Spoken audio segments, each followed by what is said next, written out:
di sini. Di Toda Academy, anak saya berpeluang untuk belajar dan eksplor minat dia. Akademi kami mencorak masa depan industri game. Di Toda Academy, saya boleh eksplor banyak ilmu baru. Akademi kami merayakan juara e-sport masa harapan.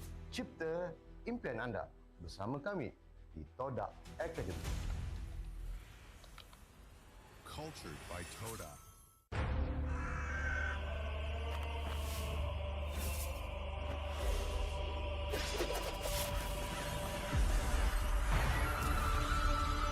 Amaterasu.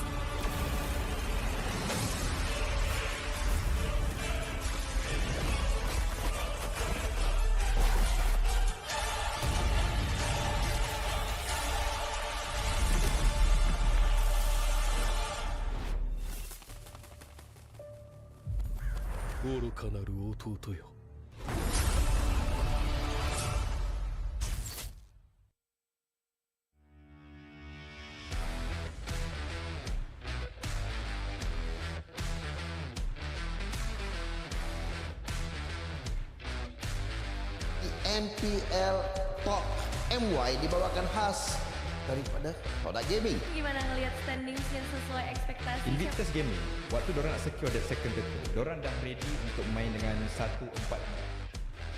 Cultured by Toda. Minna! Uzumaki Naruto ga kaette kita zo! Kiraishin no jutsu.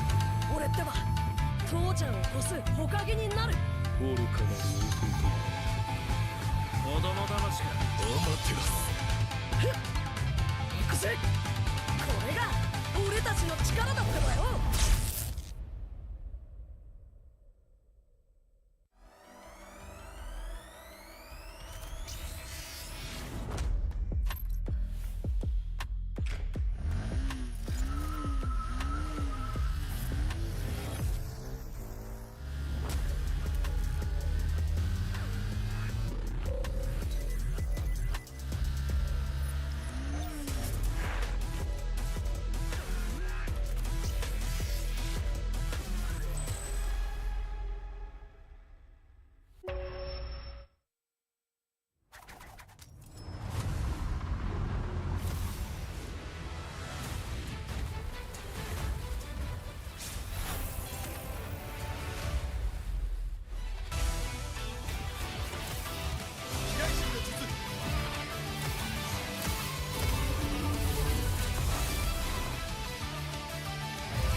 ！Tonight is movie night.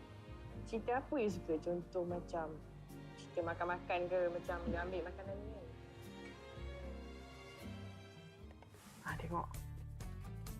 Ada rasa pahit coklat. Ada rasa manis susu. Ada rasa pahit manis coklat campur susu. Roti dah nak siap! Sedap pula macam ni. Sedap bang? Inilah masanya. RM2 satu gelas. Kau dah tahu kau allergic dengan tapai tu, kenapa kau belasah lagi? Sedap, cute. Zon. Sabar je. Aku pun lapar, Zon. Kami faham, Cik.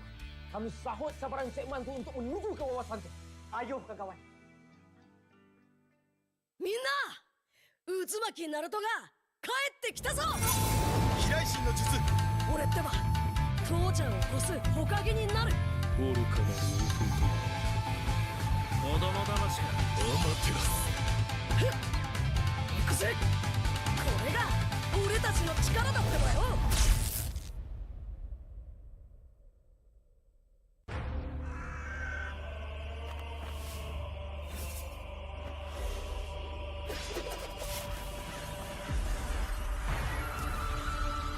アマテラス。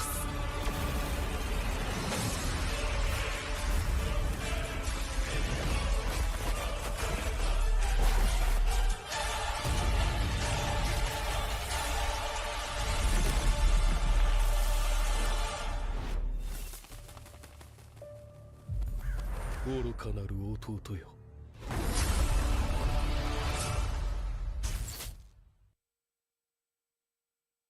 Welcome to the Hook Battlefield. Welcome to the Hook Battlefield. Shake it to left, shake it to right. Got you now, got you now. I can control, I'm flying high. Shake it to right, shake it to left. Try to hook, how's my skill? Bigger, bigger, bigger, bigger. Bigger, bigger, bigger, bigger. Bigger, bigger, bigger, bigger. Bigger, bigger, bigger, bigger, bigger, bigger, bigger, bigger. Bigger, bigger, bigger, bigger, bigger.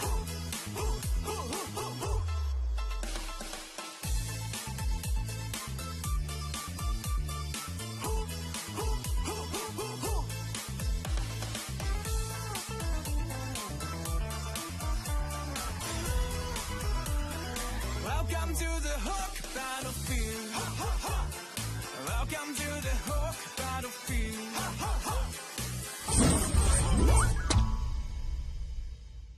Saya tengok ending semalam. Tak ada tonton. Tak ada tonton. Tak ada tonton. Tak ada tonton. Tak ada tonton. Tak ada tonton. Tak ada tonton. Macam ni baru boleh kawan.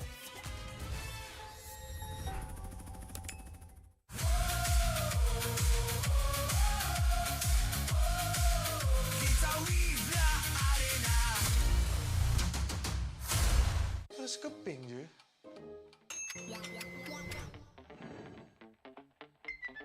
Mesti shopping pun boleh. Siap ada diskaun lagi.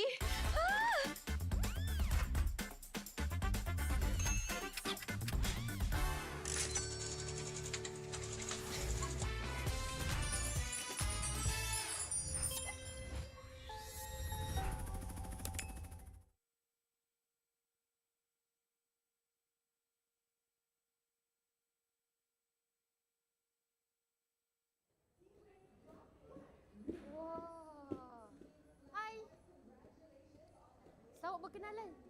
Weh, sabar. Sabar bang. Bang, sabar.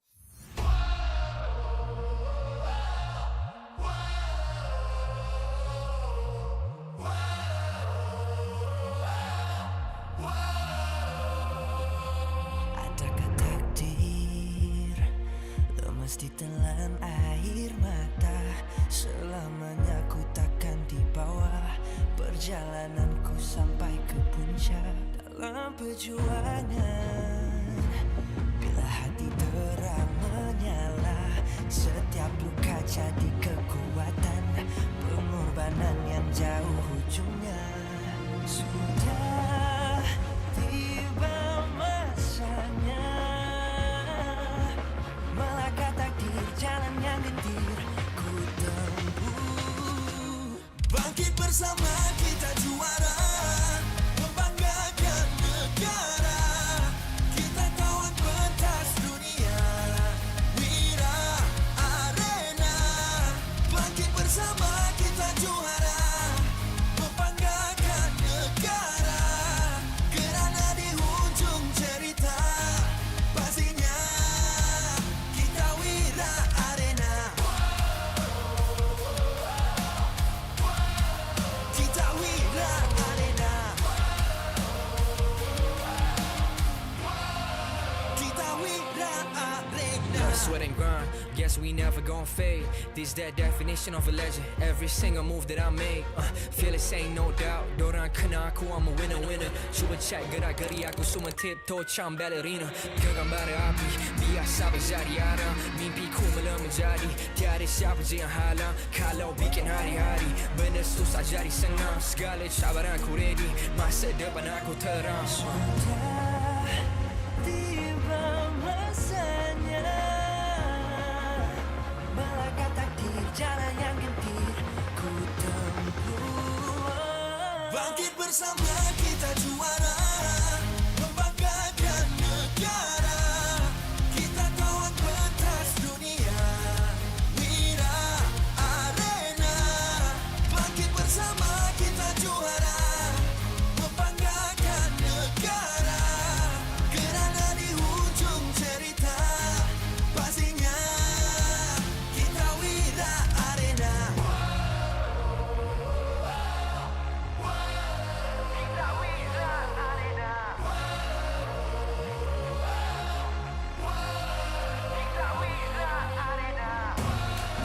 satu hati, satu jiwa.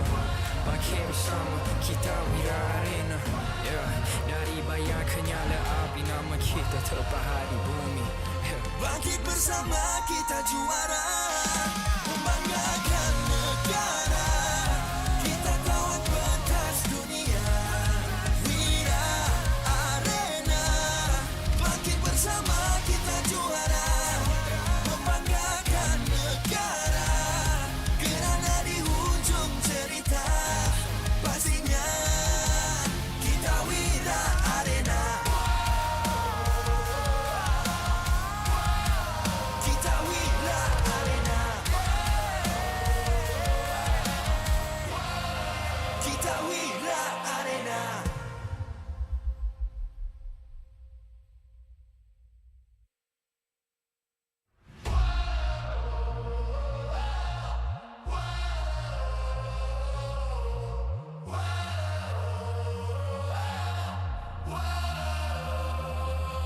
Adakah takdir lemas di telan air mata? Selamanya ku takkan di bawah perjalananku sampai ke puncak. Dalam perjuangan, bila hati terang menyala, setiap luka jadi kekuatan. Pengorbanan yang jauh ujungnya, sudah tiba masanya. Melangkah takdir jalan yang gentir ku tempuh. Bangkit bersama kita juara, membanggakan negara. Kita kawan pentas dunia, Wira Arena. Bangkit bersama kita juara, membanggakan negara. Kerana di hujung cerita, pastinya kita Wira.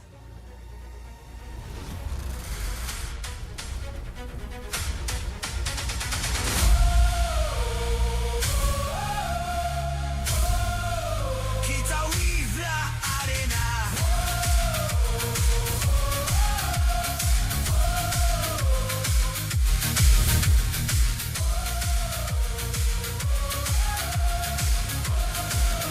Kita Wira Arena.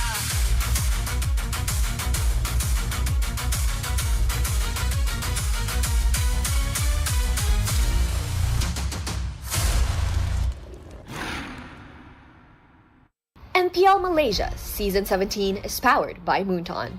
Presented by Celcom DG. Power up now with Celcom DG Prepaid 5G. Climb to mythical immortal with unlimited 5G power, uncapped hyperspeed, and endless entertainment. Celcom DG Prepaid 5G. Limitless. Made for Gen Now. Infinix Note 60 Pro. It's Note what you think. With Snapdragon 7S Gen 4 plus 3D Ice Core Vapor Chamber cooling, active matrix display, and 90-watt wired plus 30-watt wireless charge. Grab your Infinix Note 60 Pro. Available now at Infinix Official Store or TikTok Shop Infinix Malaysia. Official food delivery Grab. Definitely focused when full. When people is hungry, they lose focus. Then, they will have bad aim or bad performance during the game time. Hence, order from GrabFood to stay focused. Cultured by Todak. Todak Academy, a leader in digital creative education where potential becomes success. Powering the future with industry-driven STEM and TVET. Official motorcycle partner, Yamaha. Official content partner, Media Prima. Official streaming partner, Tauntaun. Our strategic partner, Ferry. TNT Co. Obspot. Quill City Mall. Supported by KBS, ESI, Rakan Muda, MESF. Bersiaran langsung dari MPL Arena, Quill City Mall, Kuala Lumpur. Kita pun sudah memasuki minggu keempat untuk MPL MY musim ke-17. Bagi yang belum pernah menonton secara live, dapatkan tiket anda di website MPL Malaysia sekarang untuk merasai pengalaman menonton pasukan-pasukan dan pemain kegemaran anda secara live. Kedua-dua pasukan juga telah bersedia dan membuat persiapan terakhir mereka sebelum naik ke atas pentas, dan minggu ini adalah minggu yang sangat-sangat penting untuk pasukan-pasukan for the first leg of this season. Selamat datang ke MPL Malaysia musim ke-17. Nama saya Rose, host anda sepanjang musim ini, dan sedar tak sedar tiba-tiba kita pun dah masuk ke minggu keempat. And speaking of minggu keempat, ini adalah minggu yang sangat-sangat penting kepada semua pasukan. And the reason is sebab minggu ni adalah minggu terakhir untuk first leg. And kalau kita nak bincang sikit pasal carta liga, kalau pasukan-pasukan of course nak layak masuk ke playoffs, first leg dorang pun kena dapat mata and secure points untuk mudahkan perjalanan mereka ke playoffs. Hari ini kita akan saksikan 3 perlawanan yang confirm akan jadi sengit. So with that, tanpa membuang masa, mari kita tengok jadual perlawanan hari ini. Untuk perlawanan pertama, kita ada Invictus Gaming menentang dengan Selangor Red Giants. Adakah Invictus akan kembali dapatkan rentak kemenangan selepas kalah minggu lalu? Dan kita pun akan lihat Gorgeous bertemu rakan-rakan sepasukan dia yang dulu. Perlawanan kedua, Team VMS menentang dengan Team Rey. Perlawanan yang ditunggu-tunggu hari ini. Kenapa? Well, it's because kedua-dua pasukan sekarang berada dalam momentum win streak. Salah satu pasukan akan terpaksa akur win streak mereka dihentikan hari ini. Perlawanan terakhir untuk hari ini, BTR Malaysia by Vitality going up against RRQ Tora. Perlawanan ini akan membuktikan siapa yang berjaya bangkit selepas kekalahan. I think hari ini akan jadi sangat-sangat sengit. I rasa semua pun dah tak sabar untuk tengok perlawanan pertama. Tapi sebelum tu, Rose actually nak bagi you guys a code. So you guys boleh scan code di bawah ini untuk mendapatkan carry Ice Talent secara percuma from MPL MY. Isikan kod ni di dalam MLBB anda untuk mendapatkan skin. I see that the players look ready. The casters look ready. So with that, tanpa membuang masa, mari let's show to the casters untuk mulakan hari kedua, minggu keempat.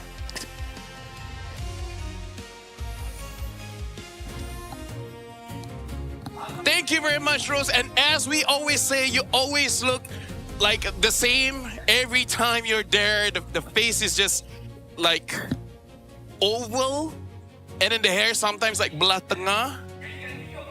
Welcome to MPL MY Season 17. My name is Rafael. Alongside with me is Husky as well as Gideon. And you know what day is today? It's Saturday. Saturday. You know what's up. You know what's up. Husky knows what's up. I know what's up. Yeah. Just go. Just play the day, baby. Hey, I mean, in a little bit, of course, in a little bit. We have to also be real excited about IG as well as SRG, considering that they're now looking to be powered up with Cellcom Digi prepaid 5G Power Pass. They can go limitless and unlimited 5G power with uncapped hyper speeds made for the Gen Now. They are so fast. So quick. Like, I just opened my phone and I sent a text message and it went all across the globe to the BM desk. Imagine how fast the internet speed is. It went from Malaysia all the way to Malaysia.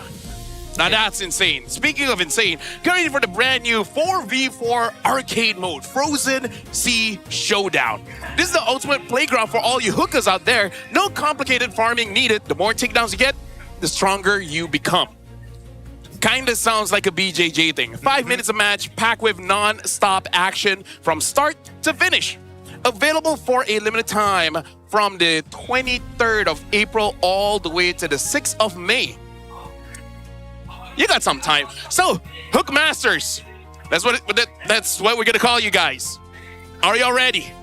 I ain't a Hook Master. I don't know about you guys. I like some hooking every once in a while. I've never hooked someone before. You sure?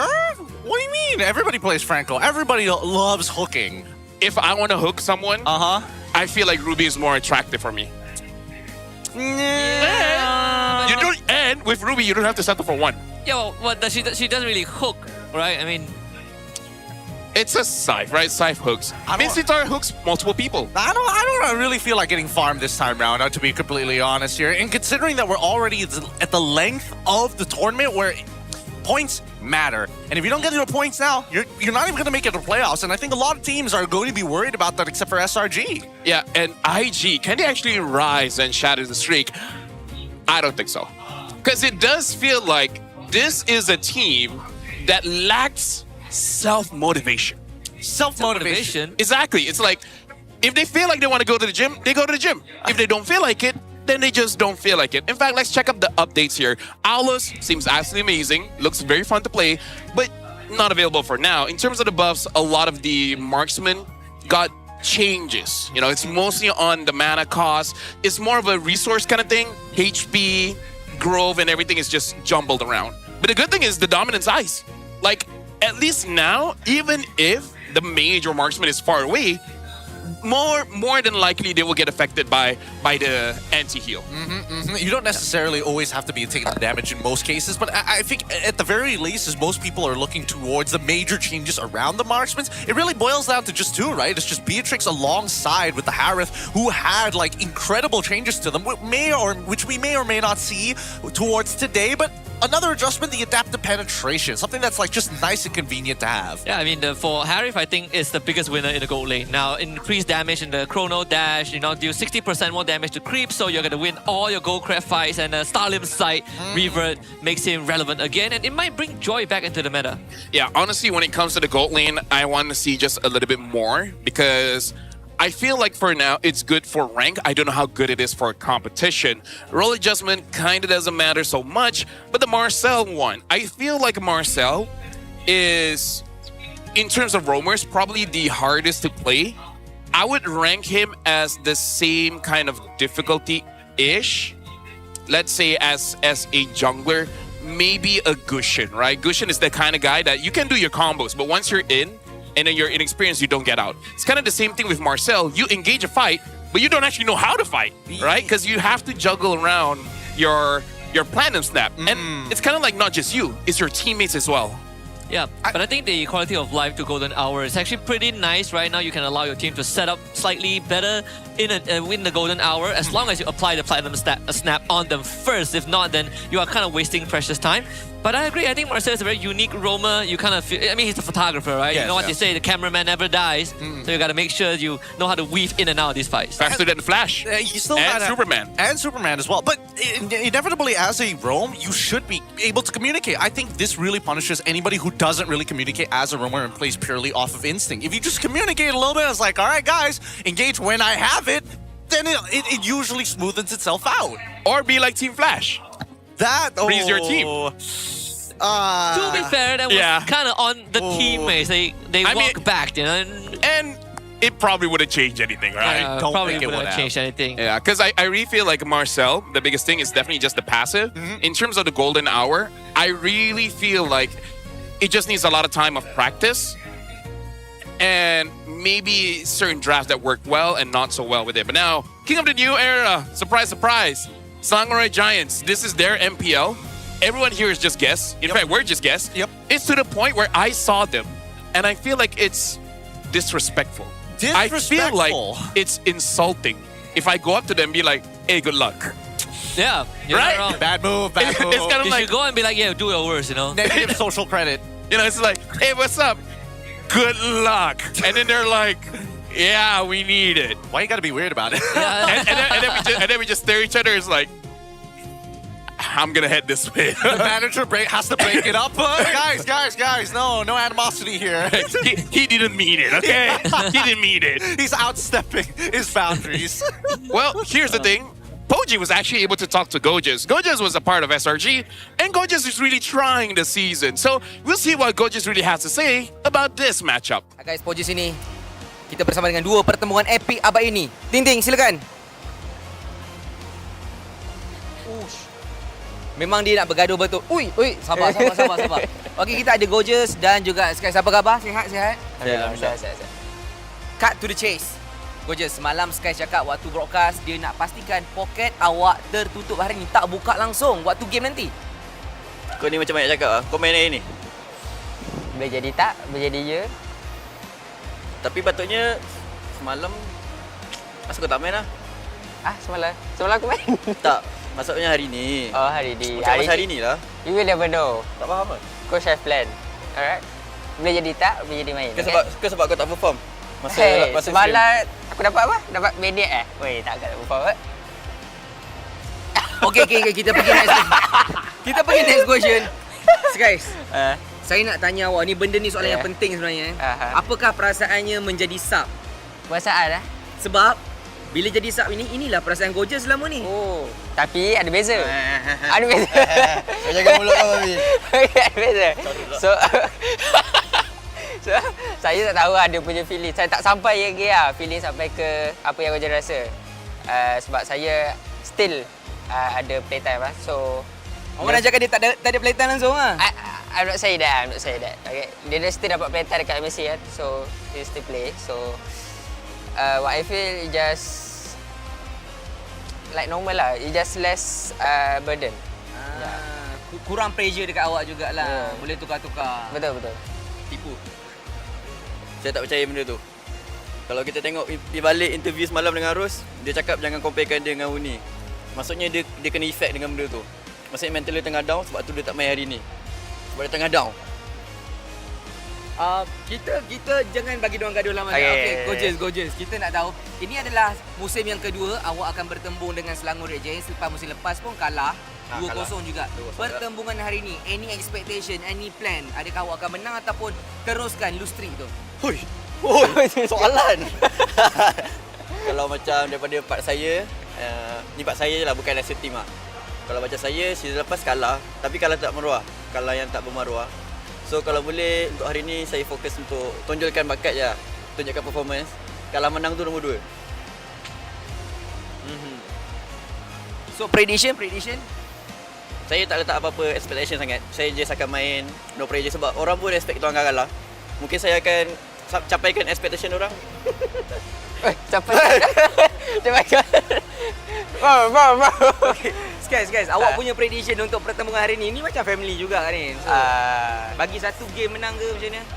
Dia pun dah cakap tadi nak capaikan apa yang fans expect. So I think obviously 2-0 easy balik awal. But I hope Gorgeous can show something lah for himself. Harusnya. So rasa itu saja untuk hari ni. Okay, one last fight. Silakan. Okay. That's all for today. Okay, jom kita masuk dalam game balik. Kita biarkan diorang gaduh. Jom.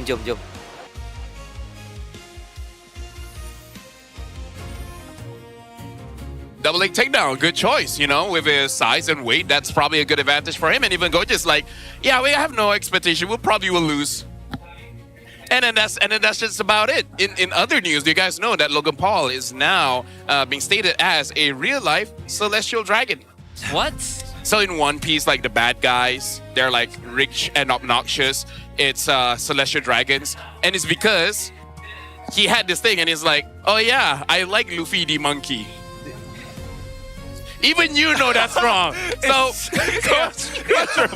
drafting has been decent, but leans towards safe and predictable. The team shows great chemistry and maintains a positive dynamic in and outside the game. So in case you guys haven't heard that one, you guys can cringe with Husky. And he doesn't even watch the show, and even he knows it's wrong.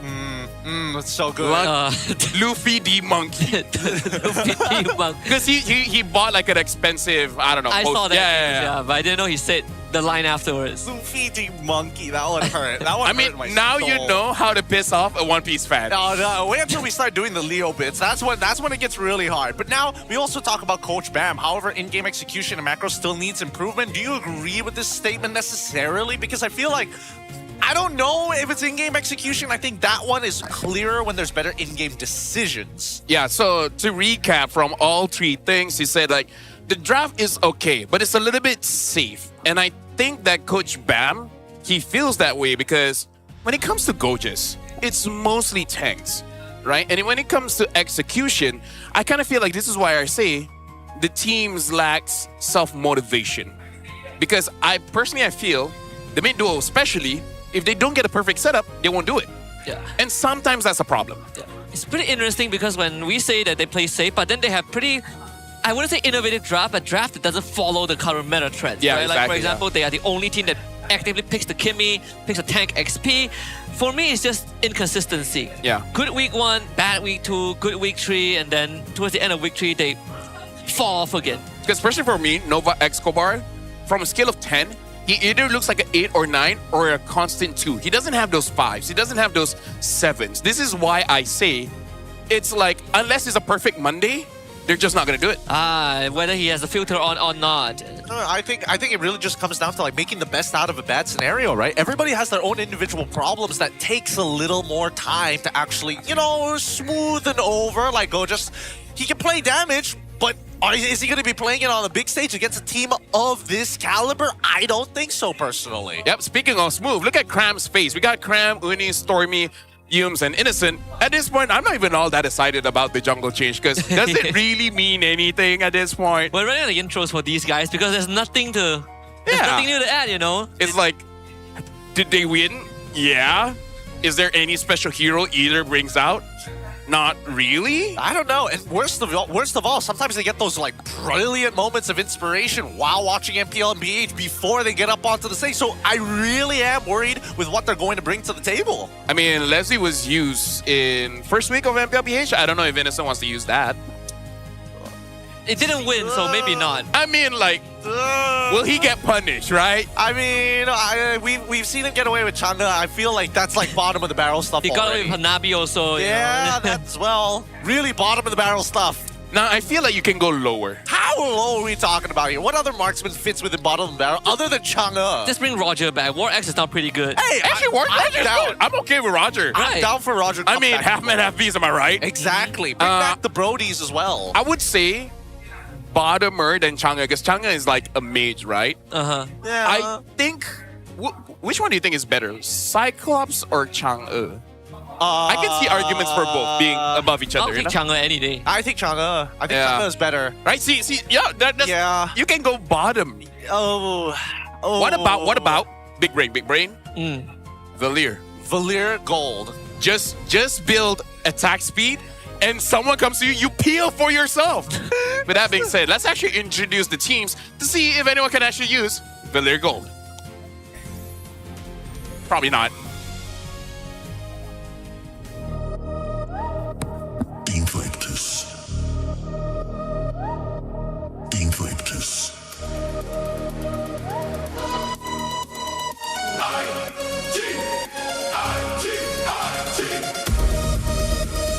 The momentum was shattered after last week's defeat. Now, they face the ultimate test against the champions. Can they rise again and reclaim their winning rhythm?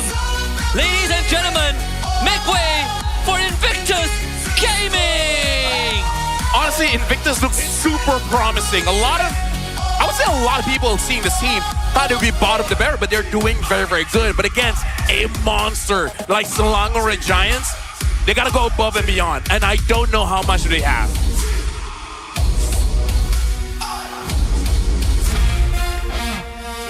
Hey yo, what's up, boys? Welcome to my league. Welcome to MPL SRG. This is kind of like we rock.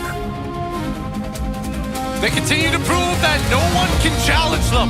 Officially crowned the rulers of the league standings in the first leg. Will they complete a perfect 7-0 record in the first leg? Give it up for Selangor and Giants! Again, you just can't take them down. Like first leg, second leg, playoffs. I don't see any team really dropping them. Maybe RRQ, but maybe that's more of a playoffs kind of thing. But now, we gotta introduce the coaches, because with the new patches, I do wanna see if there's gonna be any change, especially with the marksman. Let's introduce the coaches here. From IG, we've got Coach Bam and Coach Jess. From SRG, Coach Arcadia and Ozaravecki. And look at my man. Look at my boy. It's Franklin, walking down with the drip. The other day, he saw a cat, and he refused to kick it. That's the kind of guy he is. And now fist bumps from the team Coach Bam said they draft very safe. Will they actually be doing that thing? All right, there you go. Go just grab. Good boys. Oh, the good boys. This is so loud for me.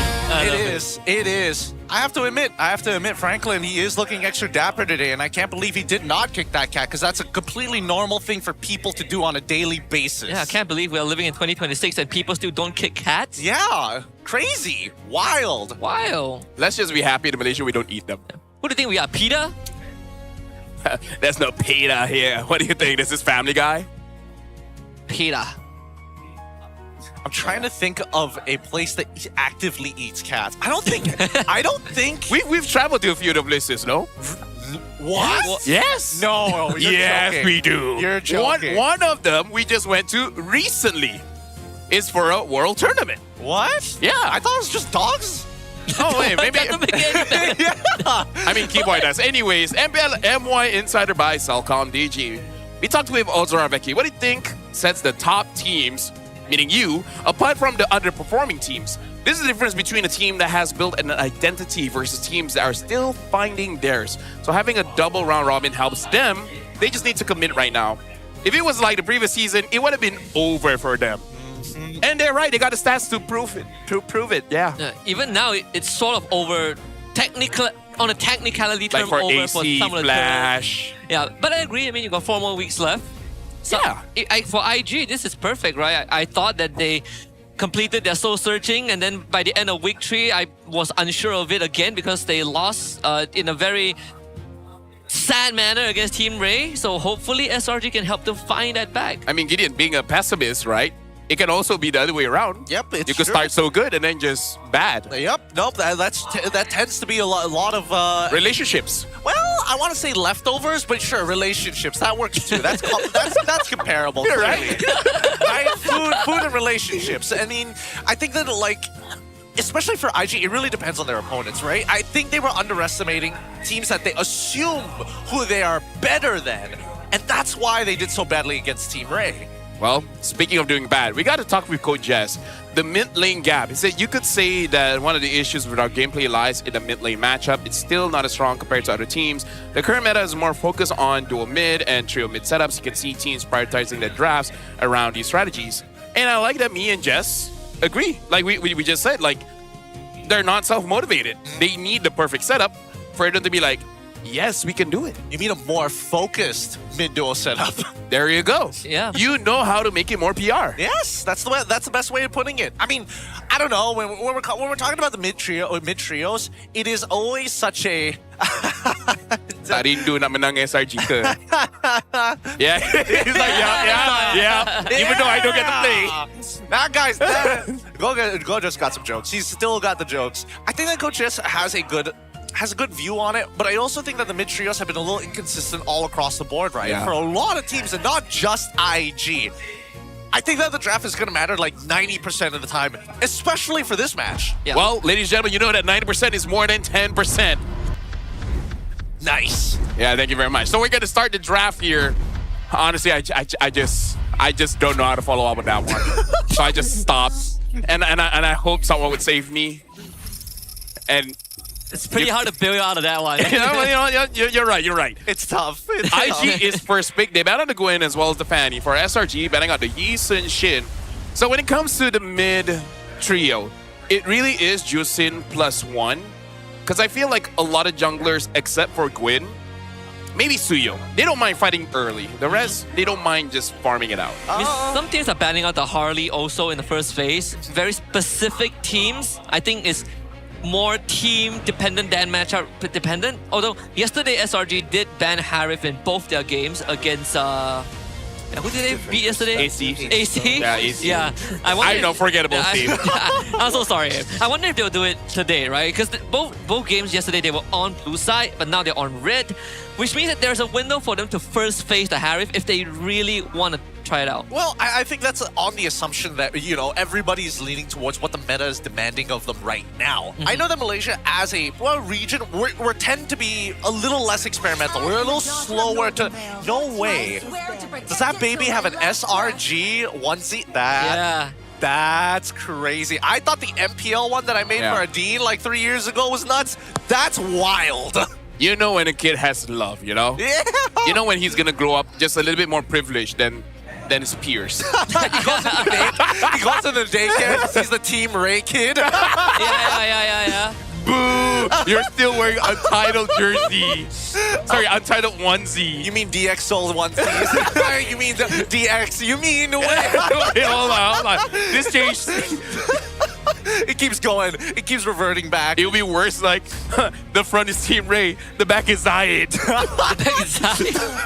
Oh no! So that's where he went. No wonder he's not playing. All right. People grow in reverse. Well. Before I mean that rich guy, the one that has the perfect routine. The one that has a cryo chamber. Yeah. I forgot the age that pumps like hundreds of vitamins. Something.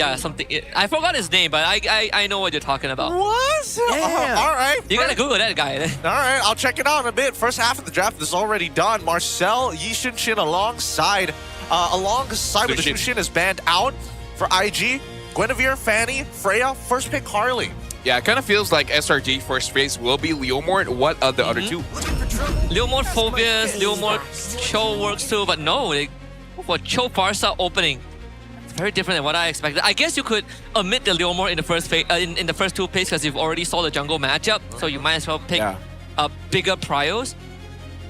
What if they pick up this Farsa because they just roughly know in terms of what IG is going to bring, it's just going to be a stationary marksman, or force out IG to pick up a Claude here?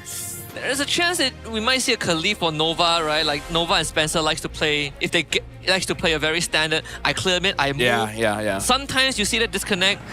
People usually expect the mid trio, the jungler, mid roam to work together, but sometimes it's just Nova and Spencer, and then Hazel is in his own world.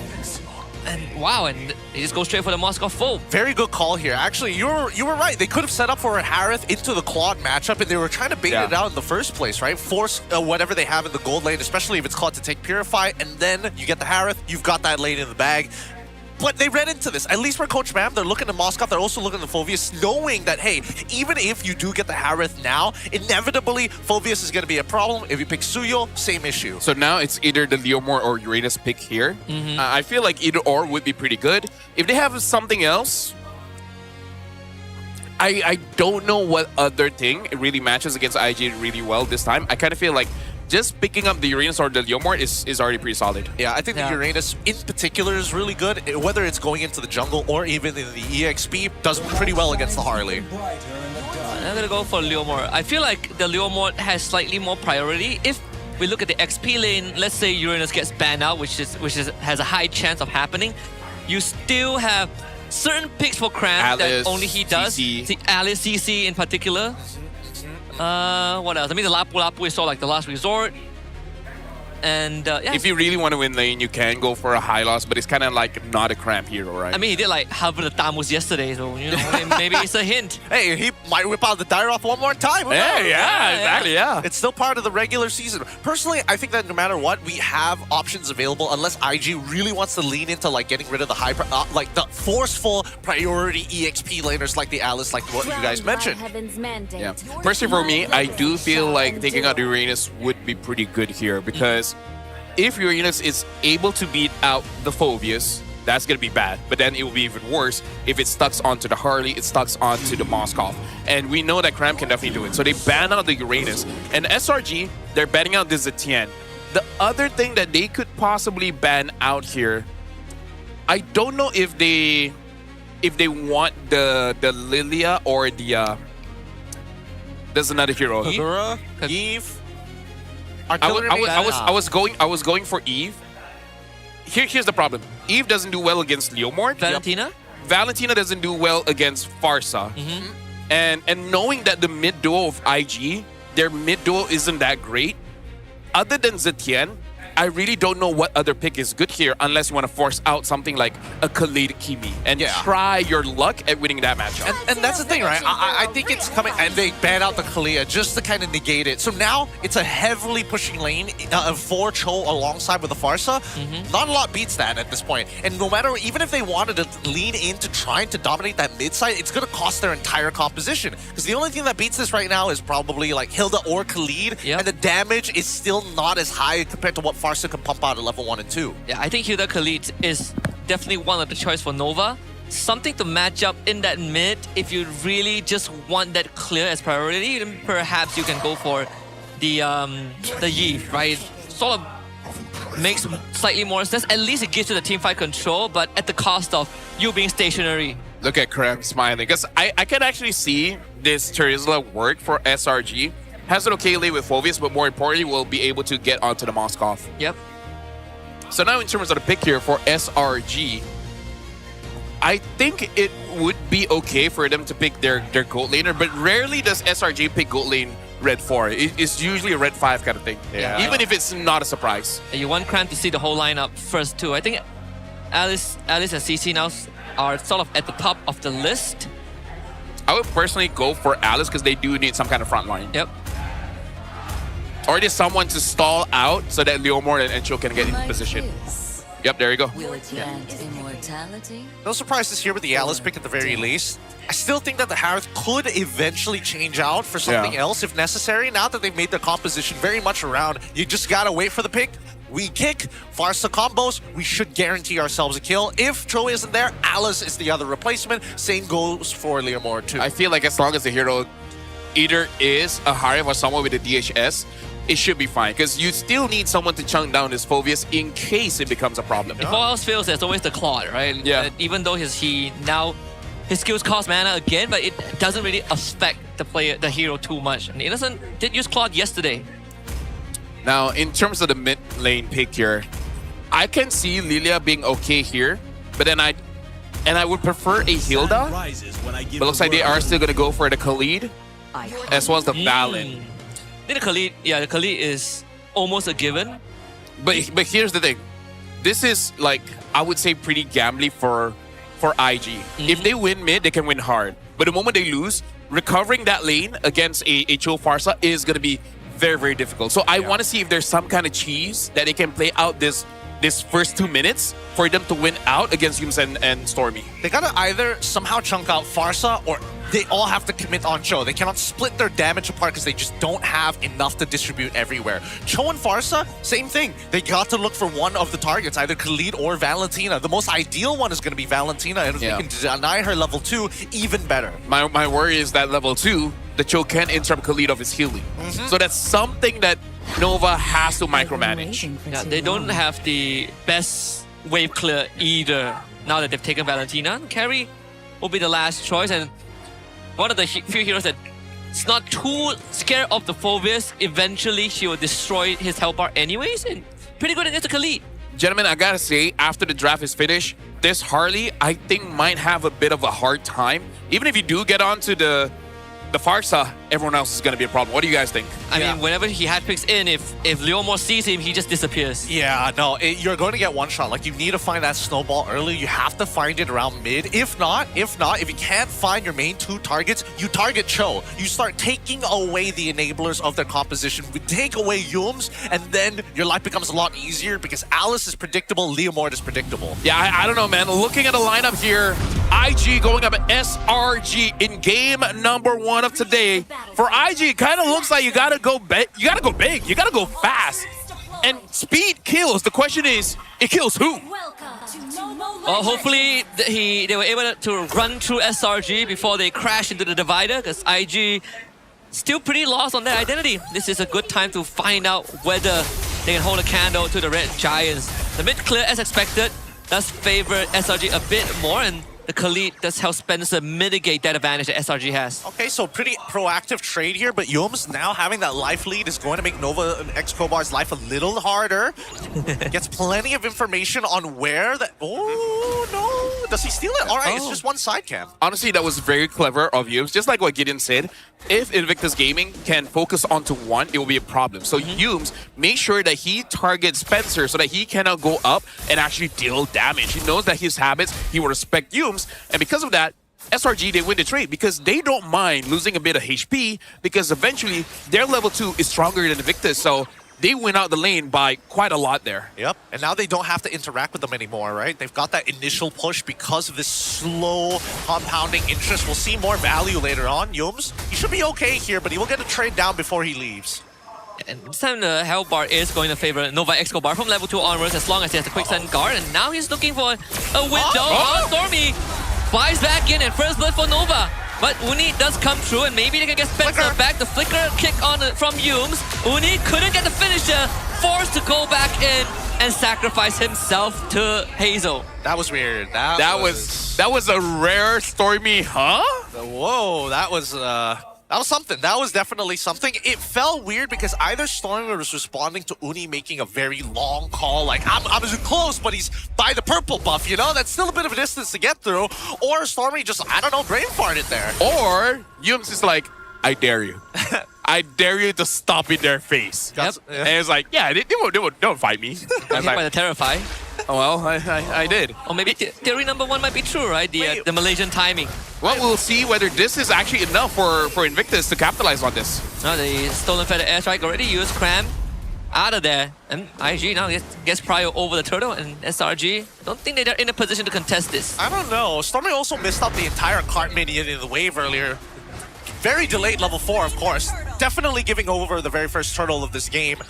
After SRG making that one single blunder, let's see how they recover from this, right? Yeah. Something to note about how late that level 4 is, Stormy hit level 4 at the same time as Nova Escobar. So Roamer for mid, really not a good timing there. Goja so far has been taken control by Cram, making it so that he doesn't get involved that much. But the thing about the current meta is, if the mid duo loses the first 2 minutes, I would say the impact is catastrophic, right? It really makes it so that even if the side lane wins, it doesn't matter. Oh, and tempted gang on the mid lane. Nova Escobar will use his flicker and Raging Sandstorm to get out. And Uni will have to fight Spencer. Both in the bar out. Hazel comes in and backs him up. Humes will find a collection. Wants to look for number 2. Couldn't find it. Stormy also does not have the output as Nova survives. Look at that. Wherever you see the mid lane have a little bit of gaps, that's where Hazel comes on through to start finding these big cleanups. And he's more useful in the early stages of the game because of that hat-trick mobility compared to Uni coming in with Barbiel. It's a little too predictable, but at the same time, eventually Uni's going to get to a point where he can start running through multiple targets. However, he needs to stop dying. Oh god. And Innocent is dead. Pretty uncanny from SRG to miss out on these minor details, and it's good news for IG because MelQT cashes in on 1 kill. Yeah. I mean, maybe it's an off day, and the thing about Invictus Gaming, even though they're a mid setup that waits for that perfect Monday to happen, if you give it to them, they do have an eye for opportunity. They see the opportunity and then they go for it. So right now, what we're seeing here is Nova Escobar, Spencer, as well as Hazel really capitalizing on a mistake that Stormy did, and then eventually Uni committed as well.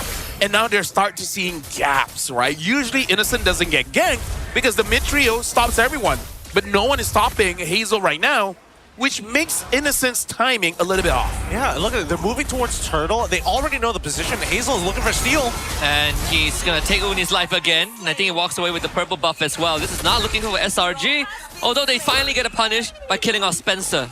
Yeah, they're starting to figure out SRG's bad habits here, especially Uni's habits of wanting to get those buffs. But the entire team rotated over for Turtle to try and sell it. IG just decided, you know what, well, let's play off of the information that we have so far, and those early invades are now starting to come back and bite SRG. Right now, this is a test, honestly, for Invictus Gaming because they got a big lead here. 1,000 against Magno Gen is actually pretty huge. And you cannot let go of that, especially when it comes to the scaling. You're scaling quite well into the mid game, so you really gotta capitalize on that mid game spike and make it so that you get at least a tier 2 turret before the Lord starts. Oh boy. Now, how do they push Cram off of this turtle? I don't think you can really win this zoning fight if you are in... Oh!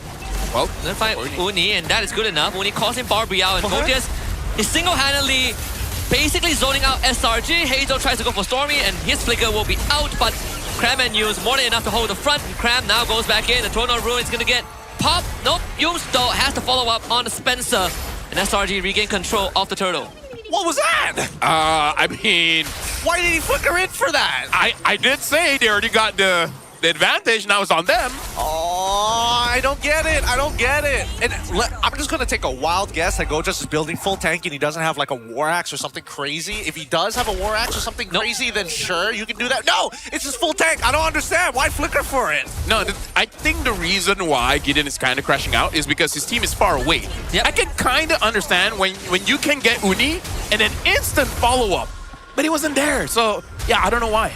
Well, Youth does find a kick onto Nova Escobar. They're trying to blow him up. Nova trying to run away with the Raging Sandstorm. Youth is on the case, but the quick stand guard more than enough. And Spencer with the return. Good response there. Full combination. Even getting the Feathered Airstrike down immediately after while the Terrify was going through. Hazel in a very good position at this stage of the game. 3-0-3. And better yet, he's got a 2-level lead against his opponent, Uni, on the opposite side while having completed a Lightning Truncheon. And this is why I say Gideon, Nova Escobar is either an 8 or a 9 or a 2. Because he can go 2-0-3 against SRG, and then go 0-6-0 against Team Rey. It's the homeboys mentality, you know? Yeah. Like, we can only beat stronger teams. Yeah. Anything below us, we have no clue. I need to lock in. Y'all aren't strong enough for me to lock in. That's true. You're not forcing him into maximum power. He's got to get into that overdrive sooner or later. IG, they've got a position here. Well, use face checking and spots out majority of IG. They are going to find Nova again. Nova easily escapes with the Raging Sandstorm. Cram on top of him, and they will find the finisher. Stormy, though, will perish thanks to Hazel. And Gojas, unfortunately, ends up following his teammate to the grave as well. SRG finds 2. Not sure about that one. Like, Nova's habits again, good and bad at the same time. Looking for 9, a flank. 8, or 2, you know? He was looking at a flank through the mid side, even though they had the side bush control. What's the point? Well, Crab. Now that's on you, baby. That's on you. What is up with this game? SRG being... I want to hear the comms from Arcadia. I want to hear him curse in Tagalog. And English and Malay, maybe. PTINM. I immediately know we have the same FYP. God damn it. Innocent now struggling to even walk up. With the lead that Hazel has, even just the Deadly Magic is enough for all these squishies, right? You don't need to follow it up with any of the cards or even like auto attacks, just the ult alone. Yeah, this is really the kind of guy that says I can do everything myself. He's the alpha. He's the lone wolf. Ow, you know? Hey, he's the guy that says that. He's screaming at Nova Escobar, Kitan! Come back and stand behind me so I may protect you, Kitten. Oh, the kitten was so unnecessary. But at the same time, very necessary. So now for Slangoray Giants, it's weird for me to say they're waiting for a mistake and then they capitalize. But the thing is, Invictus has done some mistake and then they capitalize and then they just trade back with another mistake. Yeah, I think that, honestly, they just need to wait for Cramp to find the big engagement. That's literally it. Like, Yums, if he's not going to proactively look to try and go for those big kicks and wait for those punishments, that's fine. Cram should be the proactive. Stormy. Well, looking straight for Spencer. They're going to try and commit fully on him, but they only find a kick on the Gojas. Nova Escobar also able to disengage. Cramp does finally get the kill on the Spencer. Hazel comes in from the back, now able to finish off Uni. So SRG, they do find one kill, but MelQT is destroying the turret. Yeah, do the team flash, man. If you can't beat him, split push him, you know? And now he got tier 2.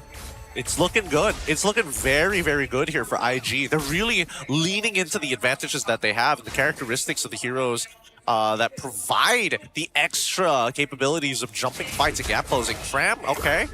He only loses half of his HP. Well, actually, about a third for a full combo coming in from Hazel. That's pretty good overall. Just means that the Divine Glaive has not been completed by Hazel just yet. Well, now the trio build here. MelQT has it. It does look like Mel would be here. Oh, Flake Gojas missed that one. Yeah, and Nova Escobar is already in the back line. Cram also doing his best to peel for his teammate, and he's doing a pretty good job. The Terrified might secure his fate. But SRG, they do walk away with the Lord. As Hazel is unstoppable. Yums looking to disengage, only trying to bail him out. MelQT even commits the flicker. Hazel gets a double kill.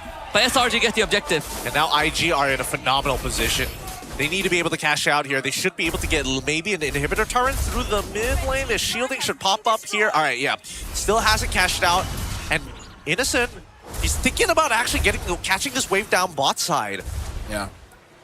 Well, looks like he has to go back. He's absorbed enough. Right now, looking at the instant replay here, what do you see, Gideon?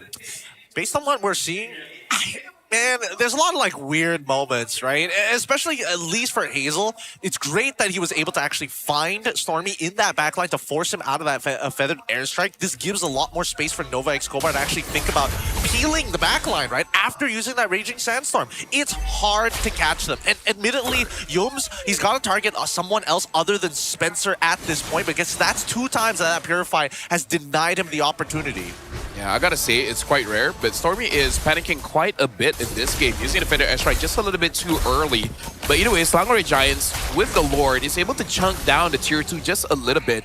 And I think for Slangoray Giants, the mistake that they're waiting on is for Gojas to overcommit, because he's 0-3 and 0, alright? He's doing something wrong here, and now it's 0-4 and 0. They want it bad. They want it real bad here.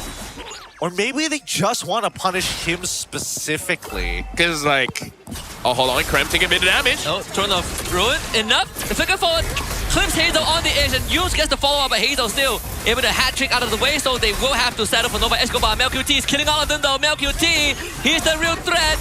And unfortunately, they will lose Yus in the process. Hazel, looking to come back in. Hat-trick connects.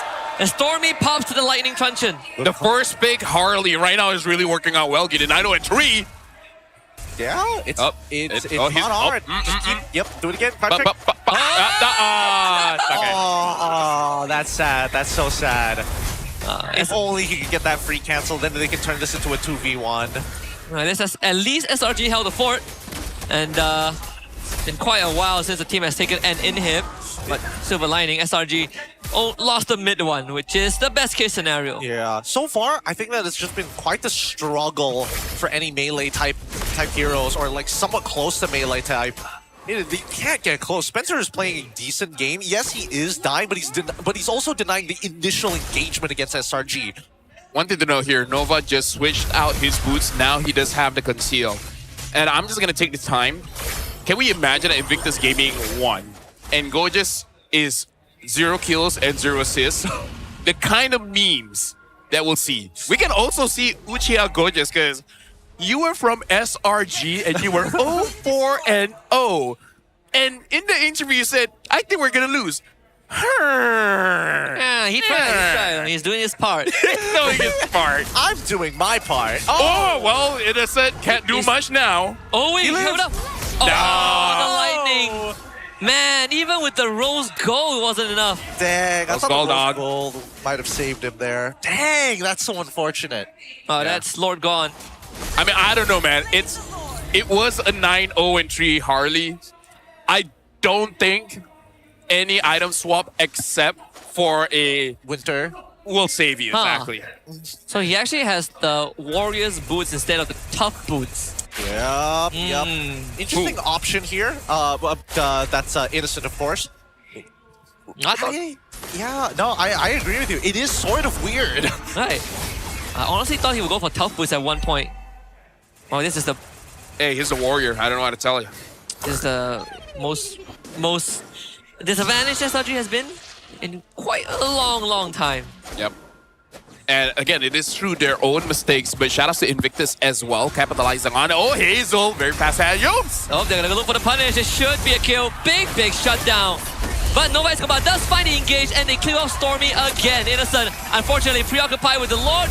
Gonna be zoned now. MelQT on the objective, and this IG with a game 1 in the pockets. Nice game.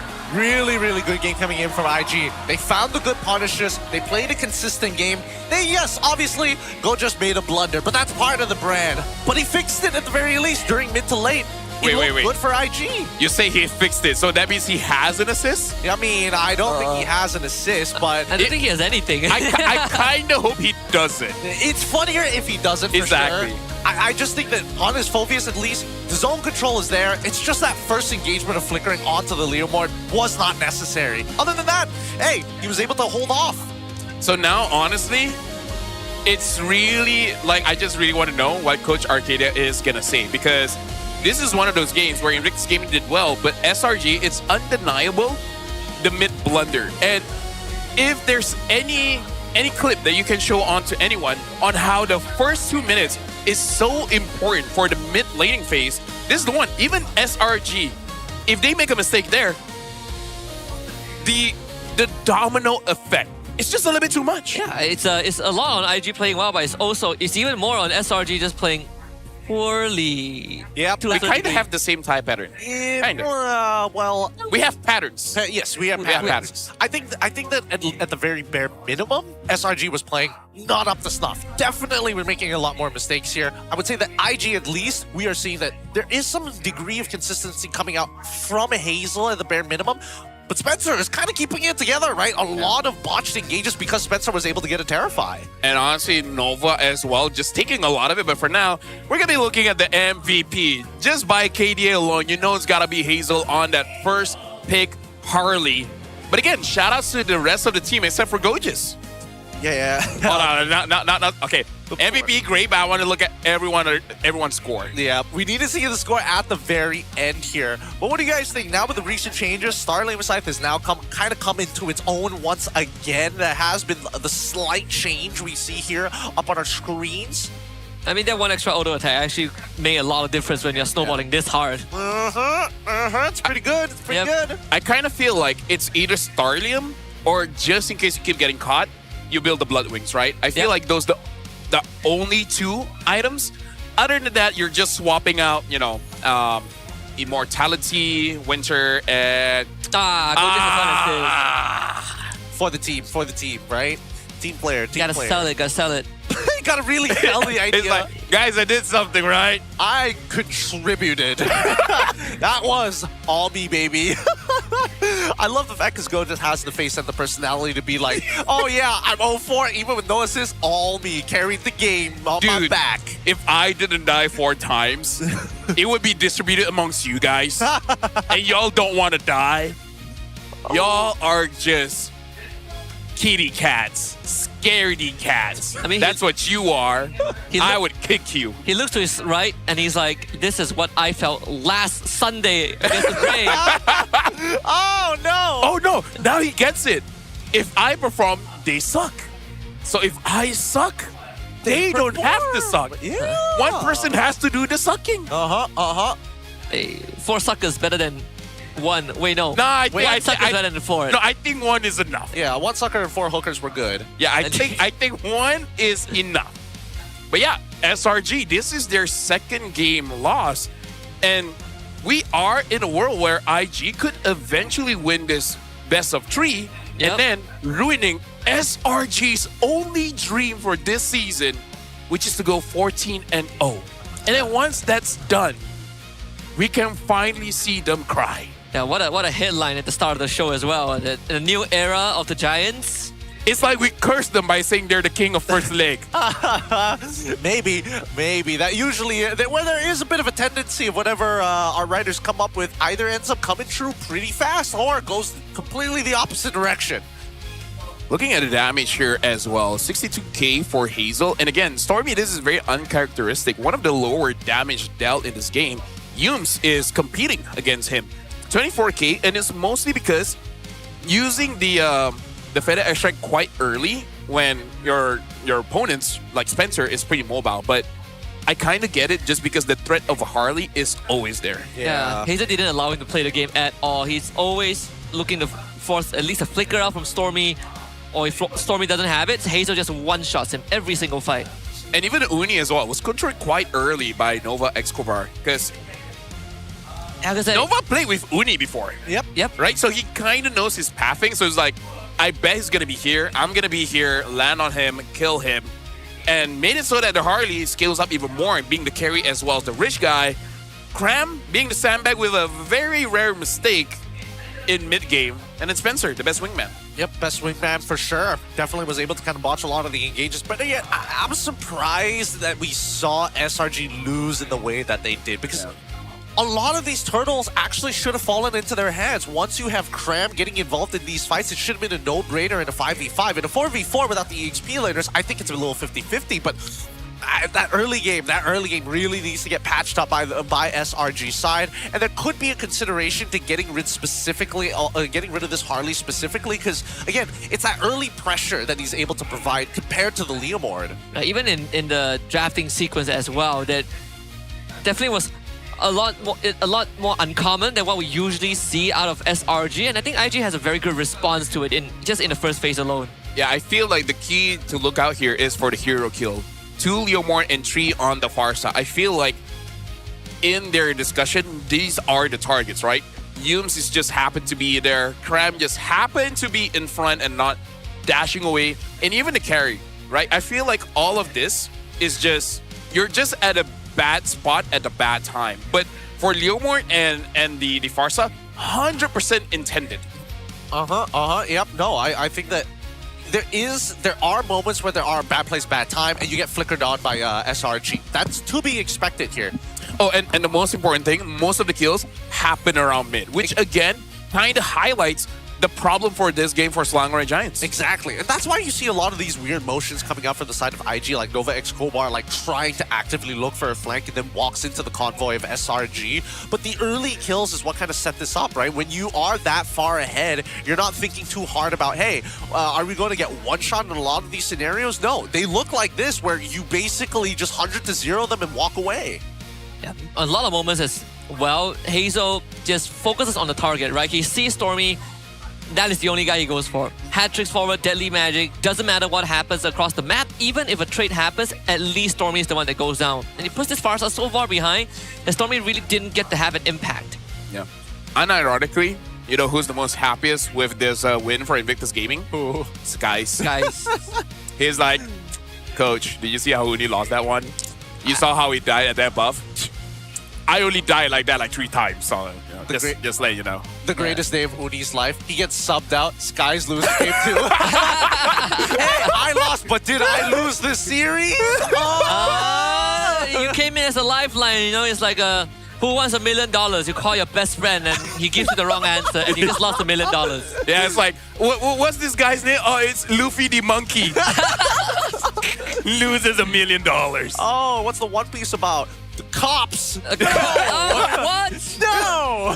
Yeah, but honestly, for this game, I would say this draft shows that it's a very targeted draft, because rarely do we see Harley first pick, and it's picked with intention, right? Yes. I feel like in a different meta, say a better pick would be Haya, the same kind of drafting sequence would be roughly the same. It's really all about shutting down Stormy. And we heard from other coaches like Sasa, the big problem going up against SRG is the mid trio, and one of the trios that you could possibly exploit is Stormy. Yung's a bit too tanky. The jungler sometimes is just not there where you want him to be, but the mid laner is always going to be there, right? Yeah. So I think IG has the right idea.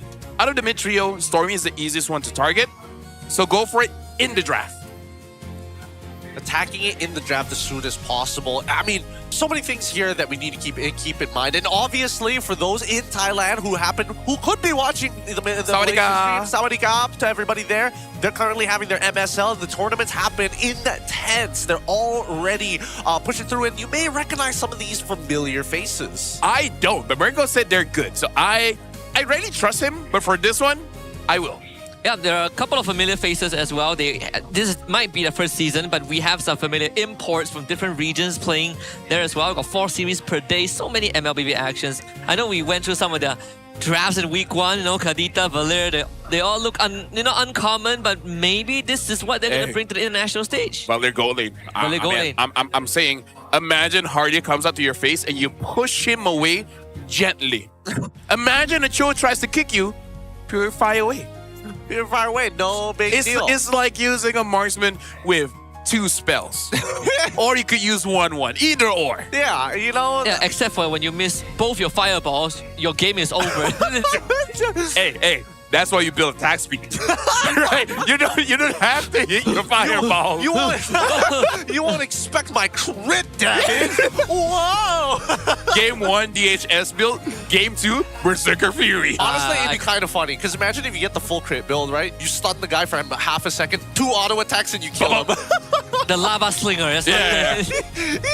Well, right now, Rose, I'm looking at her, and she's on IG side. So let's see who she wants to talk to. Yeah, that's it. Hey guys, it's Rose for our game break interview. And of course, perlawanan pertama tadi membuat I rasa MPL Arena actually very, very shocked. And of course, membuat semua macam bergegar lah, orang boleh kata. And I don't think kekalahan itu adalah sangat-sangat expected. Tapi I think the best person to ask pasal game pertama tadi adalah Uni, IG's country manager. Hello, Uni. Hello. Nice to have you with us. So, right now, I actually nak tanya Uni sedikit tentang prestasi IG. Maybe looking back this past 3 weeks, we could see that IG is currently on the 4th place in the leaderboard. How do you feel about the team's performance? And Uni, as the country manager, where do you see them going, actually? 首先在现在的排名在联赛内排到前4，我觉得这是一个非常不错的开始。然后我觉得就是可能赛季初大家对我们的队伍还是比较陌生的，所以可能大家对我们的预期不是很高。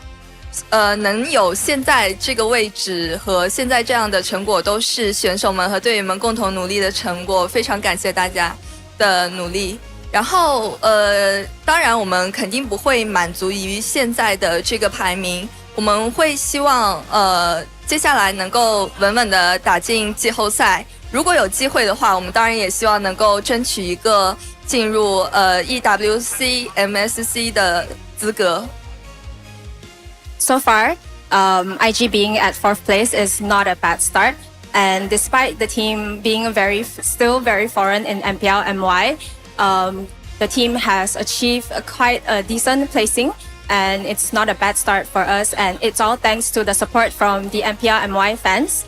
Of course, we hope that by the end of the season we will try to secure playoff spots first, and then we'll aim for a spot at the MSC EWC 2026.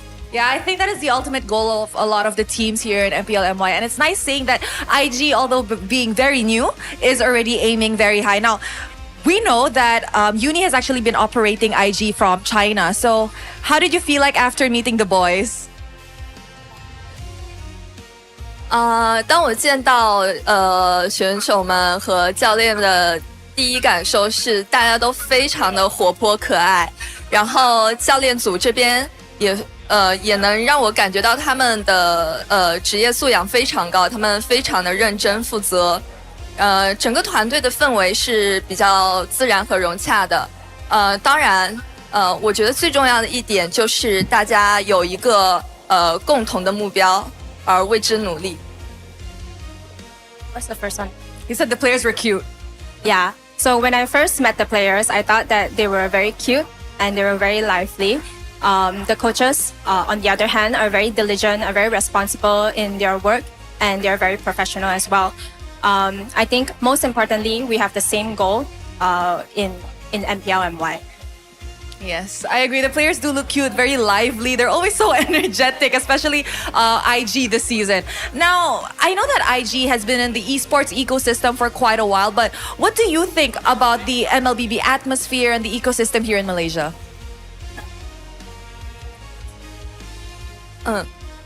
我觉得马来西亚MLBB 马来西亚赛区是一个非常有活力的赛区，不管是联赛本身，还是俱乐部生态，以及选手粉丝们对这个比赛的关注度都非常的好。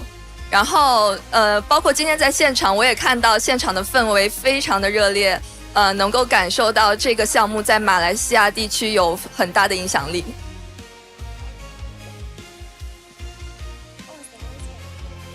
So, I think the ecosystem in the MLBB ecosystem in MPL MY is very complete and very vibrant.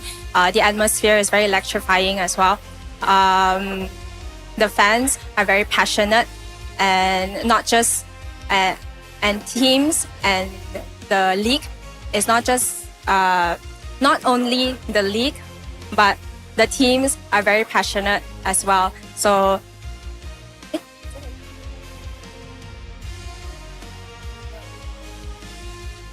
Restart dah hari ni guys. Kita perlu bantuan.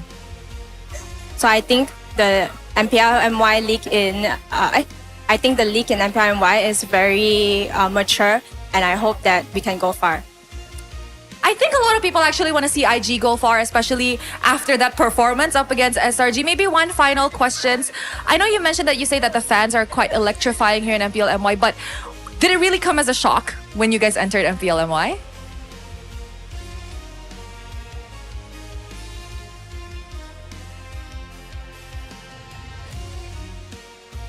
我觉得这里的粉丝给我的最大的感受就是他们非常的热情，就是不管在线上还是线下，都能感受到粉丝对我们的关注和喜爱。当然，我觉得我觉得这对我们来说，完全就是一种动力，就是会让选手在比赛上会有更好的表现，包括所以怎么说呢？就是我们希望能够深深的扎根在这里，然后被所有的粉丝们认识、喜爱和认可。I think the fans here are very passionate, and no matter if it's offline or online, I feel like they show a lot of love, care, and support to our teams here in MPL MY. Even though we have just started our journey in here, we hope that we can continue our journey forward, and we hope we can continue our journey forward. And most importantly, we all have the same goal, which is to achieve the best results in MPL MY. All right, thank you very much, Uni. Good luck on the best on that game just now, and good luck for the next game. And with that, Mari, let's show it back to the casters to actually tengok siapa yang akan menang perlawanan ini. Is it IG or SRG? Throwing it back to you guys. Especially for Michelle. Shout out to Michelle. She can be an international stewardess. Yeah, arigato. Yes, that is the one thing that they definitely said. And IG, shout out to them. And look at the girl. She was there as well. Girl, the owner, manager. The country manager. Regional manager. Is that... No. Which country? It has to be regional. It has to be regional. Nobody has a country. Wait, no, because that wouldn't make sense, right? Country, right? I mean, I don't know, man. I didn't think accounting. Okay, a manager. Someone from IG. We'll get the specifics down later. Look, she's either Uni or Yujia, okay? Yeah. You know, maybe it's pronounced differently in Mandarin. As a Chinese, I can't tell you that. It could be a dialect thing. Yeah. Do we have any Mandarin speakers on the desk? Yeah. Ni hao. That definitely sounds Mandarin. Yeah, you got it. 你是我最喜爱的马来人。 Okay, now you're making up words. I just said you're my favorite Malay guy. You know what? I'm gonna cut this awkwardness by hearing what IG has to say in their comms. Nova? Yes, coach. Spencer? Yes. Hazel? Aye, Captain. Rogers? Uh-huh. If you hear me, say uh-huh. Uh-huh. If you hear me again, say uh-huh. Uh-huh. Okay, let's go, huh? All right, now time to talk to the manager. So now that you hear the comms, do you want to say Give me a oh yeah? Oh yeah. The funniest thing is that if somebody actually couldn't actually hear the coach, it just makes no sense to them. He's just hearing four of his teammates going, like, what is happening? It's either a song or they're just very charged with Hey, they got a lot of fanboy energy. A lot of energy to let out today. Yeah, I mean, especially now that they've already gotten their first win off of SRG, like, let's just keep it going. 2-0 and really show them what you're all made of. Now I want to hear Coach Bass like, Hazel, good job. Spencer, good job. Go, just not you. Hey, Nova, good job. Like he knows he's the butt of the joke. He's like, all right, it's me. Not gonna lie, that's something that I would want to watch. Like if they win, I want to see that in the interview. Like everyone did great except for Gorgeous, but other than that, all good. I don't know how close they actually are, but let's see, right? SRG this time gonna be on. I mean, they did say to each other. Yeah, I mean, that's at least a 7 out of 10 in closeness. It's either that or Bam threatens their career. So I choose the first one, you know. They cut out the part where it's just like, if you don't reply, we're gonna cut your pay. It's like, I have your contracts over the paper shredder. Well, oh no, I feel like, oh dude, the memes are gonna come out of that for sure. Yeah, so Yusashin ban, Harley ban, Guinevere ban. So 4 junglers off the board right now. I think they're gonna commit to just banning out junglers. They're just gonna ban Leomord here. Yeah. Get rid of them all.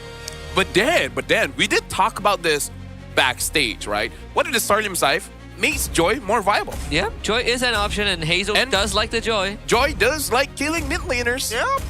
I think that's a completely reasonable assumption. She looks like Riz. Actually, right? I thought you were messing with me for half a second. You're right. She actually does look like right. Riz. Just a bit more square. No, I think they have the same bone structure. Jawline. Yeah, they got the same jawline for sure. Yeah, but it's the ear line. It's the tudong and the glasses shape.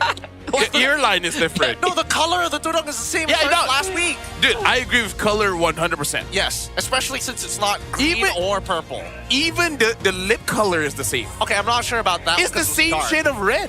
Like Riz, when she wears it, you notice it's red. It's not like pink or like lip balm color. Do you know the color code? Yeah, it's like #092. He's going into hashtag. I'm talking about like lipstick colors. He's like, here's the hexadecimal for it. Dude, I know lipstick colors. Come on. Yeah, I go for sure. one step further. I appreciate the effort.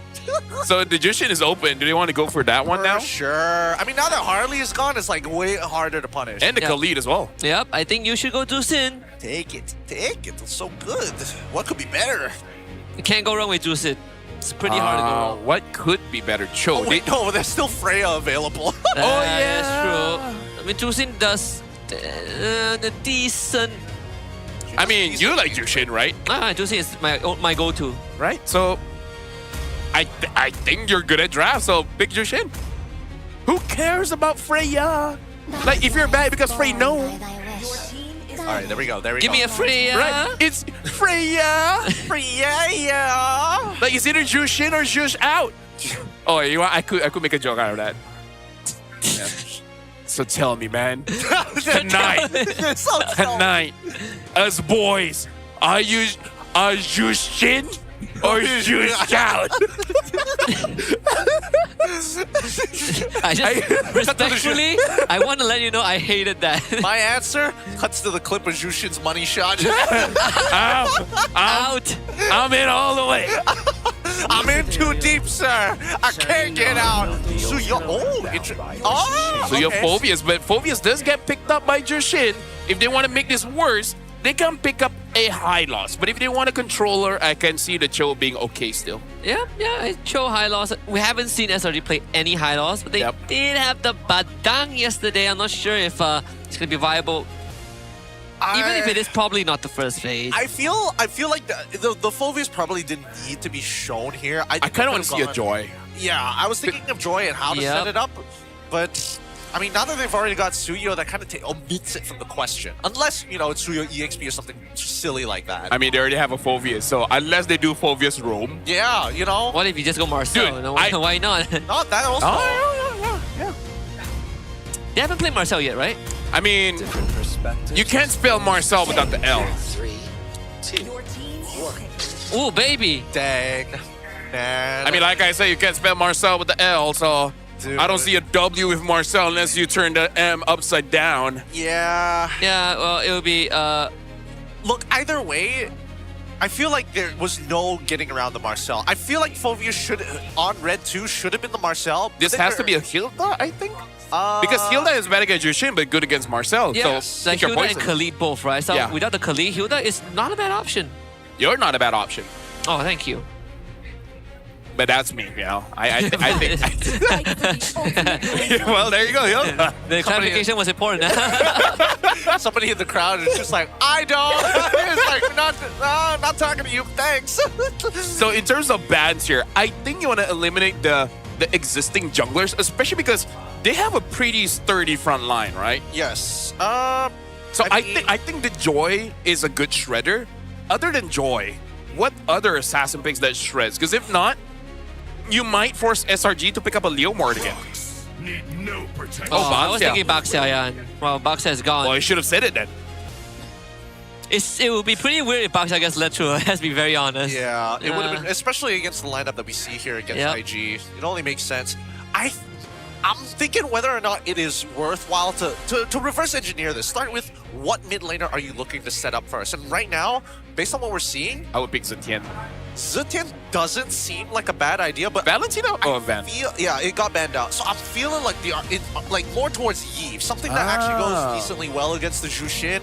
Unless there's like a big enough ult, I would have imagined the Valentina, but since it's already gone at this point, that's probably your best bet, right? And then they're already on Moskov, so you don't have to worry about Claude too much. You just have to I like the Eve. I like the Eve. Yeah, I think Eve or Zetian. Zetian is not too bad as well because she doesn't have to be exactly present due to her ultimate. So if a golden hour does connect, you have a pseudo tempo breaker. Yeah, but my only argument against it is that unless they have another magic dealer, you're losing out on the second part of her kit, which is to shred away MR. I mean, let me just tell you, Gide, we fought against Zetian just now. We 100% should have won that game. The Zetian was 2-14 and he won, okay? She ulted once and our HP was cut in half. Well, yeah, you shouldn't be hit by it in the first place. Yeah, you know, that's our bad. We should have done. My Grok was taking my kills. we should have done. Hey, you know what? His Grok with no Sky Piercer dealt more damage than the guy with the Sky Piercer. You know how much Sky Piercer stacked me and Sunfrost missed out because of this Grok? Where just tech charges a 10% HP Mosk.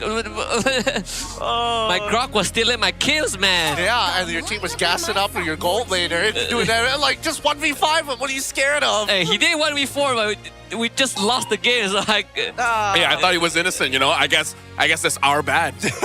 we trusted the wrong person. Yeah, our bad, we forgot that our particular colleague on Moskov, they don't have a good relationship. Yes, that is true. That is true.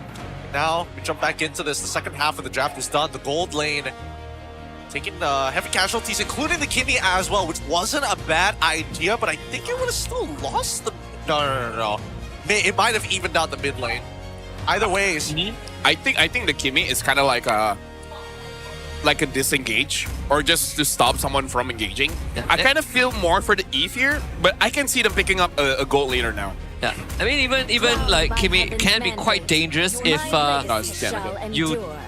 I think partially it's because they are also running a Marcel. You might accidentally end up helping the Kimmy. Yeah. Yeah. So. Well, you know what? I think that Zetian and Kimmy were going to fulfill the same role regardless. I think that Zetian is a little bit better with the ult. The Yves was basically, we can't do much. As soon as the RWM comes out, we're going to get hit by the golden hour. Yep. And now golden hour you can free up your teammates, right? So there's even more room for them to set up. Although I think SRD still needs a bit more damage, and it has to come from the jungle. Plus Zetian is prettier. You're not wrong. I feel like Eve, if you're like from Mars or Venus, you can appreciate the beauty. But here in Malaysia, the Damas! Baby, the Damas! I knew it. He wanted to win lane, he wants to buy time, and he can do all of that. When he looked at it, I mean, like, you can carry this one, right? Serious, bro? And Go just like, he's like, did he really just pick up Damas? He did. And honestly, now this begs the question whether Hilda should hover around the mid lane the entire time or actually sacrifice the lane to actually go for early ganks in the EXP side just to hopefully get the EXP to the right level. I feel like you can afford to leave Zetian alone. Okay, right? Yeah, I mean, the only thing that could go wrong is that Spencer walks up slightly too far forward and then just gets and loses his passive to Stormy. He flickers forward. Only the Leomorn can charge against you, and you have a flicker for that. So yeah, you don't need to have help. Wait a minute, who's the gold? What? Hold on. Is it? All right. Huh? I mean, like Mel the one has just cooked up. Mel they messed Cutie up. has used Mincitar before. It didn't work out, but he used it before. Yeah, but he's the kind of guy that if you ask him to jump, he'll say where. Wait, that's not the right one. But you know what I mean. Yeah, I get the idea. Okay, no. Imagine this, right? You remember when we said Zetian 1 ult? Uh-huh. Your HP is gone? Yeah. Imagine if you can see it. I mean, you can't dodge it. You can still. I mean, you can see. You're sighted. You literally will see it. You just don't see what's around you. You guys don't see the vision. Just like SRG can't when Hellcurt closes the lights. All right, we'll see. We'll see whether we're sponsored by Ray-Ban by the end of today or not. Let's find out as we jump right into the game. I don't know what to expect here. The Hellcurt, I feel like it's a misclick. No.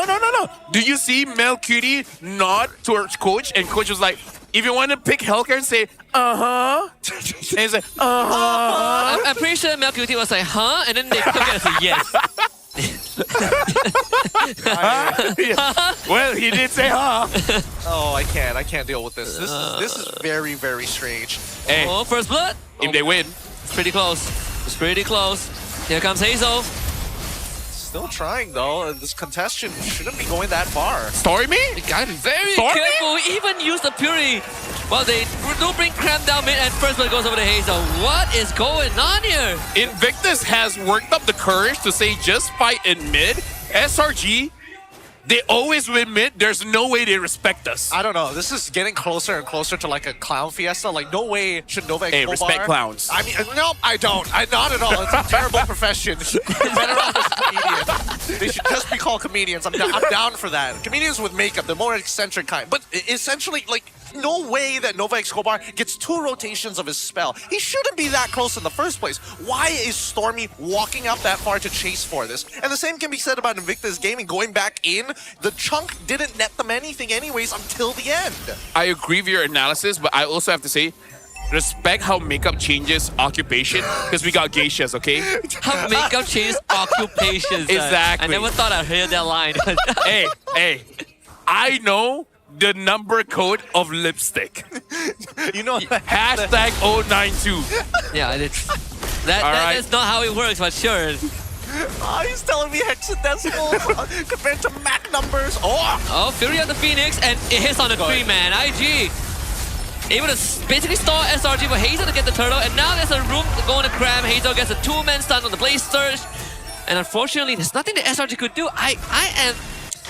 This is perplexing. Why? I don't know.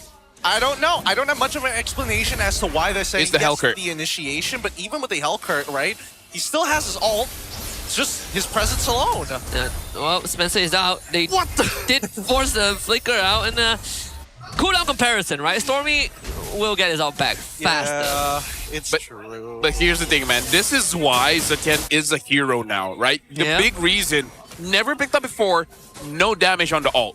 Now, even at base level 4, no completed items, you can see the damage is very good.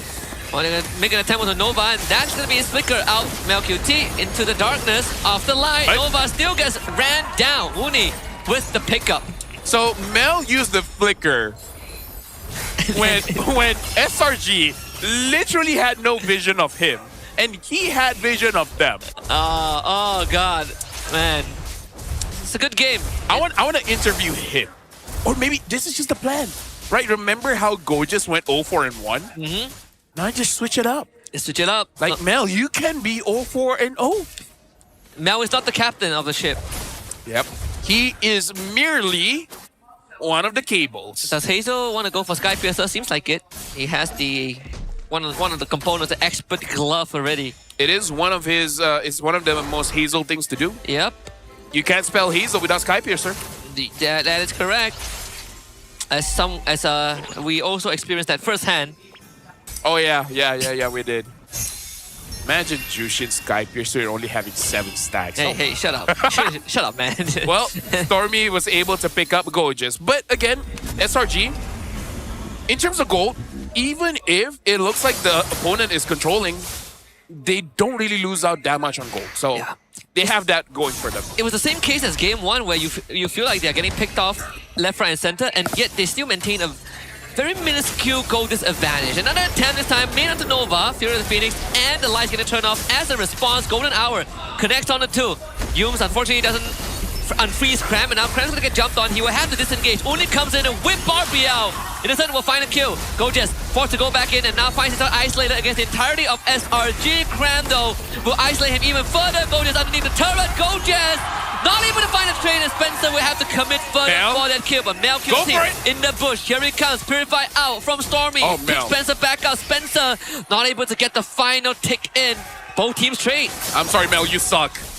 100% should have gotten Stormy there. He even used the Purify, but then what?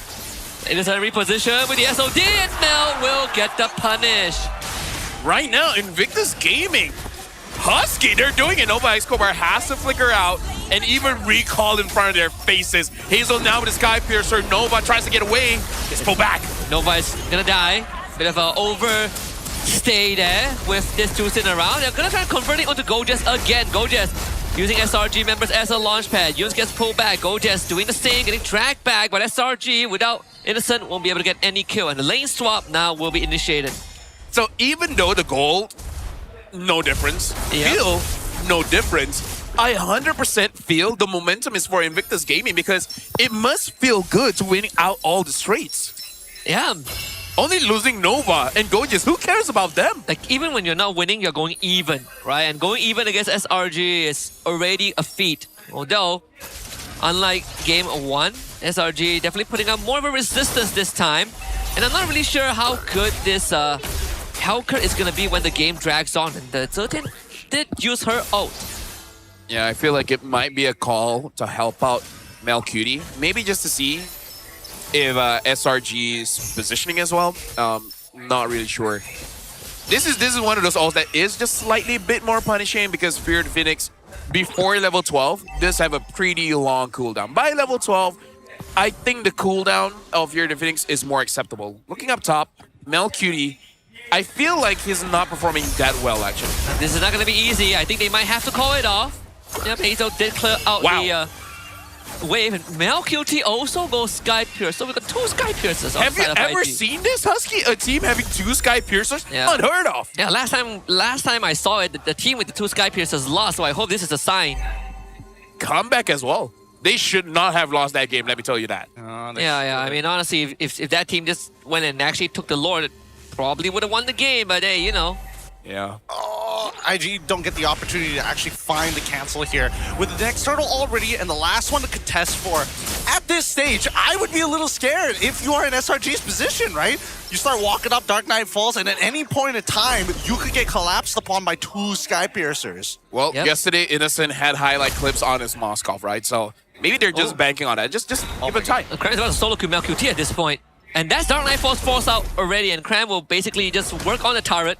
They get a pull back mid lane on the Nova. SOD does miss, and Nova gets to run away. Yeah. Honestly, like, not super a miss, because I think he did think that Mel would jump there. Now Fury the Phoenix only lands on the 1. Here comes Hazel, use Golden Hour, able to save himself and freezes 2 members of IG. Gojes, unfortunately, is very far away from home. We'll have to use Uni as a jump pad, and even uses the flicker to get out Melcutie with a collection there. And Nova Escobar also able to zone out the Leomort. Okay, that was cool. Yeah, it was. Melcutie chasing him down like a heat-seeking missile. Flicker into the blink, and now he's looking for a little bit more here as he controls the Tri-Brush. Yeah, in fact, this is the story of Invictus Gaming for now. They are controlling because even though they died 4 times, it's all the front line. Spencer has been fine, Hazel has been fine, even Mel, he has been fine. So they know against SRG, you gotta trade someone. And they're choosing the right people to trade. Unfortunately, Innocent did miss his SOD earlier on, so he couldn't join the fight because I felt like that would have been a big difference maker. And he didn't get the bottom tier 2 either.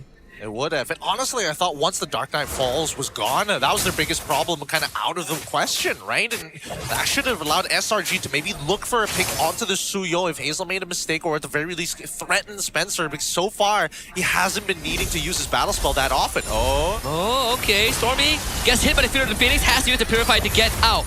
Not the best place to fight though. Melcutie is going to get absolutely slaughtered by Uni. This siege should end as Cram shows up. Mid-tier 2 of SRG goes down. All things considered, not too bad for the Giants. Although I do gotta say, Spencer now with the Lightning Truncheon, we saw even the Fury of Phoenix just now. The damage was a lot. In fact, that's Cram. Cram getting poked out by Spencer. He's taking damage here. So Invictus Gaming, they're getting to a point, they're getting kind of comfortable. The one that they really have to be careful of is going to be Innocent. But so far, the impact is not there just yet. Yeah, right now, Cram doesn't have any MR whatsoever. I think now he's starting to build into it, trying to tech up while he still can. Corrosive Scythe and Dom Ice going to be the items. No War Axe, nothing of that sort to give him extra sustainability. He has what he has, and he's just praying that Vengeance is enough. Nunes have to continue trading his health bar to find some info. Unfortunately, the mid wave did get pushed in, so SRG, they don't get much priority around the map. They use the Fury of the Phoenix, most likely as a scouting tool, and they find Yumes in an awkward position. Hazel able to dodge the golden hour as they full commit onto him, but Stormy now far away from home and has to start peeling back. Spencer able to make it to his teammates in time, and IG disengage. Yeah, I'm waiting for Mel to have a very good engage and either get onto Stormy or Innocent. But looking at IG's initial plan, it looks like Stormy is going to be the target. So right now, Mel should be strong enough to be able to, if not one-shot, enough to just deter them away. I think the hardest part right now is the fact that every time SRG have to fight, they have to move alongside with Stormy, and his range is only so far compared to Zetian, right? At a certain point, you get too close and you eventually just have to all in with the rest of your team because you have to be the anchor and you're pulling them along for it. Invictus on the opposite side, they get the pokes for free and just have to wait for SRG to step into their territory before they look for cleanups. Innocent is unsure if anyone from IG is around, and now he might find out. Hazel not getting the stun in, but there is Gorgeous around, and Fury of the Phoenix gonna force the Purify out. Gorgeous misses the Flicker Dark Wave, but this should be a kill unless Innocent can outmaneuver this. Yumes comes in and for the Flicker and saves his teammate. Nova Escobar gonna come in from the flank, but unfortunately the backup is already here from SRG, and Innocent gets bailed out. Gorgeous though still goes back in. The Barbell will expire as Cram holds back Nova Escobar. Gorgeous far from home, and Stormy will get the kill. I'm gonna see if there's any time you wanted a Fury of the Phoenix. That was that time. You could have killed Innocent there, and you could have gotten a lot. Invictus Gaming, they almost got it, but the flicker coming in from Yumes, throwing things around, made it more manageable, and SRG came out on top on that one. Yeah, it also helped that Hazel ended up missing the second rotation of his Blade Surge. Oh, Trying to cash in on some Sky Tracer stack. Uni is gonna man fight this. He has the War Axe. Golden Hour freezes Stormy instead. That's not what you want as SRG, but still, they will trade junglers. I gotta say, Melcute, I think he hasn't practiced this much because there are opportunities for him to go in, but he just doesn't see it. Yeah, he doesn't want to lose any of his stacks just yet.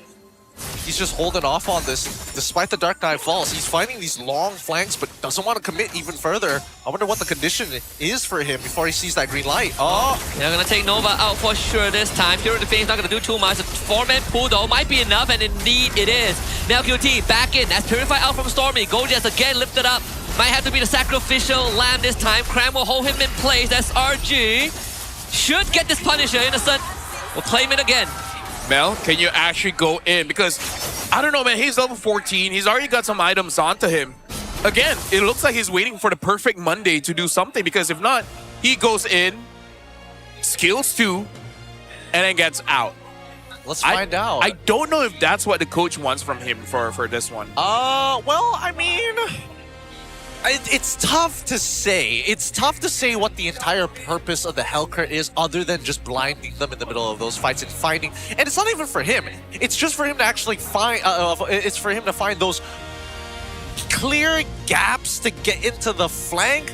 But there's no real commitment, and nobody else is taking advantage of the fact that they can find flanks themselves. So it's strange at the very least, at least for me.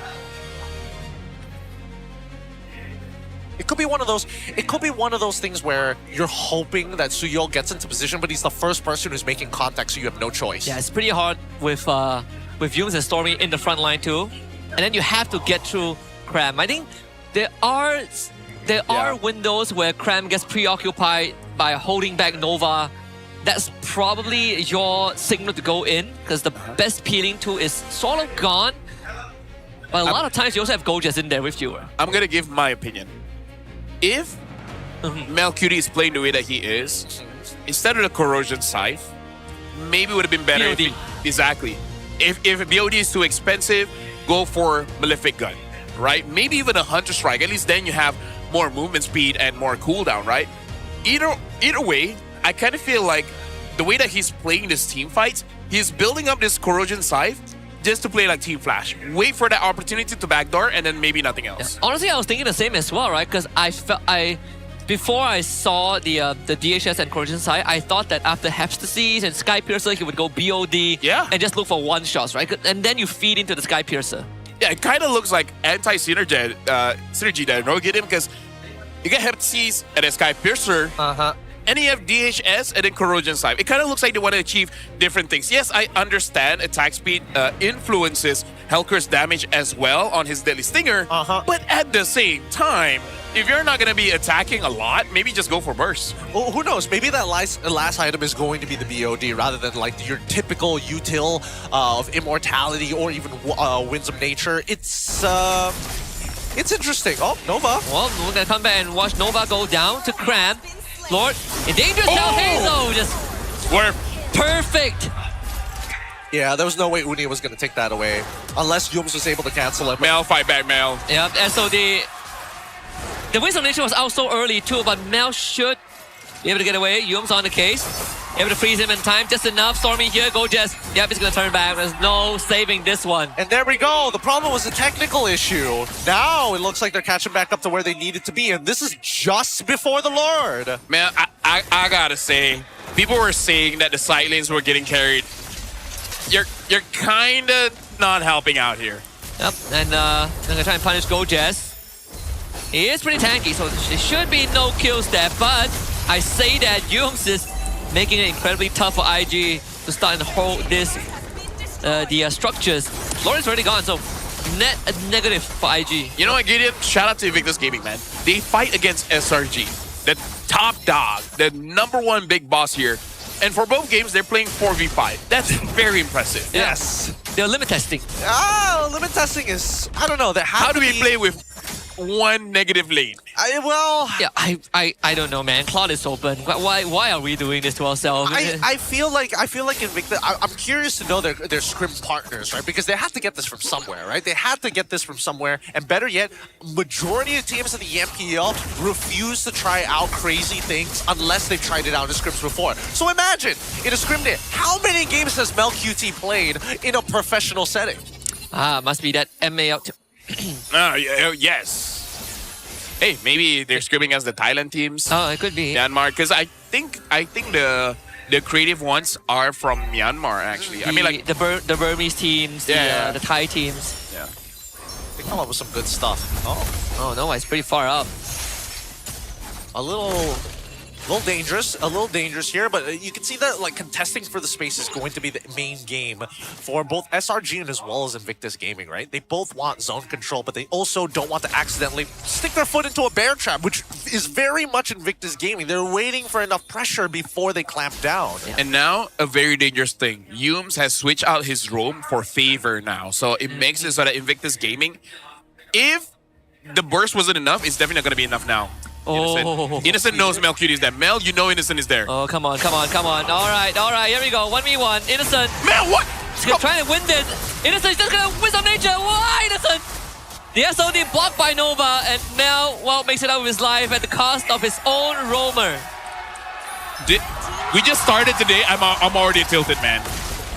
Hey, you're about to get a lot more tilted after this, so Gorgeous might be the second one. Get lifted up, and good night, IG. Starting to really fall apart. Okay. Gonna get solo kill here. Oh, baby. And now the Malefic roll comes out. Could have had it, 5 minutes ago. Well, dude, I don't know what to say, man. Like, bro, I love the fact that Crab, to prove the point even further, literally fought him 2v1 under the tower. It's just like, no, not even close. Presses vengeance, even though it didn't make a difference. Yeah. Might as well. Oh. So this is where the game truly begins. Oh, they do catch you. The golden hour doesn't help out. Uh-oh, they're all trapped. Good night, sweet prince. Hazel gets skipped. The Nova is out too. Dang! I thought Innocent would start attacking, but he didn't. Yeah, he didn't get as many auto attacks as I assumed he would have gotten there, or at least like set up for the potential like collision. I gotta say, with SRG waking up after that pause, I'm losing hope a bit for Invictus Gaming for Game 3 because this is what SRG does. Yep. You get a game off of them, and then suddenly they get upset and they just get a whole lot stronger. They're like, imagine SRG, their hair just gradually gets longer in the game, and it turns yellow. So SRG is a two-faced boss fight. You can't expect to beat them only once. Stormy could get jump on. Flank from Nova, follow up with Fear the Phoenix, Innocent, good Purify to get out of the crowd control. SOD gets used, reposition, and Innocent, untouched. Gojes will try, Melqt finally in! But Innocent does have to win the immortality, comes back up, still goes down. But the damage for the rest of SRG is a bit too much. Even Stormy has awakened. Spencer doesn't get frozen, but not that it matters. Cram is here, Spencer is dead, and used for the shutdown. SRG will roar to life and give us what we all deserve, a Game 3 in the series against IG. Well, I honestly don't know for this one, man, because this game, I feel like someone's throwing, you know? You still want to believe that it's a misclick on the Hellcrit? I don't think the Hellcat is a misclick. I think he's just don't know what to do with the hero. He's kind of bad at it, I'm not gonna lie, kind of bad. And I was surprised because eventually it came to a point in the game where I was like, man, Cram is getting like little to no value out of this Thamos until he started diving turrets, and then all of a sudden he is doing a lot. I feel like Gojes needs to start being bad again. He's not being bad again. Like, instead of Mel, I think it's okay if Gojes is bad. Like, if you really have to choose one, obviously I want all 5 members of IG to do well, because after game 1, I had hope they could finally beat SRG. But then, it's like, SRG was good, but it's like, they're not the reason why they won. Yeah, They just 4v5'd. I don't know. It's always the days that we cast that's just a little strange. A little strange tech that they came up with. Would have been nice if we had a BOD. It would be nice if it's just a 3v3. I think, yeah, I don't know. ML will one day go from a 5v5 to a 3v3. So we eliminate the side lanes? Yeah. It's probably no need for it anyways. Or just have 3 laners. Or just 3 laners. Yeah, that would get rid kind of of the be cool. support and realm, just 1v1 in each lane. Or 1 laner, 1 jungler, 1 roamer. That formula has been done before and actually does pretty well. Yeah, but that's okay. It does okay. It does okay. I don't know. After watching that game, like, there's only so many props that I can give, and I'm running out of them very quickly. After watching like a majority of the games look somewhat like that throughout the regular season, it is starting to get to me, right? Like, why there has to be some degree of polish to this, right? I'm seeing no degree of polish whatsoever. And after the tech pause, it's like, yes, you are winning. I'm hoping that this 3rd game here by SRG is gotta be clean. Yeah, I'm just constantly reminded of that meme I saw where, was it boxing? Yeah, I think it was a boxing, right? Like this dude, he gets a knockout and then he starts popping off and then he looks to the side, his opponent has stood back up. Oh, yeah, I saw that. Yeah. Well, the MVP is going to Innocent. Oh my god! Yeah, we know the camera had to turn away. It's like, not a sponsor, but it's okay. Dark Knight Falls don't matter, boy. I couldn't tell what phone he was using. My eyes were blinded by the light. Yeah. Dude, I'm just phone blind. Phone blind. Yep, there you go. That's there you go. For. Oh man, what a surprise. Wow, MVP Innocent, what a surprise. Honestly, there shouldn't be any surprises in this game. With the way that things were playing out, there should have been no excuse unless SRG truly did not want to win this game. I don't know. I honestly thought that they had a good chance. Like this Hellcat could have been a genius pick. Could have been.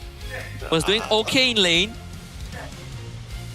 They put him back on Claude, man. That's the thing. I put him back on Claude. When you say he was doing even well Granger lane, is fine. Like, yeah. Even Granger is fine. It would have been. It was so many things would have went decently well. They had like a solid combo with or without the Dark Knight Falls. Just Zetian's Fury of the Phoenix alongside with Hazel most of the time would have been enough to take out one person. Well, again, you can just say IG is a very brave team. Not every team can say they went up against SRG with less than 5. Less than 5. Yeah, Sometimes just 3. Like, it's insane. It's too much. It's Look at the manager, man. Is this Even she's questioning in Mandarin. Is this the real Chuman Granger player now? Even his Granger is just, It's all right. He definitely can't play YSS. Yeah. Now I'm looking at Jess holding Nova by the shoulder. And You did well, boy. Today you're a 9. You are a 9 today. Today you're a 9. Today you're a 9. It's just that, one of our members was -4. You know the guy sitting beside you, that dude. Yeah, like if you need to spit in his face, it's okay. Yeah, I told him when he the ops bot can still trace his face. Yeah, I told him when he presses Alt, SRG can't see, but I feel like every time he presses Alt, he turns off his phone screen. And He just locks the phone screen. No. He's just like, I can't see anything. What are you talking about? Yeah, but then cut to Becky is be like, we are in this league for a long time. All we have to do is increase the brightness. And then we're good. I'm sorry, guys. I want to give proper explanation, but there's no way to do it without just bullying one person nonstop. And this is how you reinforce your point earlier, where clowns are respected profession. Yes. Can't have a carnival without a clown. Who knew nowadays you don't even need makeup, right? Maybe just have orange tan all over you, and then that's it. That's all the makeup you need to show people that you're a clown. Yeah. Maybe even wear a wig. Don't disrespect a healer, alright? Don't disrespect a healer. Yeah. Who heals that has yellow skin? So many. No, I get it. No, I get it. Now I get it. Now I can't believe you stray away from your own setup. Hey. I don't have that social media here. Okay? You don't have the social media. Here in Malaysia, we have false. We have what? We have false. Over there, they got truth. We got false. Wait, false. Yeah. Over here is just bad advertisement and what do they call it? Misinformation. Hellcat feels like a misinformation. By the way, I gotta say, hero name Misinformation is actually pretty cool. Shout out to Rick and Morty for that one. Yes. You know what I prefer? I prefer Misfortune. Yeah, well, you know what? Different title. But hey, rich guy, innocent. Hey, if innocent can do it, we all can. Just wait for the next marksman. Miss Unfortunate. Spencer the carry, Nova score by the sandbag. Humes, the best wingman. Who's the MVP again? Innocent. You know why I asked? Because it really didn't matter. It didn't. It did not matter. It did not. Although I do feel genuinely bad for Spencer because sometimes like the skill cycle for Zetian is so awkward at times that you just have to sit there and just watch. You're like, yes, my full, all my ability. All right, now what? Yeah. Yeah, you're just like 3 rays and you just. Give me a sec. Let me breathe. And then you just nonchalantly walk away. Yeah, you're just walking around, and then you're just like, let me do it again. It's like Hazel's like, do something. It's like, let me basic attack. The Emperor of Chengdu is here. I can imagine just Mara slapping the air. Either ways, this is the rich guy, Innocent. He did a lot. Around 7,000 gold coming in from the minions, almost 1,000 coming in from the turrets. 71,000 damage dealt, pretty good. 78,000 damage taken. That's much higher than I would think. Yeah, was it really 78,000 damage? The amount of shields that he's been getting from Yums.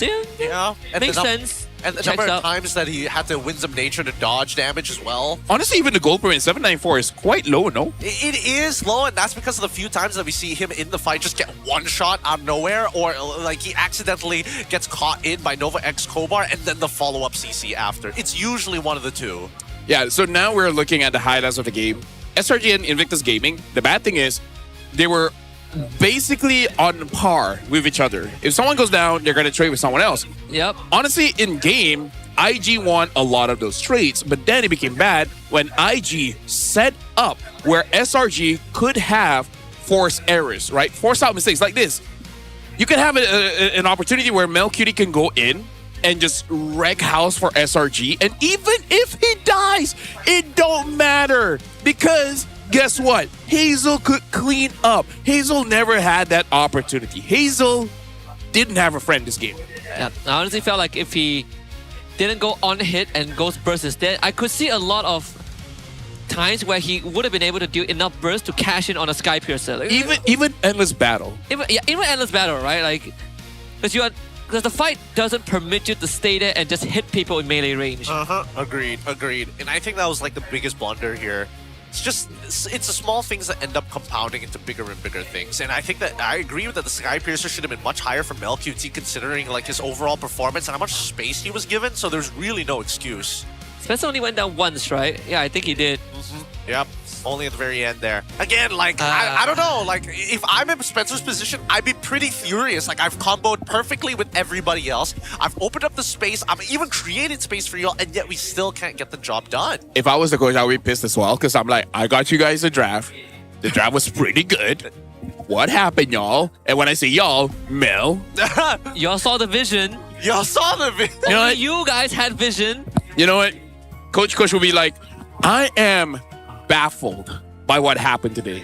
I thought my anger towards Gorgeous would be unmatched. But then you came in. I asked you, are you okay to use Helker? And you're like, huh? And then I took that as a yes. Bam starts using advanced English. I am perplexed by your incompetence.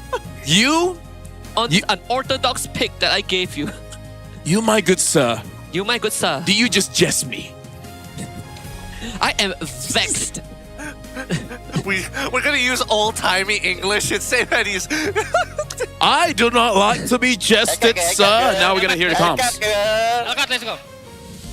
Okay, who asked? Use now? Jap, tunjuk If ni. everyone agree? Agree. Okay, tunjuk ni jap. Carry. Tak Vivo Om. Ya. Let's go. Okay guys, Enjoy the game guys ya. Respect. Oh, I thought I would hear some strats. Right, so I think now we're gonna hear from SRG, or do we have more from IG here? We're gonna hear. I was pretty upset listening to that one. Please tell me it's from IG. Please, we need more of that. We need to know. We need to know more of the deep dark secrets. In the back rooms, Bam asking just like, was that a good idea? But no, we're gonna listen from SRG.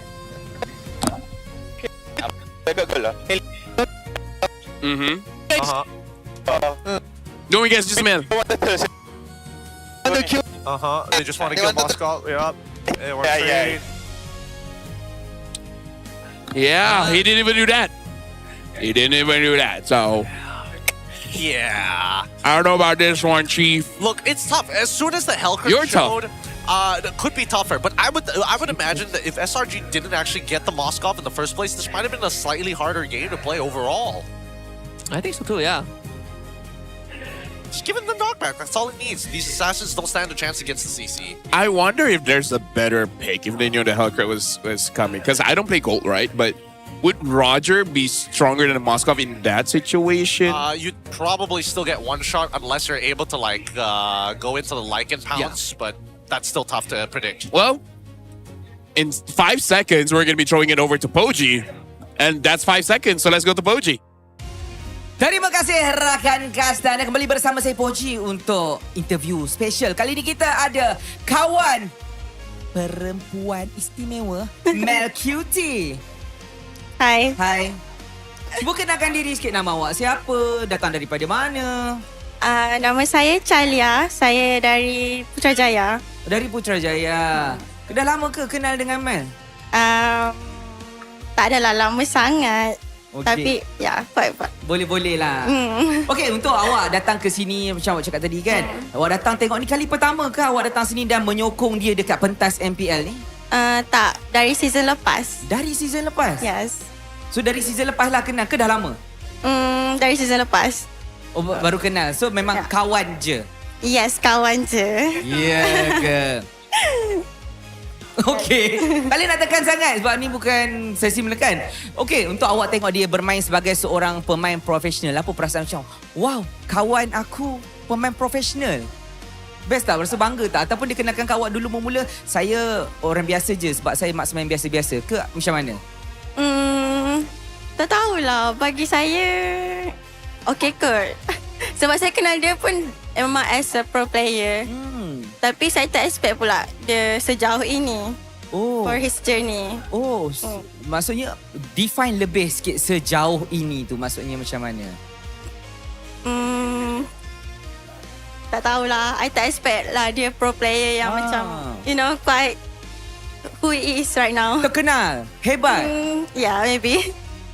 Wah, macam simple jawapan awak Okay. Lepas tu kan, boleh tak macam kalau awak kongsikan dengan saya kan, apakah macam perangai dia lah sebenarnya? Kalau kita tengok dia dekat on stage kan, okay, tok dia tengok tu. Dia banyak senyum, banyak gelak, banyak main. Dekat belakang kan, masa dia tengah lepak-lepak dengan awak ke kawan-kawan kan, dia orang yang having fun juga ke? Ataupun dia seorang yang sangat-sangat serius? No, he's quite funny. Dia seorang yang kelakar, sebab tu saya boleh berkawan dengan dia. Cuba buat lawak dia sekali. Siapa? Dia lawak. Siapa tanya? Okay. Siapa tanya? Okay, kita terkena. Alright lah, sebab dia dikenali sebagai marksman biasa-biasa sebenarnya dekat MPL. Jadi pada pandangan mata dan juga pandangan hati awak, adakah dia adalah marksman biasa-biasa ataupun dia adalah lelaki luar biasa di hati awak? Maybe he marksman biasa-biasa, tapi dia tak luar biasa. Dia luar biasa lah bagi saya. Malu. Okay, Chalia. Hari ni awak datang kan? Awak tengok dia dah menang satu game. Game pertama ni dengan SRG, which is satu game yang sangat susah untuk orang menang. Dan game kedua dia pakai Hellcat, tiba-tiba dah seri dah 1-1. Ini dah nak pergi ke game yang terakhir. Ada tak apa-apa pesanan, kata-kata awak jangan kalah ataupun anything awak nak cakap? Perasaan awak, luahkan. Kalau dia menang, dia boleh tuntut apa yang dijanjikan.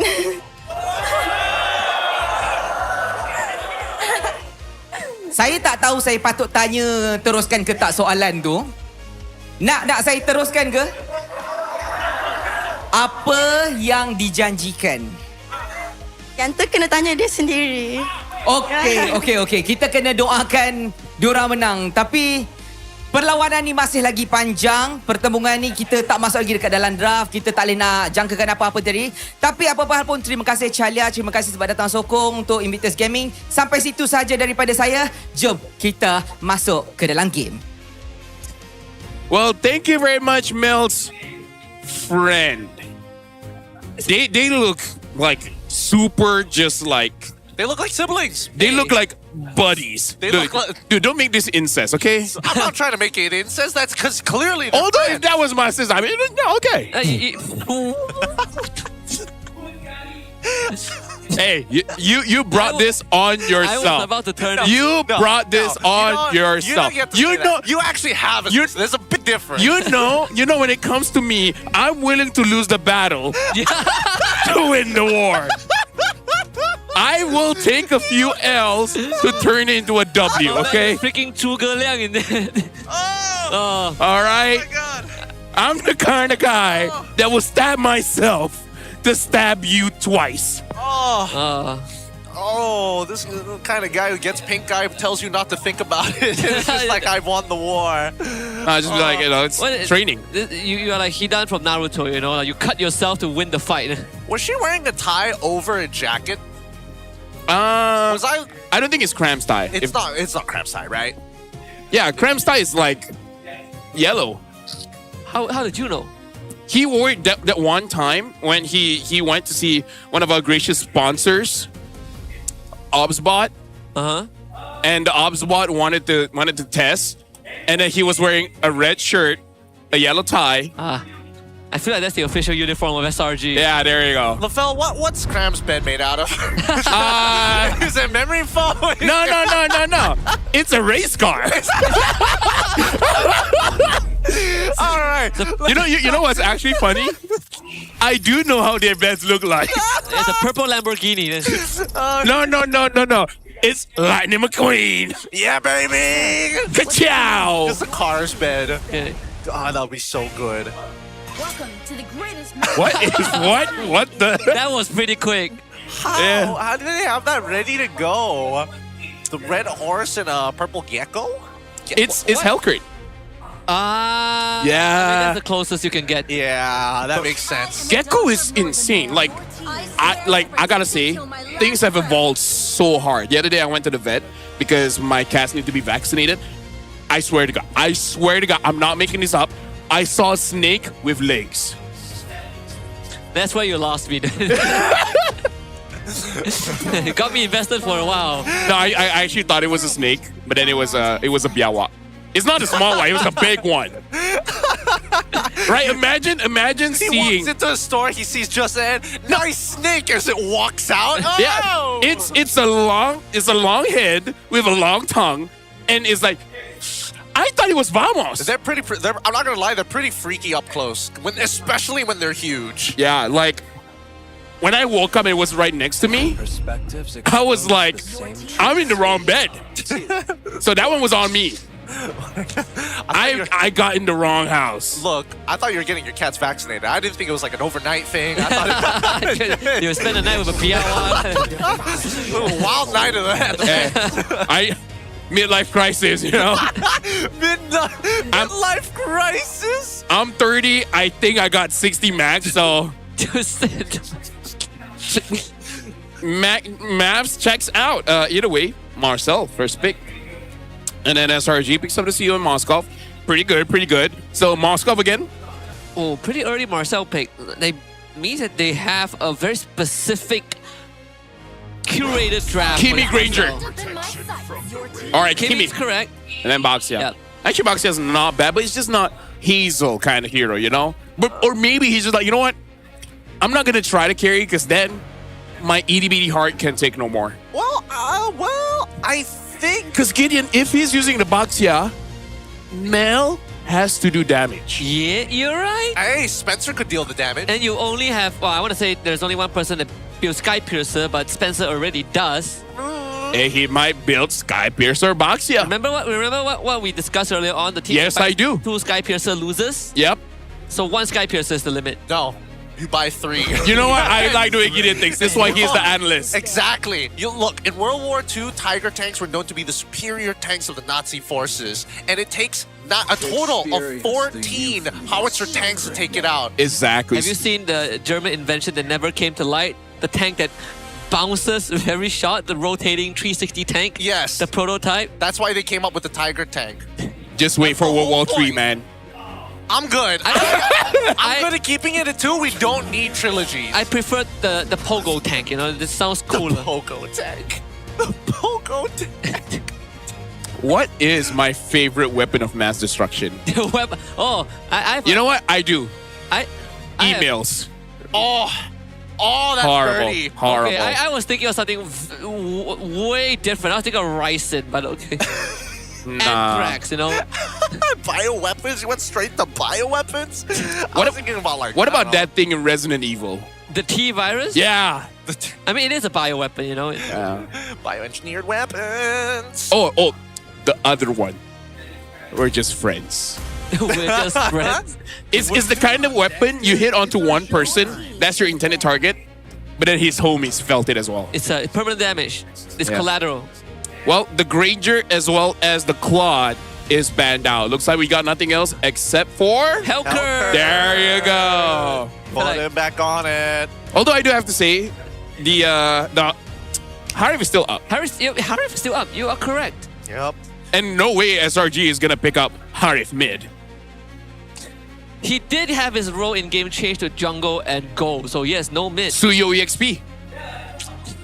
I didn't cure it. We'll see. I feel like anything is possible at this point. I don't know. Anything is possible with these two teams. Especially when we're talking about IG. It feels like SRG, they've got the more standardized composition, and I like the fact that the Cho gives them that much flexibility. It looks pretty good, no? Sorry. Maybe Marcel would be annoying.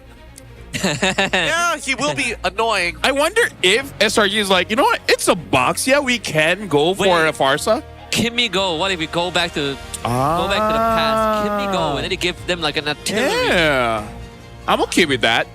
I mean, Raid is not watching the English broadcast, but I did see on his live stream he's playing with Abang Lord, and he does use Kimmy Gold. All right. Probably because he doesn't trust his team.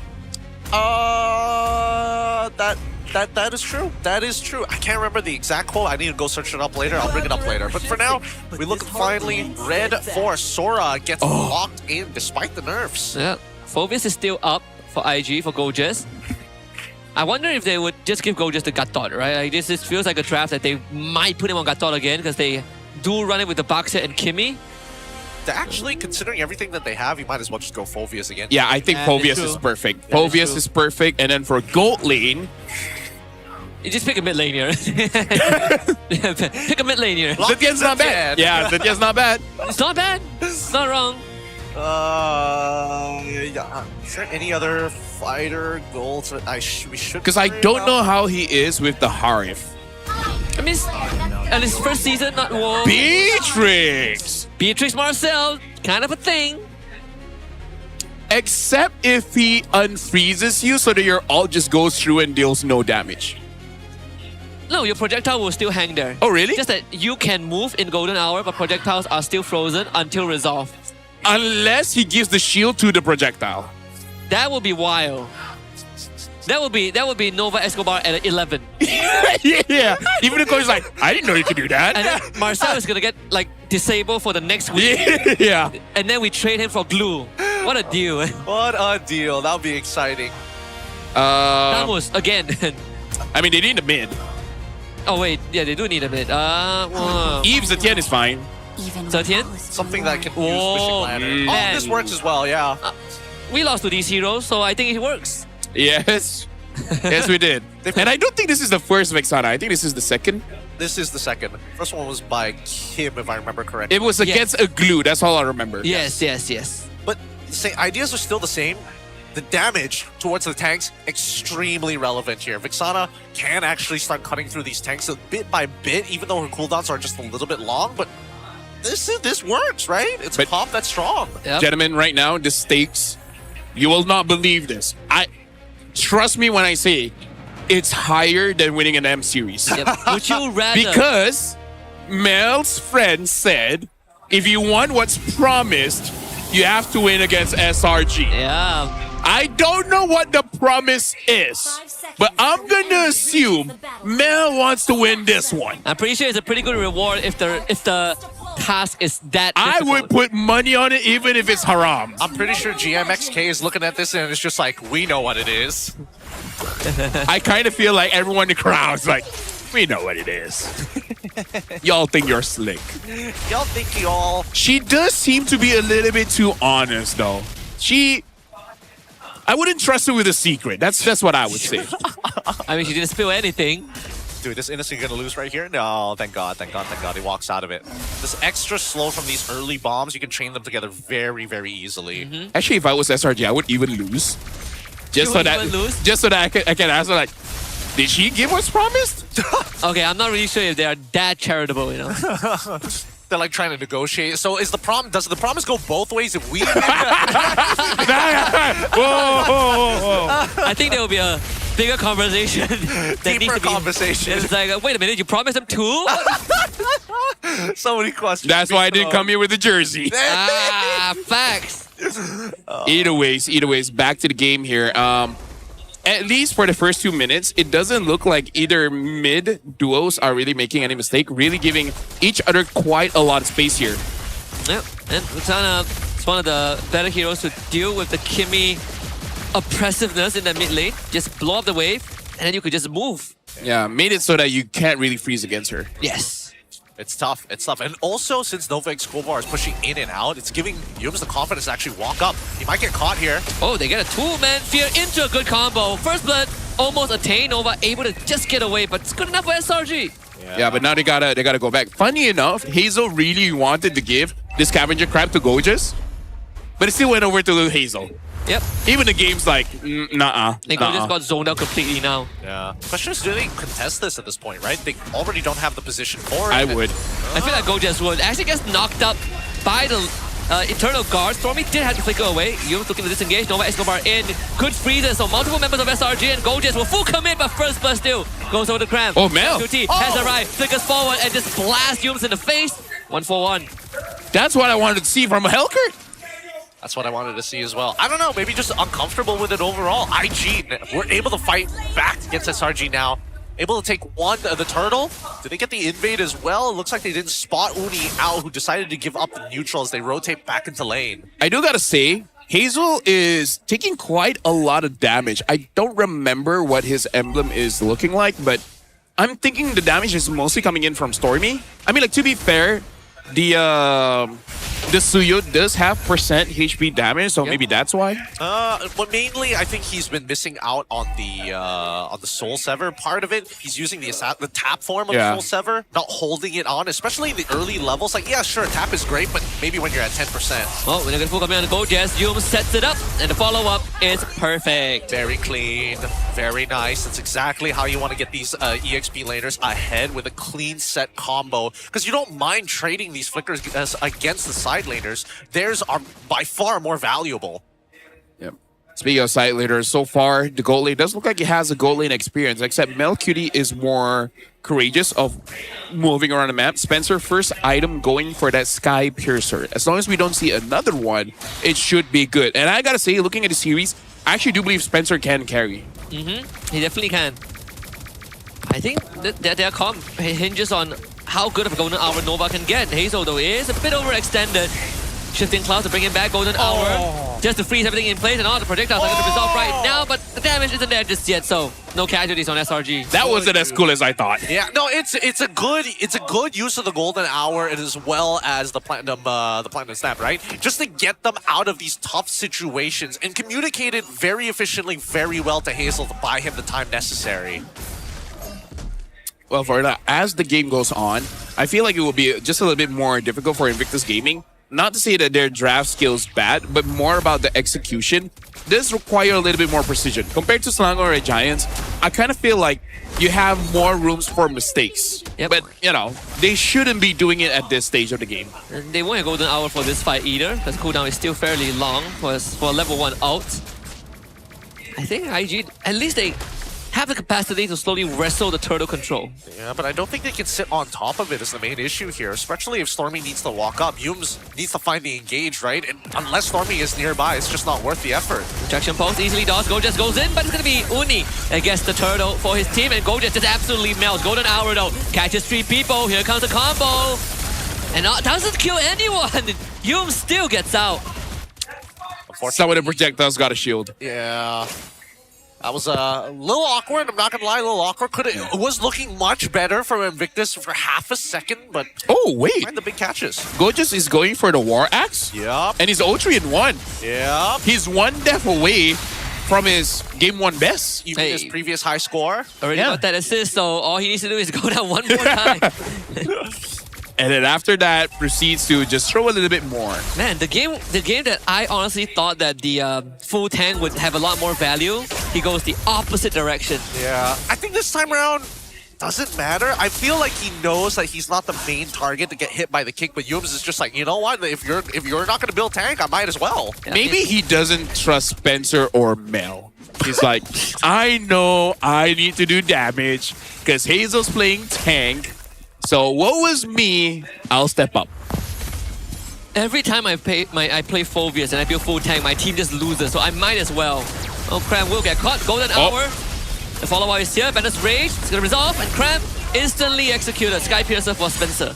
Exploded. Instantly exploded there.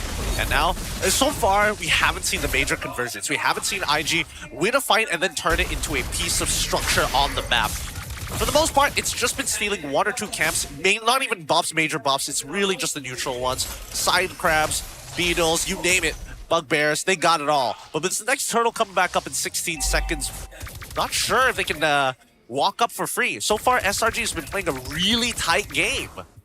Yeah, definitely not a lot of mistakes here. The only thing that they can really capitalize is Stormy's lack of dash. Man, Uni also went for Sky Piercer himself. He looked at Hazel and he talked to coach. He's like, he could do it. Yeah, he could definitely do it. And I think the coach said, but you're not Hazel. Precisely. Yeah, I'm Oni. I'll be better. Yeah. Should get this turtle. The rest of IG very late to the party, so Uni walks away with it. And Nova just has to flicker out because the team wasn't ready. Yeah. Honestly, it's good that he wasn't stingy there because I actually think he would get caught. But now Selangor Giants, this is more Selangor Giants S, where they just control the mid, take objectives kind of for free, because teams usually don't fight back. Especially for this one, Mel needs to scale up a little bit more. And oh, hold on, Hazel does get a catch though. No, SRG, they are warmed up for sure. Yums will flicker the safety, golden hour, catching Stormy. With Fallout a bit far away, they get Stormy pulled back though, so Spencer will get the collection. Yeah, I don't know. Mel QT could have saved this top tier 1 tower just now with just the Bennett ult if necessary, but looks like they wanted more. They wanted to fight! And Cram will start it with the shifting clouds. He rooted back though, Spencer racking out the Sky Piercer stacks, and that is his third. Yeah, right now, honestly, looking very good for Invictus Gaming. Selangor Giants, Innocent is just playing the Moskov game, getting as much objectives on the side. Yums giving vision, but looks like he's staying. He knows that he can get this for free. Yep. And Nova cannot get to him in time as well. Not with Yums basically being the point guard. But yeah, you don't really want to feed the stacks of Thunderbell to Nova. SOD does get blocked. As Innocent wanted a lane swap to the bottom. Yep. Right now for Invictus Gaming, it does look like they're playing to scale. So Melkid, if there's any time to step up, it's definitely this one. Because Hazel, Nova Escobar, and Spencer, they're not being as aggressive as a normal Baxia comp usually is. I think they've just missed the timings for that now, right? Because now that Uni is level 13, he's 2 levels ahead of Hazel. This is not the position Baxias want to be in. They want to be the ones with that level lead. They want to be the ones with more tempo. And I think that's what they've lost here, right? A majority of their fights, just somebody is a level down or somebody is just a little late to the fight. Yeah, now Divine Glaive for Stormy as well. So I don't think Hazel can survive the next engage. Well, they used the seal. Unfortunately, don't really catch anyone from SRG. Turn their attention onto Cram and try to blow him up. Cram will be able to disengage. The golden hour only onto Yums. Did you see that? Cram got stopped, but then he came out of it all of a sudden. Yeah, the golden hour was like, never mind. Nah, you're good. Talk about favoritism, am I right? Yeah. Yeah. I didn't know it worked that way. I didn't thought if you're lightning, you just get stunned up just a little bit. Yes, a little bit. The Lord. Now danger territory. Kogan with a good disruption to allow Spencer to take the Lord away. Yo, Spencer. But go! He's doing it this game. 3-0-0. Even getting the Lord. Right now, Nova Escobar is just zoning them away. SRG lost control a little bit, but Cram. Yep, they're going to try and punish Spencer with the kick, and they will do just that. To cut the Sky Piercer stack down as well. Cram though is gonna find Melguti, throws his life for it, but it's worth it if there's Innocent and Uni still left on the table. Uni now catches in on his own Sky Piercer stack. The Marcel able to get away in time, but SRG will be able to take the mid tier 1, and they have a Lord to deal with bottom. Okay, considering everything that has happened, pretty good. Cram was able to find his trade. Innocent and Uni managed to survive a majority of that fight, and I think that Invictus couldn't have played that any better. I mean, the fact that Yum was able to still find the kick in the middle of that fight, I think that Invictus at this point need to start turning their attention to the enablers, right? Hit that front line. You got to make sure this Cho doesn't get that free flicker way of the dragon. Right now for Selangor Giants, funny enough, Gorgeous dealt the most amount of damage. Yeah, and Gorgeous has been pretty consistent even in their losing games. So this is the second time in the series that he was able to set up for IG to take the Lord from SRG. Blue Ref paused the match. Nice to know we know who paused it. No, I believe, yeah, it's IG side, right? Yeah. It's Blue Ref. Blue Ref does have that tendency, you know? Like, you think Blue Ref is aight, and he is honestly. Blue Ref. I don't know his father's name, but Blue Ref is already quite a good name in my opinion. Blue Ref bin what? Muhammad Blue Ref? Yeah, Muhammad Blue Ref bin Ijao. There's Bapak Kau Hijau. That's yeah. It's just your father is green. No, because he's blue, right? So the dad needs some kind of blue. The mom is purple. So then when they had a kid, it's blue. It's all part in the DNA of colors. I know it's hard for you to understand. So the kid is born colorblind. No. Imagine this. Imagine, right? I know the joke I want to make, but I know I shouldn't make it, so I'm gonna change it. Imagine if your parents the colors are changed, but imagine it's a different color. Imagine if your parents are red and yellow, and then you're green. It doesn't make sense. The blue has to come from somewhere else. You already got the yellow. What was I supposed to be again? What was the color Okay. The child is green. The child is green. The child is green. The dad is red. Okay. And the mom is yellow. Okay. All right, so we're missing the blue. So is my uncle blue or? You have that one uncle. So someone is blue, but it's not the dad. Oh, Spencer got a kill. That's great. Cram died. He's still able to kill Mel. The war as keeping Cram alive almost outfights the Marcel. But that is IG coming out on top with 3. We're just getting a double as well. Now 3, 4, and 4. All right, we doubted the war axe, but it's working. To be keeping him alive. I wonder why this time. I know they needed damage, but like, does that mean that somebody else had to get anti-heal? Wait a minute. Spencer is doing a phenomenal job. Do they have? They don't have anti-heal. With They only Nova. have one guy. Just Nova, yeah. Oh wait, no, MelQT also. Oh, look at this instant replay, and it's very instant. I gotta tell you that. Yeah, true to his name. Yeah, although I do have to say, MelQT is getting blown up a lot. Maybe try to dodge some attacks. Yeah, I feel like SRG weren't ready for that fight either. Well, to be fair, I wasn't ready. He didn't have his flicker and Cram did, so that's just something you can't really get around. So it's Cram's fault. Yeah, for having flicker. Well, MelQT's fault Didn't have flicker. Yeah, didn't have flicker. He should have faster cooldown. I get what you're trying to say. Yeah, he should have just waited it out. Yeah, I love the victim blaming here. When all else fails, you know. When all else fails, blame the victim. It's some would say easier targets. Facts. I mean, it was their fault that it happened in the first. Oh man, guys, that feels bad we to say. jest. We're trying to have fun because this is actually a pretty fun game, and we're keeping our mental stamina here. The Lord has spawned. Moskov has pushed up down bot. Looks like he's gonna go top for a bit. And then maybe try to re-enter with the SOD if it hits though. Yep. The caveat is that it needs to connect. So the timing is important because if Moskov can join the fight, it's a 4v5 at the Lord Pit. I don't think SRG can win out unless they really play this to a T and pick up both Spencer and Mel. Well, they should be fine. They're taking the space now that they see Innocent on that top side, already revealing himself. I think that IG either needs to rush this or start moving towards Tri-Brush. And they're gonna go and try to speed it up. Here comes Cram. That SOD does connect. Yums also goes against control. The golden hour is Yums. Lord now in danger territory, and Uni will be the one that secures it. Time was bought just enough, and SRG did not have to participate any further. They got what they came for. MelQT goes down, and Innocent takes the top inhib. What happened there? What happened there? How does Hazel not get the Lord for free? He was not close enough, and I think we need a replay to see that who was holding him down. But that's the most winningest Lord I've ever seen. Not only did you win the Lord, you were able to get 2 turrets there as well. Oh no! I get your frustration though. I do get it. Oh, that's so sad for Spencer should have got that. Oh man! If not Spencer, at least just give over the platinum side over to Hazel at the bare minimum. But I mean, you don't get to choose who gets it. That's the thing. That's true. Yeah. That's true. You just sit on top of them and you just kind of pray, right? Yep. But maybe he didn't pray enough. Oh, dude, man.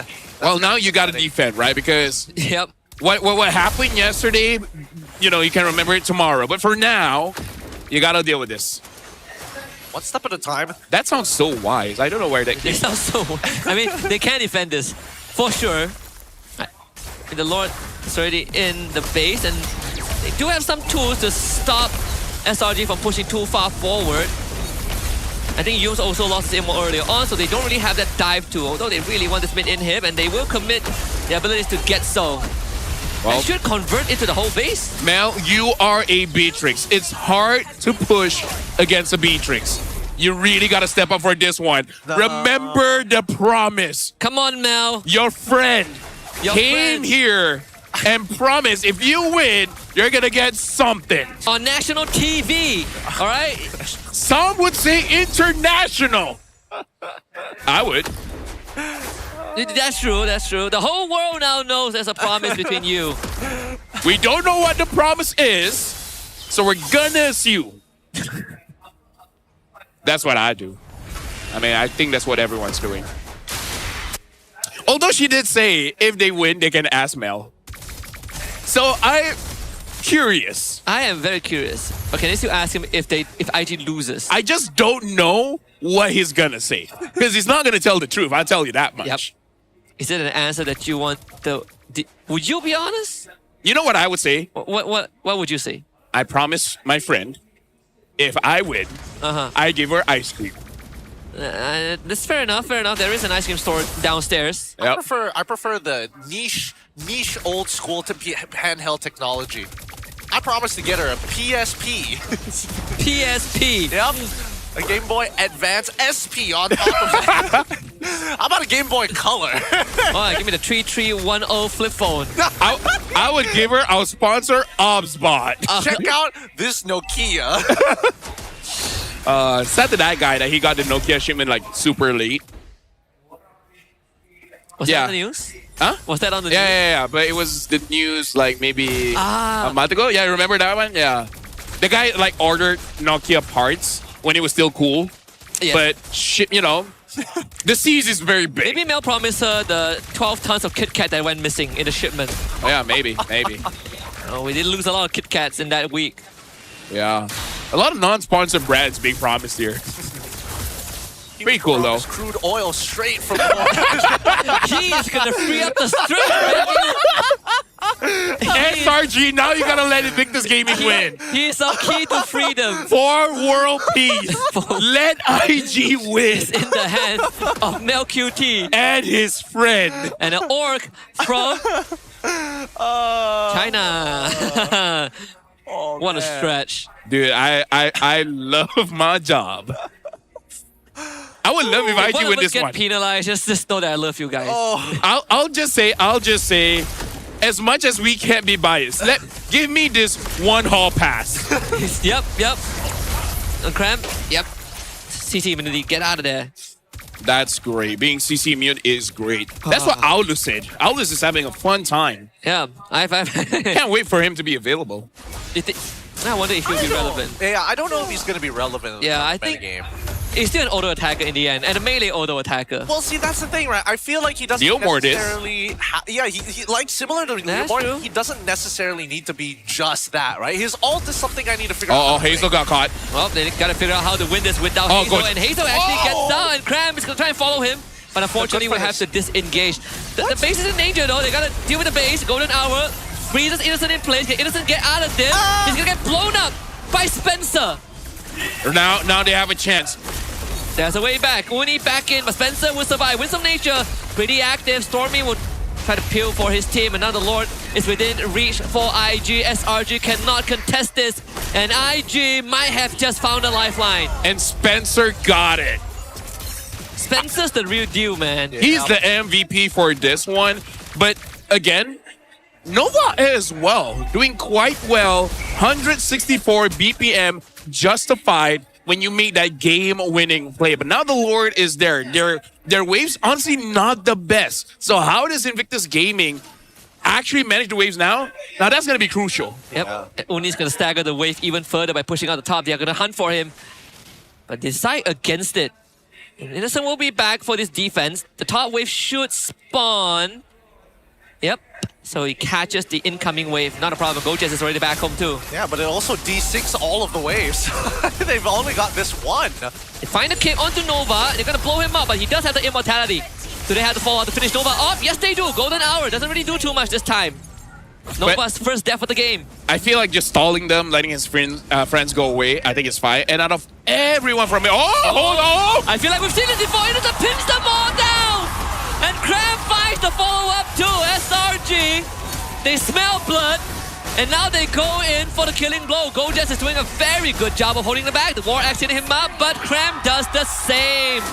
And IG are down to just Spencer and Hazel to hold the fort, but SRG, the win target is out for Innocent. The wave is coming in. You know the final blow is imminent. Hazel would just try to run it out of the base to stall for time. Nova needs 10 more seconds, but they do not have 10 more seconds. SRG will finally take down Invictus Gaming. After a hard-fought battle, This is what SRG does best. They shatter dreams. And now Mel's dreams is out the window. Should have made that promise. If your next opponent is SRG, maybe try with Team Rey. But oh wait, they lost to Team Rey too. Maybe that's the friend strat. She's like, we're not gonna grant it regardless. Yeah, but she's like, if I'm gonna make this promise, it's against SRG, so you better step up. And step up, he did not. So I guess it wasn't good enough. I don't know. A lot of weird things have happened here, but at the end of the day, it is still a good classic game between these two teams. Obviously, Draft's a completely separate story, but it's good to see that Goja is still happy to see that he's having a good time with the rest of the boys. Innocent, man. Just bringing back the M6 play. He's like, guys, it's not even because like, remember M6? And they're like, we're ready. Back then, M6, Yums was like, maybe not. Now, Yums is like, yes, do it. Do it. Don't hesitate. Go in, make the play. And that's what they were looking for each and every time. Oh man, SRG. Somebody's got to knock him down a bit. But at least it's another game that they've technically lost. Not a series, but at least another game. We need more friends to make promises, to give them the necessary push, the necessary motivation. I did say Invictus Gaming, they lack self-motivation. It looks like coming from other people is not enough just yet. But it's getting there. Maybe he needs another friend as well. Two friends. Two friends. To make the same promise. The same promise, not two different promises. Okay, if the promise is not good enough, then sure, different. They're negotiating at that point. Well, right now we will be going over to the stage. It looks like Rose is with everyone from Selangor Giants. That's just how much this game means to them. Let's go over to the stage. Berjaya kekalkan win streak mereka. Tuan-tuan dan puan-puan, Selangor Red Giants is the king of the first leg. And of course, di atas pentas sepatutnya ada dua orang sahaja, tapi diorang cakap nak ajak semula. So, Cram, why did you want everybody to go on stage with you today? Because the round one already habis. Yeah. Saying thanks to the fans lah. Okay, Cram, let's talk about game one first. What happened? What happened? Harley. Yeah, I think the Harley. Yeah, Were you guys surprised with the Harley pick? We got cheese strat a lot, even in the game too. Yes. Yeah, a bit surprised. I see. I'm expecting you guys didn't expect a Harley to come out from the side of Hazel. Is that right, Coach? Yeah. We did not expect him to play that well. Oh, yeah, he dominated with that Harley. And I see the respect coming from the side of SRG sebab selepas kalah game pertama tu, dorang auto-ban. Auto-ban Harley tu in the first phase of the drafting. Which, you know what, kudos to you guys. Really good job. Tapi, di game kedua pula, Hellcat tiba-tiba keluar. There was another cheese pick from the side of IG. And nampaknya game tu pun 50-50 actually. I feel like kesilapan dan errors daripada side IG yang punca kekalahan. Tapi sebenarnya, do you think Hellcat is actually a really good cheese strat? A really good cheese pick for this patch? I think the way they executed it, I think it was really good. Because it also fits with their playstyle, which is they made the game today really broadly. It was really messy. It's not like the typical MLBB where you fight objectives. So I think it was really good pick for them, yeah. Crab, did you expect IG to give such a good fight today? Or honestly, you didn't expect that good of a fight? Actually, we as a team, we really don't expect that they will give us a hard time this series. But yeah, really surprised with their cheese pick. The cheese pick yang membuat everybody terkejut. What do you think about Gorgeous today? How do you think Gorgeous performed? I saw that you guys were all hugging him just now. The real definition of kawan di luar gelanggang lah, guys. Push MMR phobias dia. Push MMR phobias dia. Nakal Cram. Nakal sangat-sangat. Okay guys, so biasanya kita kena panggil MVP daripada bilik. Ayo. Aduh. No, Gorgeous. Stress, Gorgeous. Yes. Say something. Yes. Gorgeous, jangan down. Jangan masuk apa? Bagi kata-kata semangat sikit. Good luck next game. Itulah kata-kata semangat dia, guys. Alright guys, biasanya kalau MVP Rose kena cari dorang daripada bilik, tapi sekarang ni semua dah di atas pentas. So agak-agaknya siapa MVP? Okay guys, kita together ya. Mari kita tengok MVP in 3, 2, 1. Oi, ada drum roll. Siapa? Innocent. Okay.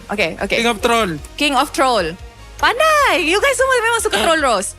Innocent, let me ask you. I asked them about the Hellcurt cheese pick in game 2, but how did it feel like going up against a Hellcurt in your lane actually?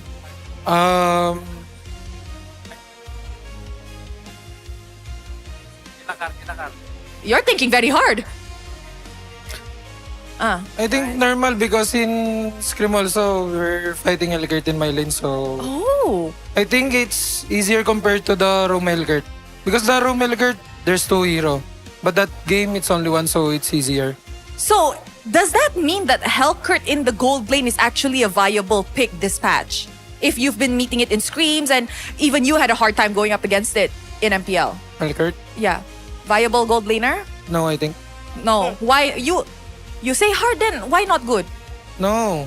It's not hard. No, the one that is hard is the Roam Hellcurt. No. What? Nagado dah ni. I'm asking, do you think Hellcurt is a viable gold laner? No. Bakit? He say normal. He really say normal. So you think The it's really Roamer- not good? The Roamer biasa-biasa Hellcurt aja. So you really think it's is not good? harder. No, so I'm asking, you really think Hellcurt gold lane not good? Yeah, because it's kinda risky. Risky. After the marksman get wind of nature, how? How? So next time, will you play? No. No, not his hero. Okay, and of course, I know this week you guys baru jumpa IG, but next week you guys are gonna be meeting IG again. RRQ dulu. RRQ and then IG, right? I don't know. We only know RRQ. Yeah. You only know RRQ. Okay, what is the preparation? And when you guys meet IG, will there be more preparation involved to avoid instances like today being caught off guard by the cheese pick? RRQ and IG next week. Oh yeah. Yeah. If they're cheesy, we will be more cheesy. Okay, ini yang kita nak. If they're cheesy, we will be more cheesy. Siapa nak last words? Uni lah, Uni, last words kepada fans? Ni don't style lah, Uni. Okay. Ada apa-apa ke nak cakap dekat fans SRG? Go. Thank you. Thank you fan SRG and thank you family Stormy, family. Semua family fans semua yang datang. Thank you. All right, thank you very much. Thank you guys. Congratulations. And with that, Mari, let's show it back to our casters to actually break down apa yang jadi dalam perlawanan ini. Throwing it back to you guys. Well, thank you very much. And Innocent, like, I like that when a discussion is so misunderstood that you just fight about it on stage. It's like, no, I said Rome. No, you say go. All I have to say for this one, I'm on the Innocent side. Yep. Because I think he did say Rome. He did. Yeah. He had to end up speaking Chinese to Rose, and Rose doesn't even understand Chinese. That's how far back we have to dig back into it. But overall, you would have imagined that after that super play at the end, that Innocent would have gotten at least 1 kill. He didn't. He got no kills. Yeah, honestly, like, that play was the only reason he was MVP. Yep. If I'm being completely honest, that's the only reason. And then he 0-17. Yep. And he was getting caught in some random moments. Hey, as well. same as Hazel, man. Yeah, both of them. Yep. It's the complete opposite, 7-1-0. Imagine how sad he feels like, I swear to God, I got 7 kills. I only died once. And I ain't the MVP. I was like, do you throw your SOD? Bro, I can't. That's why you're not MVP. Exactly why. I don't know. The changes to War Axe is bringing a lot of things that were already in the meta that was decently good, even better than it was before. Feels like it's a lot harder to take down the Suyo these days, especially with the War Axe. And considering everything that could have possibly happened, I would have imagined that Spencer should have gotten the early to mid game down a lot sooner, right? Especially when he got the 3-kill lead. At that point, when were the invades going to happen with Hazel? Guys, can I just say something real but hard to digest? I feel like IG, after regular season, going to playoffs, I think there's a chance they can be top 2 and then they can go to MSC. with an asterisk. Okay, what's the caveat? They gotta change the gold lane. Because I feel like everyone did what they had to do. Mel didn't do enough. Like this Beatrix felt like a Marcel cheese. The only time he participated is when Nova golden hour, and then he threw his ult. Other times he did join the fight too, but he's just gonna get dove down by Krem and then he just dies, right? Yeah. And I would accept if this is his only bad performance. But let me just say this: his damage is less than Nova. Try to justify that one. Full build, Beatrix, damage got buffed, the movement speed got nerfed a bit, and you lose out in damage to Nova. The only one person that's lowering you in damage is a tank Baxia in the jungle. That's kind of having a hard game and only dying once.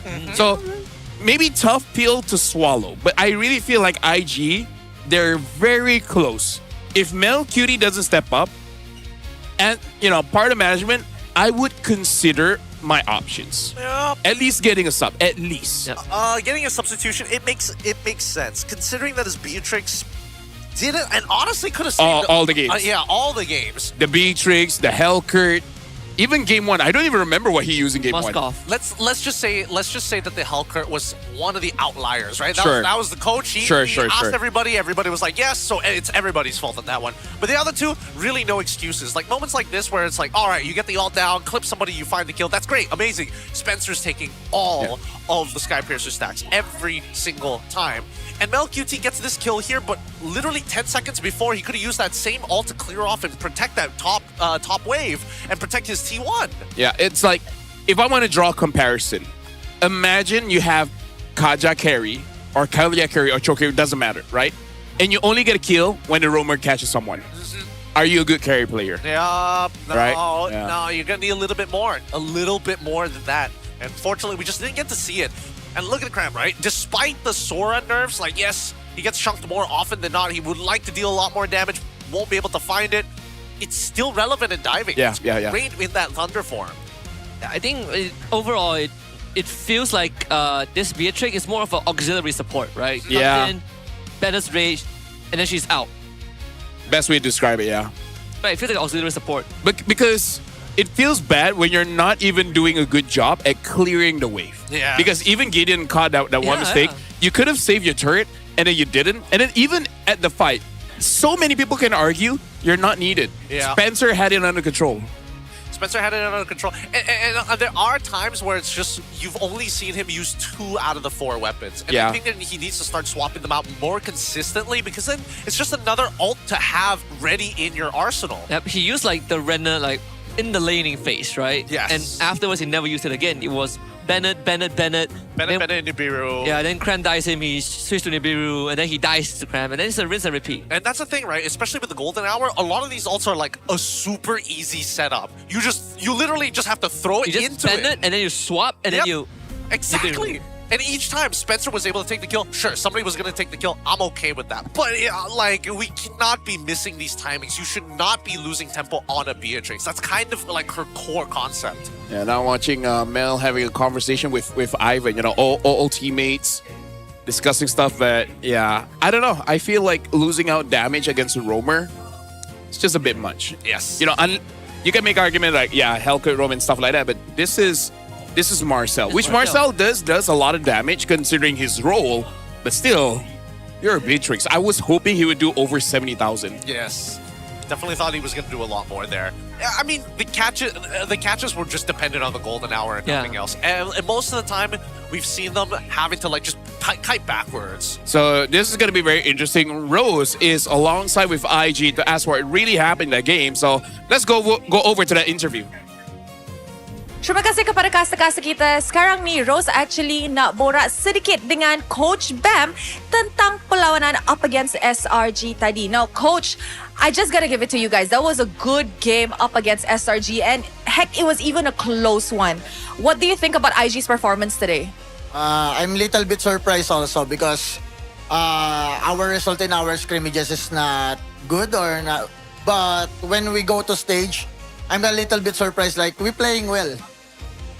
How did it feel like to coming close to beating SRG actually? Because I feel like game 2 was already your game, except a few errors from your side. Actually, that game 2, I already noticed that we can win. But the execution and the targeting is the one made us lose. Now, Coach Bam, we saw from the draft that in game 1, Harley was picked for the side of IG, and more specifically, Hazel was the one who played it. Now, we know that his hero pool is more towards the assassin type of heroes. What made you guys decide to pick Harley for Hazel? Because we already know the playstyle of SRG. They are aggressive, and Harley is the best pick against them because they always want to team fight. So that's why, okay, if they want fight, we pick Harley though. So -1 instantly. I see. And I think even for the side of SRG, they were quite shocked with the Harley pick and at how well Hazel actually executed that Harley. Now, what about game 2? Because another cheese pick came up in game 2 where Hellcurt was actually played. And from the mic check that was played, we heard that, are we bringing out Hellcurt? But what was the reason for the Hellcurt pick? Actually, our result in Hellcurt in scrims is 100% win rate. Ooh. Because that cheese pick is like Melcute's comfort also. He know how to use it well. We already saw that, but yeah, the targeting only in the second game cost the game. I see. So Hellcurt is definitely one of the cheese picks that IG has up their sleeve. Yeah. Okay, now that you guys just lost up against SRG, and moving forward, moving to the next week is actually the last week of transfer window for the season before we move on to leg 2, right? Will we be seeing any roster changes from the side of IG? As for now, I cannot say that we need to change, but we will try. Let's see in this upcoming tryouts again next week if we can change someone. So you're actively looking but don't really know yet if you guys will be taking? Yeah. I see. So tryouts have definitely been happening for the side of IG. Yes. All right, now you have one more match left up against Team Flash tomorrow before we continue into the second leg of the tournament, correct? Yes. How do you think the team will bounce back after today's loss? Because I saw Hazel and Gorgeous actually looks pretty down after today's loss. Being a head coach, that's my job to lift them up for tomorrow's match. But you will expect a better Invictus Gaming tomorrow. Now, with this Invictus Gaming that we have been seeing for the past 4 weeks in MPL MY, Coach, realistically, how far do you guys think you guys can go this season? This season, I think we can compete until EWC as long as our mental and our game style is still consistent or improving every week. All right, so EWC is still the ultimate goal of IG. Yes. Thank you very much, Coach Bam, Thank for you. that wonderful insight. All right, guys, sekarang pula Rose nak cakap sikit tentang IG punya tickets. Untuk perlawanan esok menentang dengan Team Flash, IG punya tickets masih lagi available. However, all tickets for SRG untuk leg kedua sudah pun di sold out. If you guys are still interested untuk mendapatkan tiket, you guys actually boleh scan QR code di bawah untuk belikan tiket anda. And of course, jangan lupa juga untuk dapatkan skin Naruto terbaru iaitu Gushin dan juga Julian. Dapatkan sekarang sebelum the event ends. And di setiap match day, kita pun ada giveaway kepada fans-fans yang hadir ke arena. So, bila you guys sampai, you guys can actually go to the ticketing booth untuk mendapatkan a ticket or like a card, and it's a prediction card, a voting card. Di mana lepas you guys tick your team of the day, you guys boleh submit voting card tu dekat TNT Co punya booth, and kita akan pilih 10 pemenang setiap hari untuk menang 200 diamonds each. Dan jadi jangan lupa untuk mendapatkan tiket anda untuk MPL MY musim ke-17. With that, mari kita nak dengar mic check untuk kedua-dua pasukan for this match. Mati. Knock. Nice pick up gua aman. Nice. Aku tak ada balik. Tipis tau, tengok aku. Oh, gila dit. Lihat ni guys, lihat ni. Depan guys. Ada gudang, maju lagi, let's go. Kiri dari kiri. Go mid. Nice. Go mid. Boleh lagi? Macam boleh. Aman, gua aman. missing prop, cowoknya. Boy, curi sini boy. Komik. Ke dalam. Tengok aku. Bisa tolok kah? Tolok, men. Tolok. Nice one. Oh, nenek. Boleh Jackson. Pabis na flicker. Ay, siya, pabis na flicker. Ako mid bang, Coming guys. Aman ah. Tingol na. Tinggal dia. Boleh. Ay, boleh. Kita live dulu ah. Boleh sorry sir. Pabis. No. No flicker. Hila.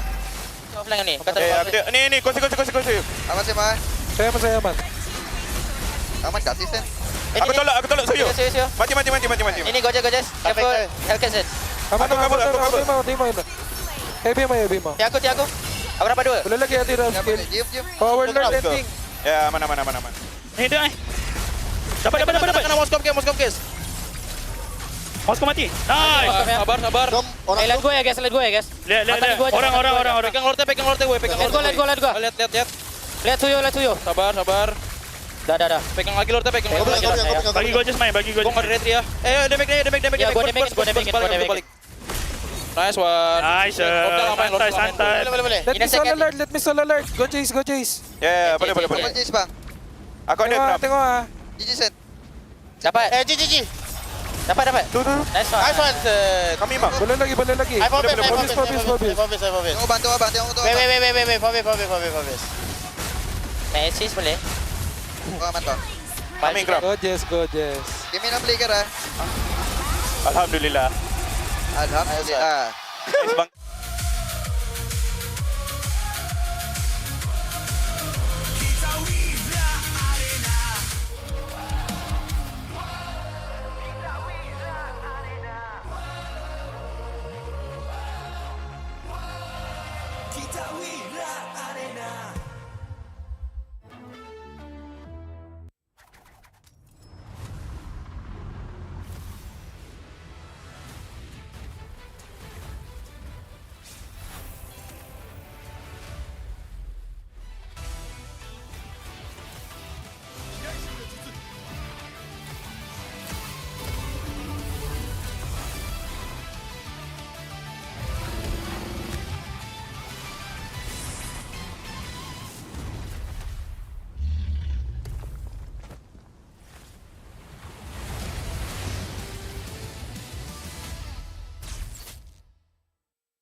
Di Todak Academy, anak saya berpeluang untuk belajar dan eksplor minat dia. Akademi kami mencorak masa depan industri game. Di Todak Academy, saya boleh eksplor banyak ilmu baru. Akademi kami merayakan juara e-sport masa harapan.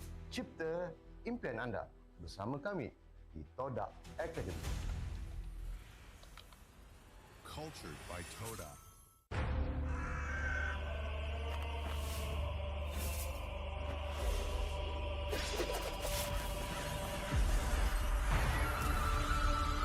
Amaterasu.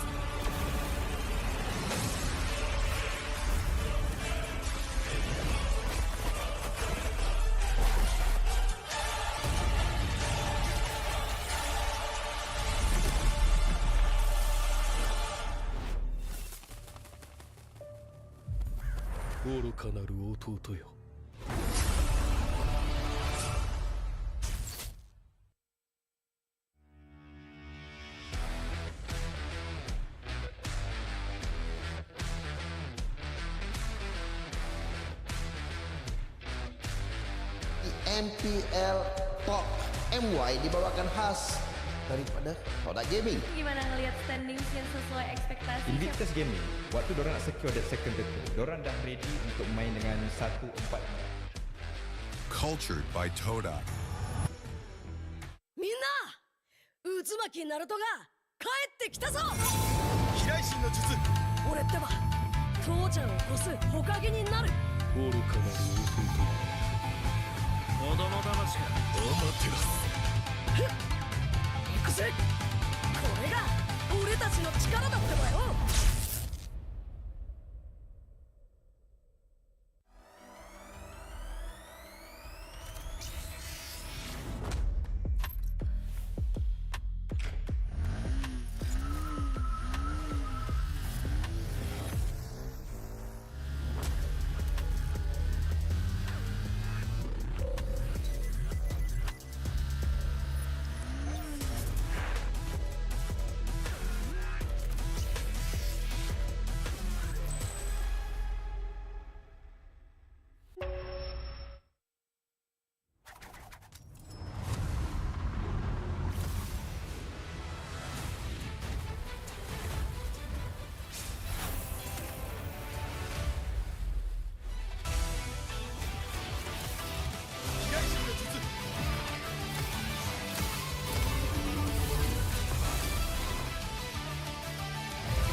Tonight is movie night.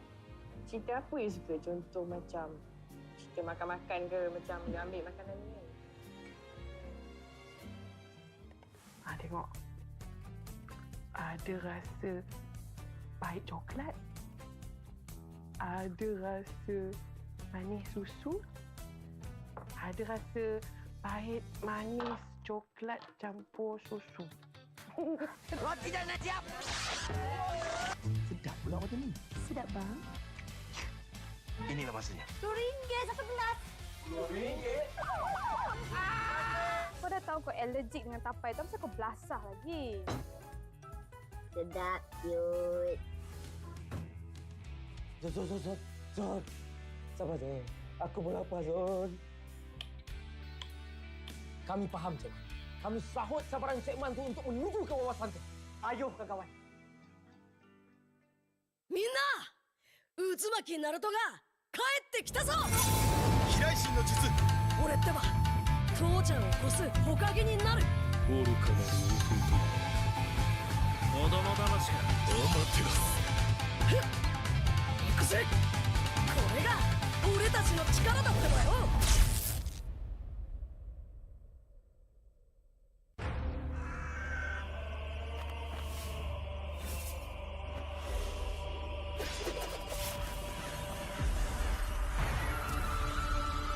アマテラス。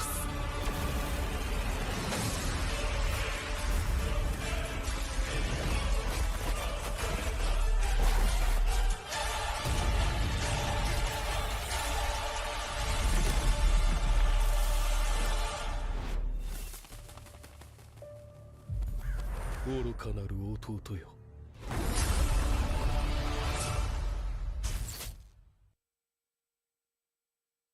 Welcome to the Hook Battlefield. Welcome to the Hook Battlefield. Shake it to left, shake it to right. Got you now, got you now. I can control, I'm flying high. Shake it to right, shake it to left.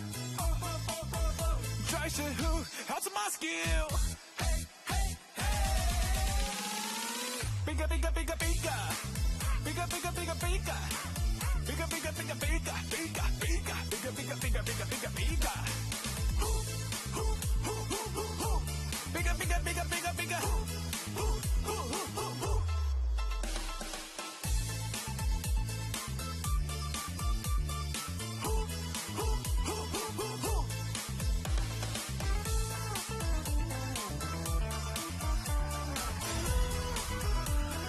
Welcome to the hook battlefield.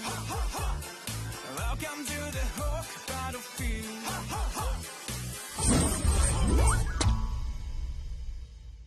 Saya tengok ending semalam. Tak ada tonton. Tak ada tonton.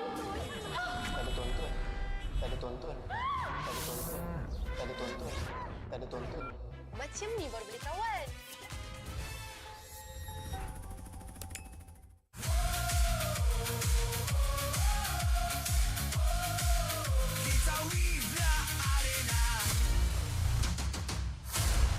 Sekeping je.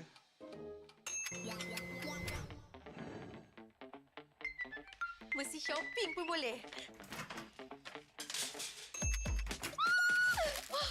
Siap ada diskaun lagi.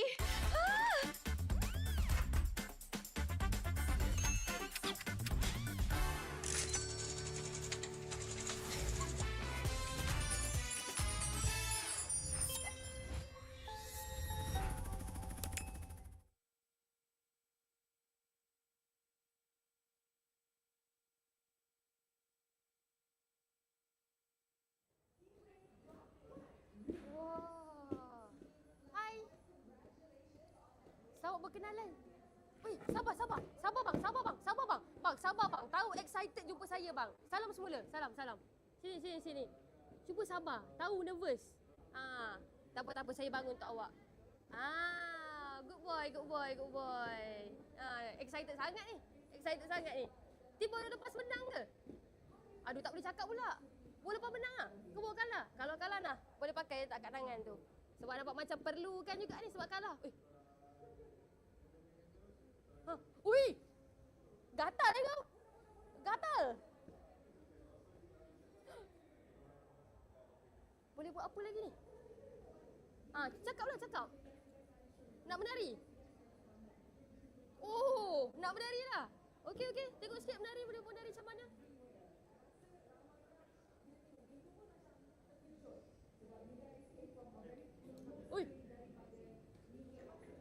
Ui nah.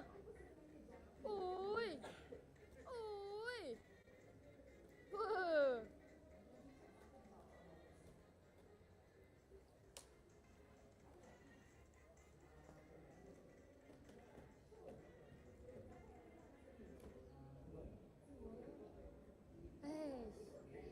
Korang kalau nak tengok benda-benda best macam ni, jangan lupa untuk datang ke MPL MY di Quill City Mall. Bye! Welcome to the hook battlefield. Welcome to the hook battlefield. Shake it to left, shake it to right. Got you now, got you now. I can control, I'm flying high. Shake it to right, shake it to left. Try to who, how's my skill? Bigger, bigger, bigger, bigger. Bigger, bigger, bigger, bigger. Bigger, bigger, bigger, bigger, bigger, bigger. Bigger, bigger, bigger, bigger, bigger, bigger. Bigger, bigger, bigger, bigger, bigger.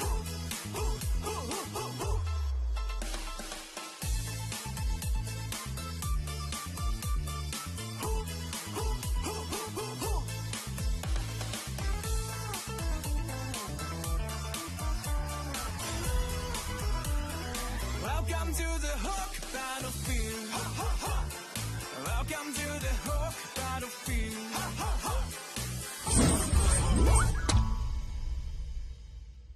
Anda kembali bersama saya Poji dan juga orang yang kuat di dalam scene e-sport ni sendiri, Kuja. Apa khabar Kuja? Alhamdulillah sihat. Alright Kuja, kita nak menghimbau kenangan sekejap Boleh. 9 tahun lepas Kuja pernah bermain di MSC dan masa tu ada kumpulan IDNS. So Kuja ada tak apa-apa sejarah ke, pengalaman ke bersama dengan pasukan-pasukan diorang? Okey, IDNS short form dia, dia punya full name dia adalah I Do Not Sleep. Tak tidur?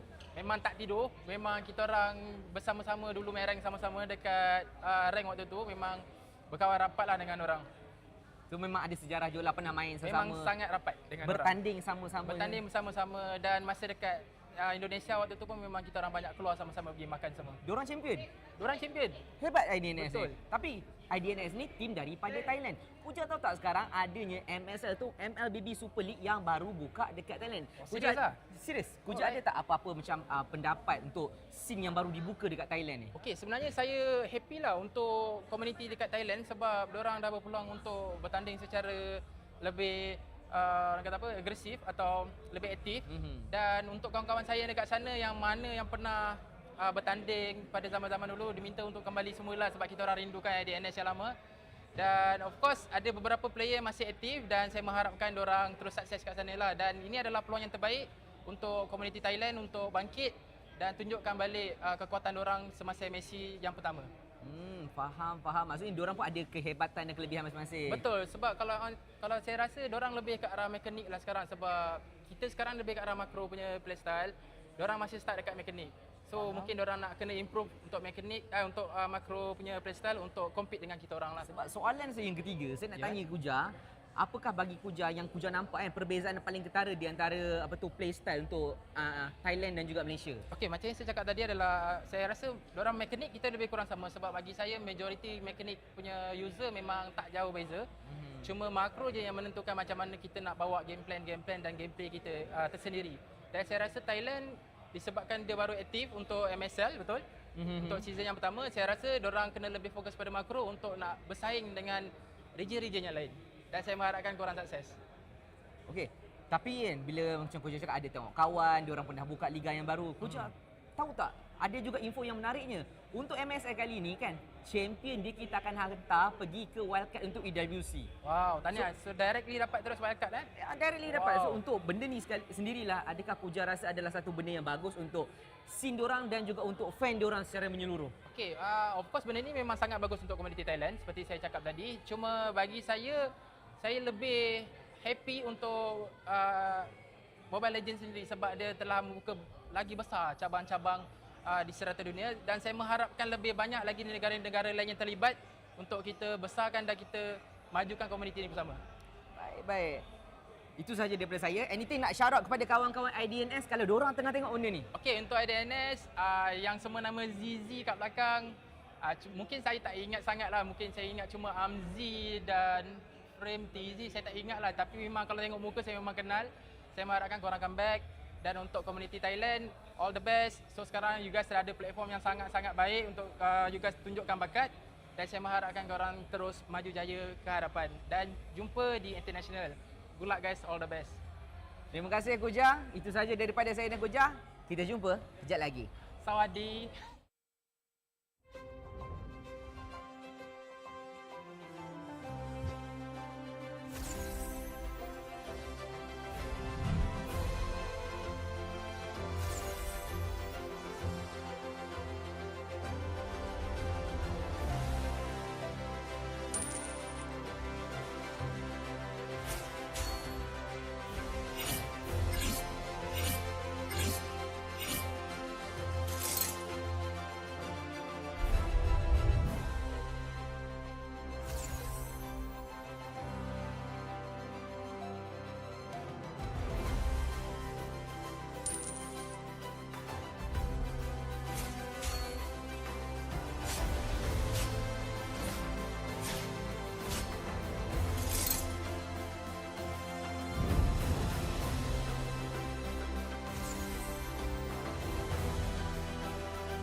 lemas ditelan air mata. Selamanya ku takkan di bawah perjalananku sampai ke puncak. Dalam perjuangan, bila hati terang menyala, setiap luka jadi kekuatan. Pengorbanan yang jauh ujungnya. Sudah tiba masanya melangkah takdir, jalan yang gentir ku tempuh. Bangkit bersama kita juara, membanggakan negara. Kita kawan pentas dunia, Wira Arena. Bangkit bersama kita juara, membanggakan negara. Kerana di hujung cerita pastinya kita Wira Arena. Kita Wira Arena.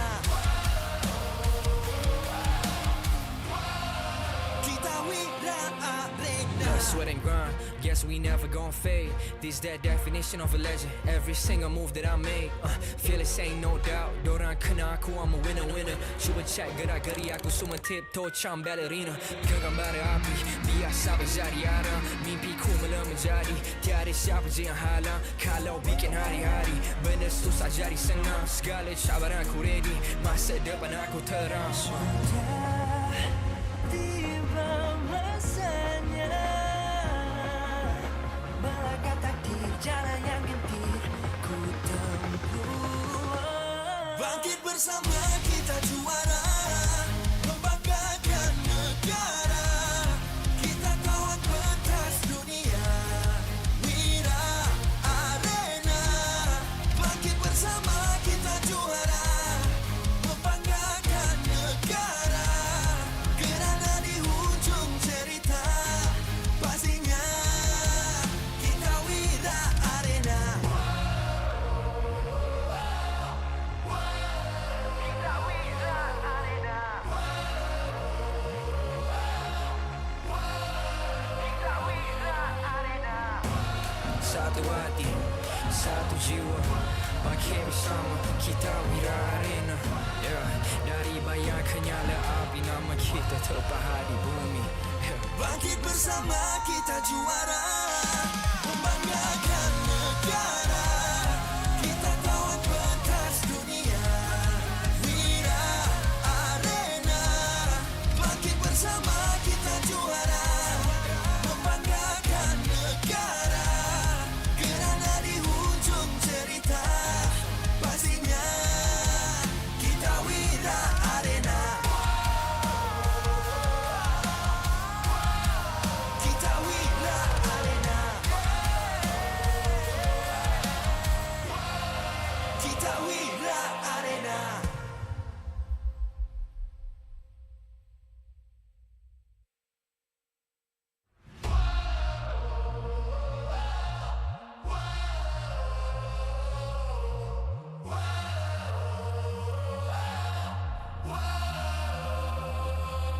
Adakah takdir lemas ditelan air mata?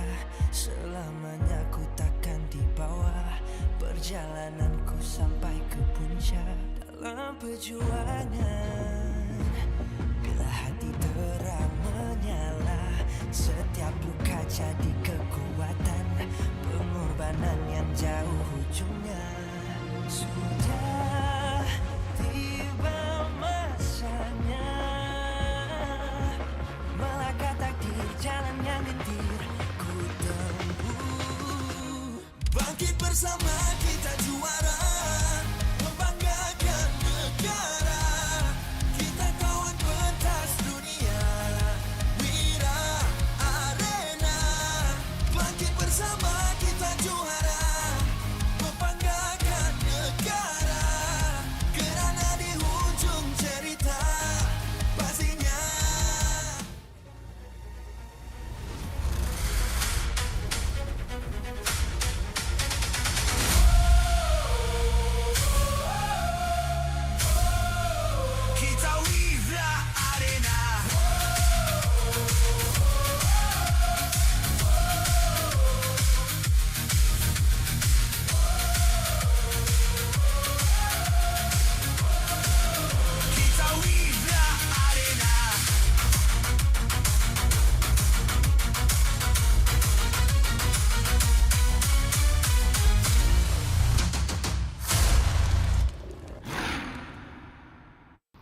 MPL Malaysia Season 17 is powered by Pautan. Presented by Celcom DG. Power up now with Celcom DG Prepaid 5G. Climb to mythical immortal with unlimited 5G power, uncapped hyperspeed, and endless entertainment. Celcom DG Prepaid 5G. Limitless. Made for Gen Now. Infinix Note 60 Pro. It's note what you think. With Snapdragon 7S Gen 4 plus 3D Ice Core Vapor Chamber cooling, active matrix display, and 90-watt wired plus 30-watt wireless charge. Grab your Infinix Note 60 Pro. Available now at Infinix Official Store or TikTok Shop Infinix Malaysia. Official food delivery Grab. Definitely focused when full. When people is hungry, they lose focus. Then, they will have bad aim or bad performance during the game time. Hence, order from GrabFood to stay focused. Cultured by Torak. Torak Academy, a leader in digital creative education where potential becomes success. Powering the future with industry-driven STEM and TVET. Official motorcycle partner, Yamaha. Official content partner, Media Prima. Official streaming partner, Tauntaun. Our strategic partner, Ferry. TNT Co. Obspot. Quill City Mall. Supported by KBS, ESI, Rakan Muda, MESF. For the rare people actually watching this, hey, welcome. You guys are great. Have you guys ever wondered if you're a caster, you're watching that's so professional, would you think that we'd like to say whatever we want? Just casually drop the F-bomb? Trust me when I say, every one of us, Malaysia, Indo, Philippines, Singapore, and other countries I can't name, man, women, child, we all want to. What, the F-bomb? And others. Speaking of, Lafel, Husky, and Gideon is on the table. It would be much more fun if we can say whatever we want. Yeah, but we have to be professional. But why do we be professional? Because kids are watching. But I think kids these days are worse. Yeah, I feel like the things that they're exposed to is much worse than us. Every time they say something, I'm like, what? I mean, have you ever had a kid? They're kind of vile. Have you ever had a kid to you and say that, hey, ni hao fine she's, I have some stuff for you? Error 404. Exactly. Well, redeem code. You guys can redeem this one, scan the QR code, and get something. Chibi's there. Hi, Chibi. See, like, he looks like a decent guy. Hi. Waving with the Infinix phone. Hey, you also shaved the mustache as well. Made sure He that he shouldn't. What do you mean he shouldn't? He shouldn't be messing with the young kids, you know? He's one Shit of at his them. age. He's part of that generation now, you know?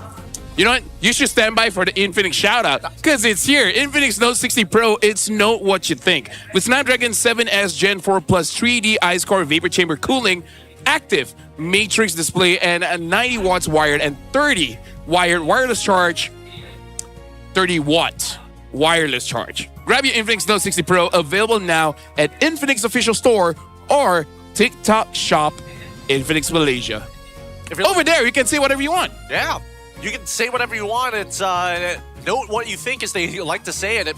They do like to say that. They like to say that a lot. But I think it's one of the staple phones that you're going to be looking for if you're looking for a new device for everything that you need here today.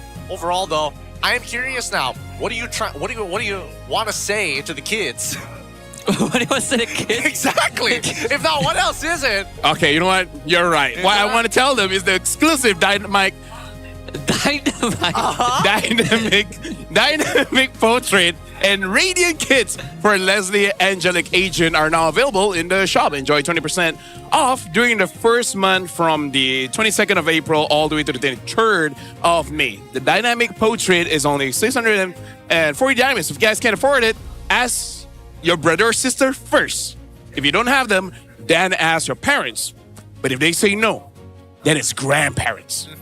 And if it's not grandparents, you know that the neighbors like you more. So you can ask them.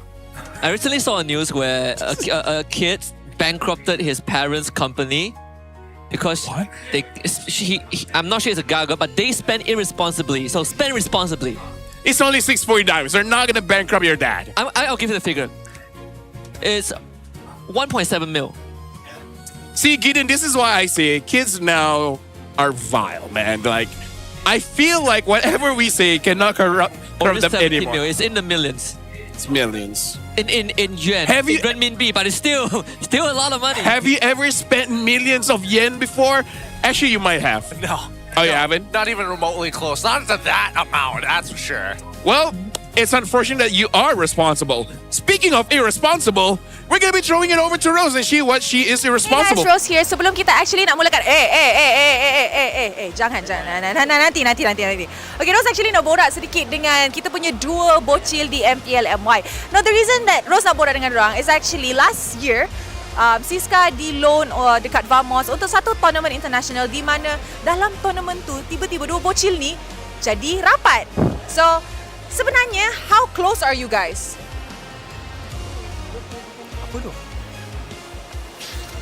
Very, very close. How? Define very close. We eat together, bath together, play together. Mandi sama-sama. Yes. Fast chemistry. Enjoy F. Fast chemistry. Guys, I yang takut. I don't feel too safe right now. Okay, now, kedua-dua pasukan ni tengah win streak sekarang, betul? 3 win streak, 4 win streak. Agak-agaknya apa yang akan jadi dalam perlawanan ni? Siapa punya win streak yang akan stop? Siap sedia lah. Win streak Vamos dipecah oleh Team Rey. Oh! Team Rey, jangan berangan sangat Apa expectation kita pasal perlawanan ni? Adakah kita akan tengok 2-0 fast game, 9 minit, 2-1? 2-0, dua-dua end bawah 5 minit. Weh, 5 minit? Jadi ke? Tak, tapi mungkin 2-1. Bagi game seru sikit lah. Kau tak yakin boleh menang Bukan tak yakin. Bagi dia nafas sikit, Bocil tak boleh nafas? Sebab hari ni nak bantai kau-kau. Okay. So, Rose punya final question adalah, kalau siapa-siapa pun yang menang, apa akan jadi selepas game? Ada special punya plan hari ni ke? Sebab semalam, dia dah tolong Zeno untuk ton Gorgeous. Untuk ton Siska. Maybe ada special taunting lah. Just be ready. Ada. Siska pula? Kalau Siska tak nak masukkan Zeno lah dalam poket. Tapi nak bocil jadi kitchen lah. Siap-siap lah jadi kitchen aku depan ni. Jadi kecil-kecilan? Ya. Jadi kitchen letak kat beg tu. Okay guys, so siapa yang akan jadi keychain, siapa yang akan diton untuk perlawanan ini? Mari kita akan throw it back to the casters untuk start perlawanan ini. Air 4-4, let me just say, that's not how you fight. You lose so much aura points. You punch like this, not like this. I don't think Air or Siska have ever been in a fight in their lives. Yep. We can teach them. I don't want to be their first encounter. A grown man comes up to Gideon, a special player. Let me show you how to fight. Hey, Gideon, let me tell you, the streets, there's no rules.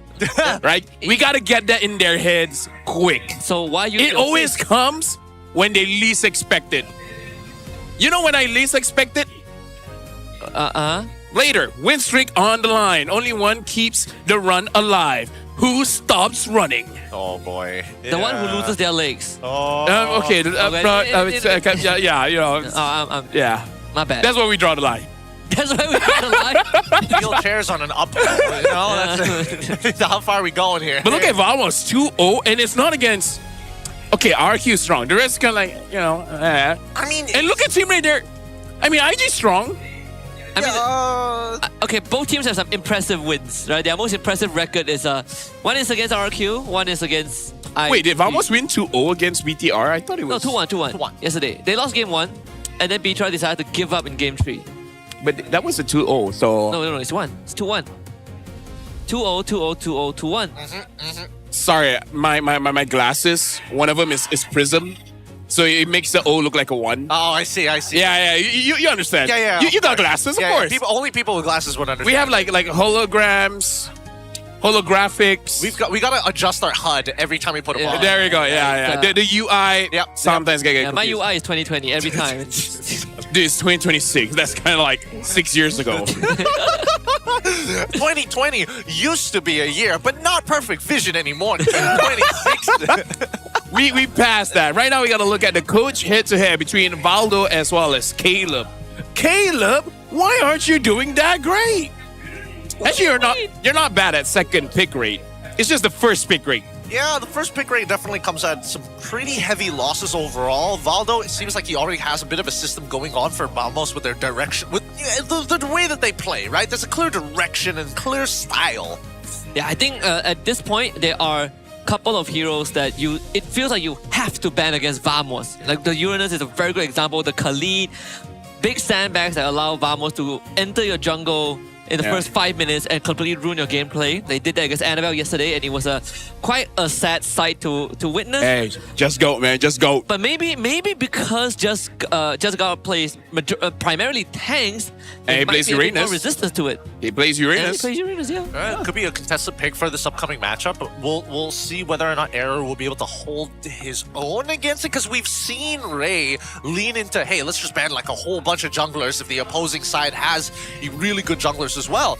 Because most of the time it's like, oh yeah, it's always our early game that needs to be fixed for the side of Team Rey. I feel like of all the interesting things is the fact that Team Rey's one of the most picked heroes is Obsidia. Yeah. I don't think any other team has that in their top picks. They don't. The Lolio special. Yeah. Picks Obsidia and he goes full crit. Yes, no, it's a great scaler, and as long as you're able to just like, even if you're throwing your ult just to get more bone shards, it's still more than fine. Get to that 11 minutes, 11, 12, have 100 stacks, you're good. I would be interested to see if Lolio has something else coming up, because again, some changes with like heroes like Melissa and such. Even Clint, not big change, but I feel like the movement speed could help out just a little bit. But we'll talk that when we get there. Right now, we got to talk about Team Vamos. Nako, Zekif, Clockwood, Aero 404, as well as, I kind of feel like the standout right now. Honestly, everyone performs very, very well. But the one we got to talk about is Clockwood, because Moon said before, top 2 mid. And now, honestly, his numbers kind of prove it. Yep. Good numbers and a very good leader in game too, right? And I think Zekif also stepped up in how he shot calls for the team. The plays that they are making, still very systematic. Even when they're behind, it really felt like they were never out. Yeah, but at least this time, they're going a little bit faster, right? They're calling the shots a lot quicker. They're making sure that the decisions are decisive, right? Rather than being a little more hesitant. Something which Team Rey, on and off, we do see moments of them actually having clear decisions. Other times, they're not 100% sure when their focus starts to split. It's those neutral objectives. Sometimes just Gar, he nails it out of nowhere. Other times, it becomes this impossible scenario of a rock and hard plays. He's like a cat, like you point the laser elsewhere and he just gets distracted. Yeah, my cat does that. Good to know it's normal. Do you kick your cat? Honestly, only one of my cats does that. The other 3, they don't care too much about lasers. Okay. So is it normal? Depends. Do you kick the other 2 that don't chase laser? That's what we got to know. I'm an avid no cat kicker. Oh, man. It's 2026 and he doesn't kick cats. Ladies and gentlemen, here at MPL, we do not condone violence against any species. Some deserve it, but not. But we don't condone it. Something repeat that for a second. No. Not animals. Only some humans. Some humans. Epic netizens who comment on IG stories. What else? Some of them are even lesser than epic, but for now, we're gonna be throwing it over to Vamos. They're the home team. This is their home turf. They want to keep the win streak, but can they do it? Let's invite them first.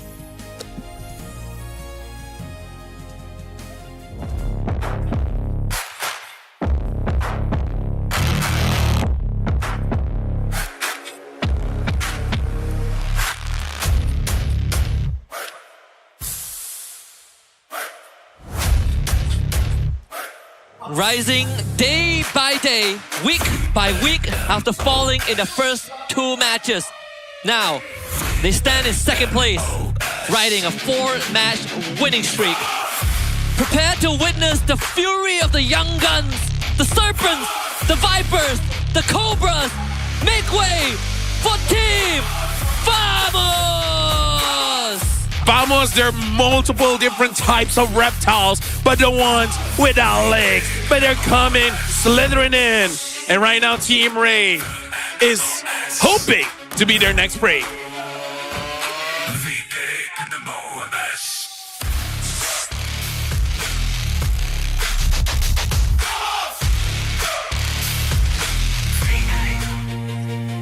Yo, vamos, you know, Team Rey, we eat snakes for breakfast. Let's go, Team Rey! They started the season with a shaky performance and suffered 2 defeats. Now, they've become a team riding a 3-match winning streak. Can they keep the momentum alive and continue the winning run? Give it up for Team Rey! Husky and Gideon, am I hearing this right? I hear more cheers from the crowd for Team Rey than Vamos? You're hearing the crowd absolutely correctly, sir. This team wants to maintain the win streak. Well, let's cheer on for the coaches because look at that girl trying to get out of frame, but she failed miserably. We got Coach Valdo as well as Pop Bet, and from Team Rey, we got Caleb as well as Saint DeLucas, which apparently is going to be representing Malaysia in the ENC later on. So good luck to him. We got Franklin as well, and now going for the fist bumps between Team Vamos going up against Team Rey. The Snakes against the Reyers. Reyashes. Oh, some may say. Rey is Spanish for king, apparently. Well, the Southeast Rasians. Yeah, you like that? I love that. That is 10 out of 10. No notes. Southeast Asian. I'll take it. If I can describe them in MSC later on, these are the Southeast Asian Rasians. Southeast Rasians. Southeast Rasians. We always got to get a banger after one of the riffs. Oh boy. Only here, folks. We're here until tomorrow. Yep, we're here until the end of Saturday, baby. All right, jumping into this, right? We've almost already up on that first pick. I would only imagine that Natko has a lot to say. Well, not so much, actually. Red Strike, I think the biggest improvement for us this season is our training system. It's much more complete, and we're more disciplined. As the captain, he is the captain. I've also made sure the players follow through, and since Zikiv and Aeroport 4 are newer, they're more motivated to win, not like Zorn and Chibi. I'll just reread I that think for a moment I think it was deleted it's covered in the black at the bottom. No wonder. Different colors. Prism glasses. Prism, I can see it. Yeah. Well, big shout outs there. But interesting to note. Considering that all the decisions are made by the goal laner, it's kind of interesting how they communicate with each other then. Yeah, let's actually listen to that now. Nanti dealer mau ke box aja. Gue bisa ke belakang sih, Pak. Ya, kalau dia masuk coba sih. Kalau masuk. Tapi kalau dia masuk, matanya di boxnya dulu. Satu-satu, guys. Bagi ke? Kita fokus fight itu. Kalau nih, bawahnya stackin aja, Cil. Boleh. Gue bisa ke belakang juga. Gue bisa cari Bennett nih. Sabar guys ya. Bennett tadi sini ya. Ya, Bennett di bawah pasti. That should be game 2 against BTRM yesterday. Yeah, I like that now they make a decision. Let's go for the fights. The Lord, who cares about it? Let's just go for the fights.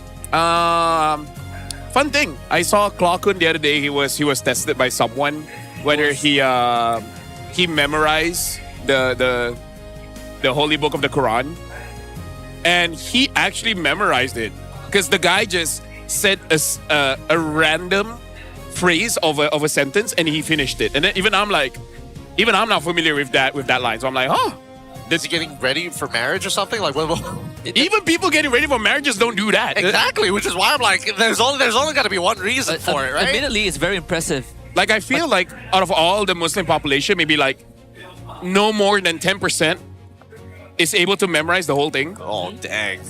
Well, MPL inspired by Salcom DG. We talked to Lolio. What can you say about Team Rey's improvement so far? He said, I used to feel like I was carrying the team. You were?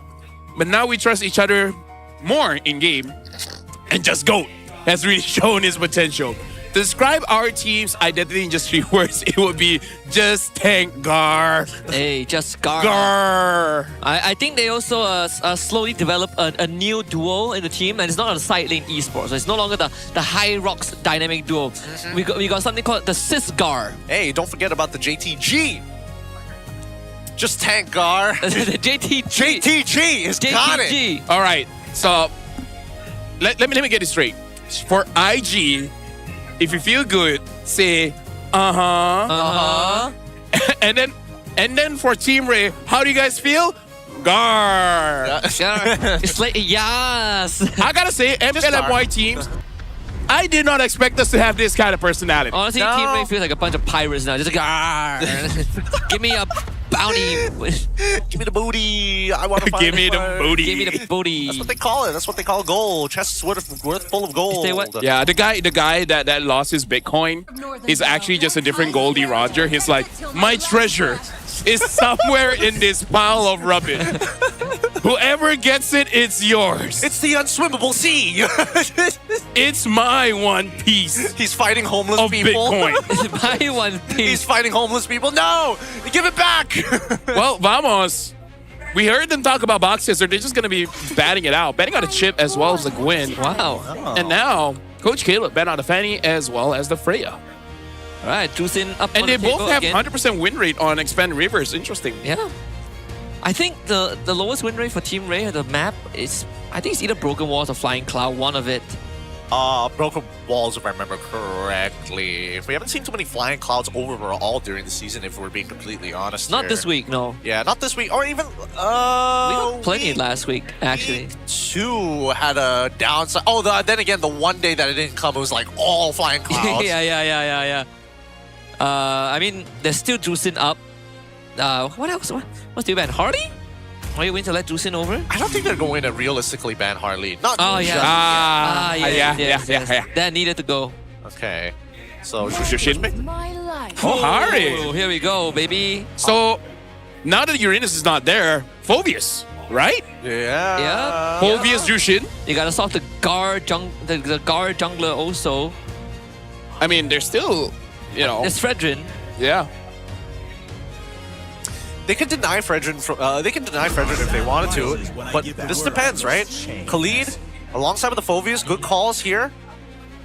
Flexible, but maybe still contest. Maybe they want to, bait Vawas to pick up the Jushin for some reason. Yeah, I don't know. Why not pick up Jushin for yourself there? Especially knowing Team Rey, they kind of do want to play tank jungle. And Jushin kind of likes it. Yep. I mean, Team Rey's answer to that has been the Lilia for, I think, the past 2-3 times that Jushin gets picked up. Not really sure if it's good here. And they're gonna go for the Granger, so no jungler pick in the first phase. Hey, maybe. Is it the first time we see Gar on an assassin? Hey, no. Lolio said just tank Gar. Right? The JTG. He needs to JTG it out. The JTG. Hey, have they hit the JCL? Just carry Lolio? Look, SEA Games was a long time ago. They've never used that. GES, get him, Siska. Get him, Siska. GES. What's up, guys? They banned out the High Loss. Good ban. High Loss is very annoying for both Phobius. And Jushin likes High Loss. They have a relationship together. Hasn't been confirmed, but I think it's implied. Jushin confirmed to be a horse girl. I mean, who wouldn't? As someone with the same ethnicity as Jushin, I would like to confirm that is true. Oh, yeah? You're a Rivercadian, right? Yeah. They're just Chinese, but Mobile Legends. I mean, horses are one of the most loyal animals out there. Have you seen Mulan? They go into war, they see their master get chopped in half, and they stick around because they're like, I got nothing else to do. I mean, like, legit, when you go to war, you bring horses. Look, one horse is enough, right? They already have Barbell. They don't need Hylos. I think dogs are more loyal. Sorry, I'm taking this question really seriously. I was thinking about, I'm pretty sure dogs. I'm pretty sure horses get spooked during war times. I mean, you can just cover their eyes. Have you seen the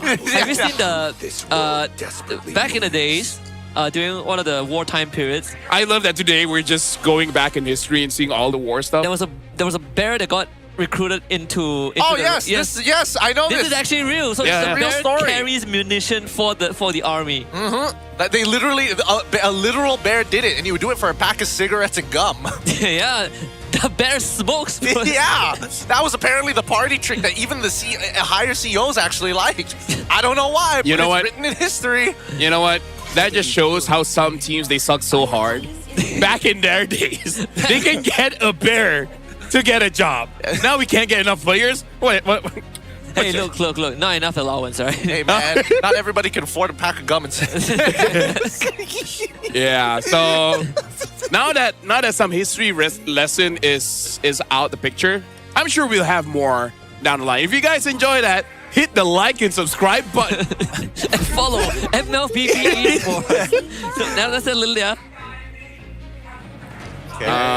Jungler, there's still the Fredrin, but I don't even know if that's the best that they want. I what don't know. else is there? The sound. I mean, the Akai is there. Yeah, there's only Fredrin and Akai. I don't see any other jungler that can tank Barat. So I mean, they could if they wanted to, but I don't think it's the greatest idea. I mean, if there's the game that they want to use a Harley, you know. This could be it. Harley tank. First item brute force. I feel like Harley just gets like two-shotted. Basically, like especially... No, that's why I say Harley tank. Harley tank. First item brute force, second item concentrated. Unless he does Gary's build where he went... Gary's build. Concentrated, Yeah, the And concentrated and brute force. He actually went brute force first, I think. Concentrated and then brute force. Yeah. Oh man, what the heck? How do you get past this lineup? Gatot and Alice as well? Like if Lilia's job wasn't hard enough, Granger is like, Dude. I can't clean them up even if they're at 1 HP. Yeah. If Team Rey is any game they want to use an assassin, this is the one.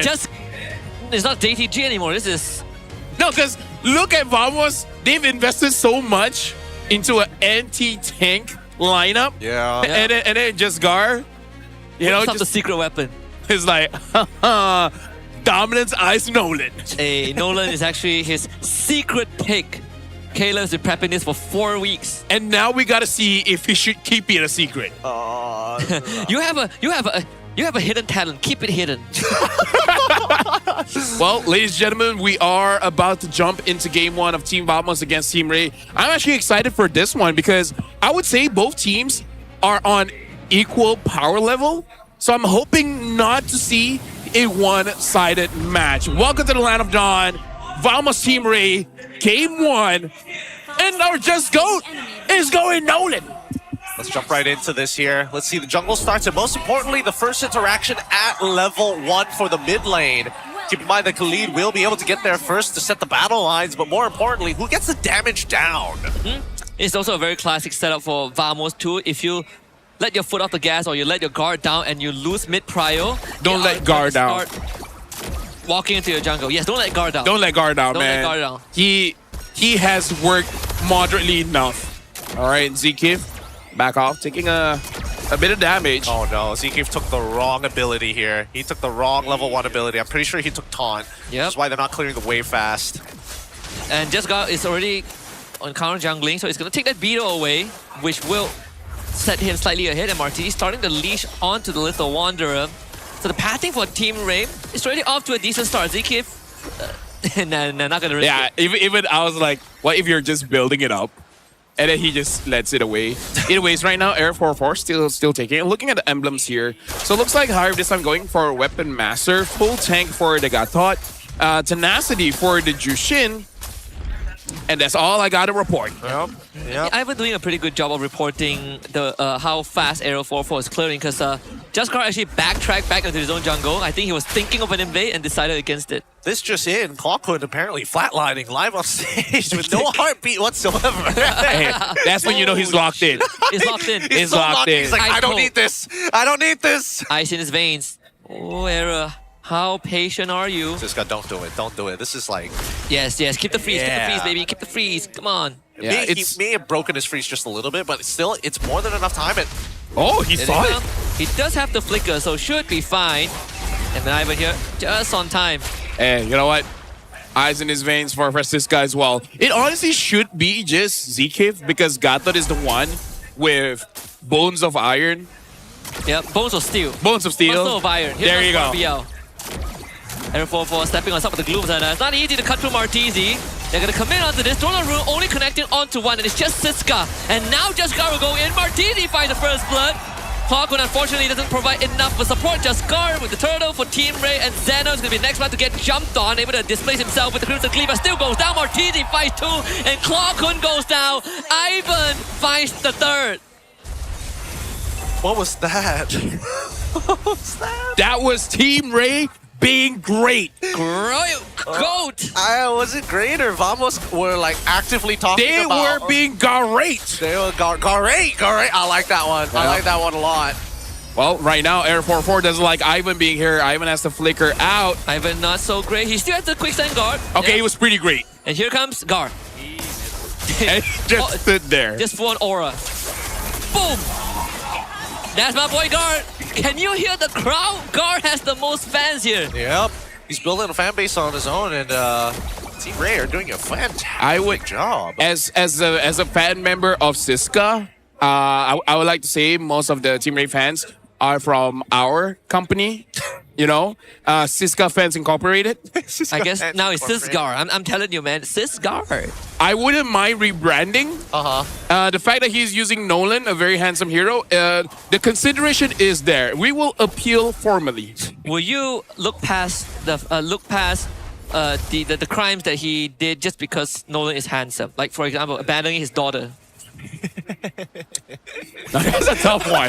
Now that's the question of morality that I don't know if I want to get into.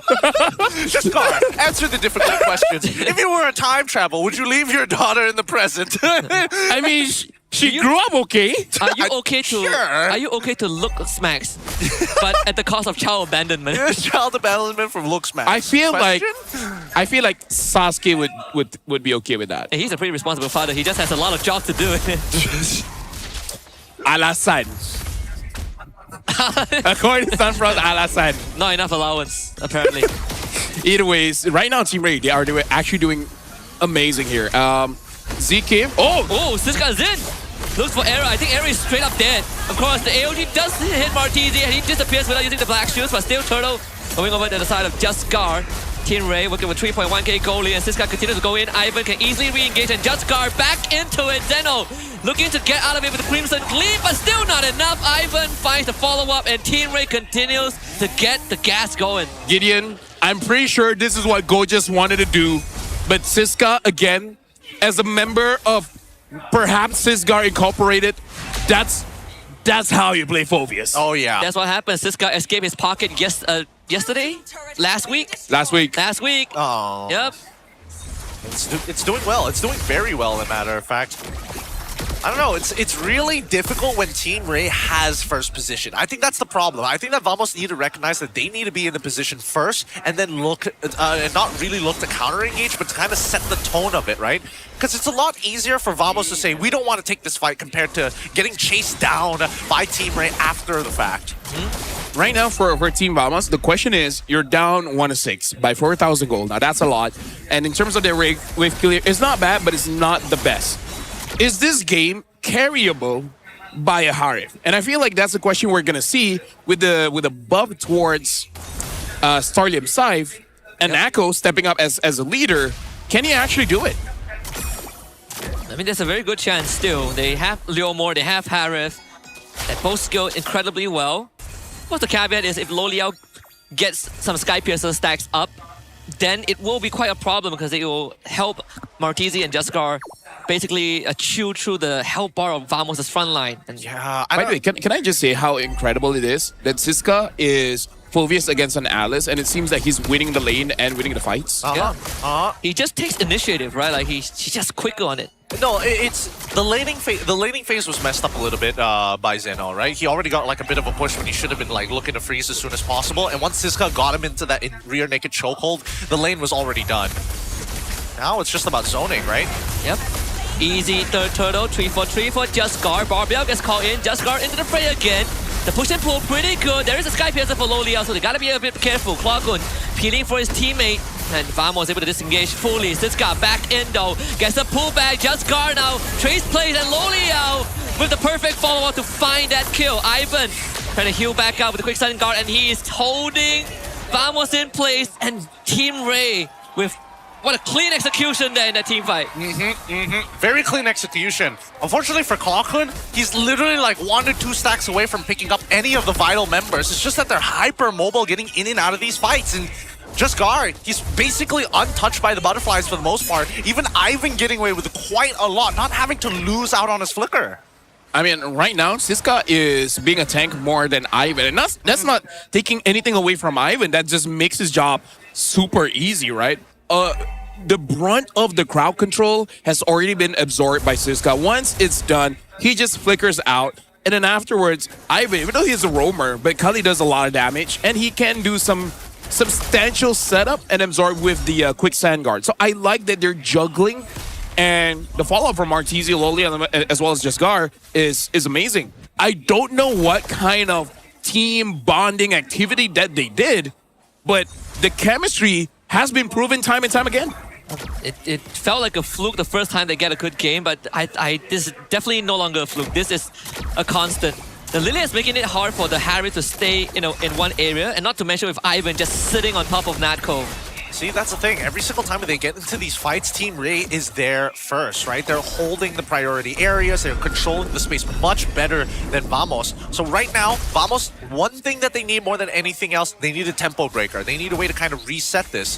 Unfortunately for Era 404, he is 4 levels down on Jesgar at this stage of the game and didn't even claim his own purple buff there. Sorry, orange buff. Yep. Yeah, right now, honestly, it is actually quite difficult for Natco because the good thing about first pick is that you get the hero. Oh, hold on. All right, a lot of damage from Jesgar. Back to my point. The bad thing is you're basically going to get counter, right? I feel like Siska is already enough even without Martizi, but putting Martizi into the mix, I think Natco, even if he does kill some people, I think he'll die as well. Yep, and see how fast they take the Lord. And it used to be just guard being the problem, but with Lo Liao now having basically a free game, he also becomes a big threat. The longer this fight goes on, the artillery that Team Rey possesses with this Granger, plus the Lilia, the Martini can just walk up and start stacking Gloom. It's making it hard for Vamos to take any space. Speaking of walking up, Granger here on the top side of the map already with the help of Ivan, who scouted out the intersection points, allowing Loliels to getting another torrent on the side lanes. Vamos, they're getting a little caught up in Team Rey's plans and not setting up their own enough. With Lord already pressing through, how many are they going to lose? 7.7k goal lead for Team Rey 10 minutes in. One of the biggest goal lead a team has amassed against Vamos. And the only other team that did that was yesterday with Bigatron. And even then, Bigatron had to struggle a bit more, had to work a bit harder.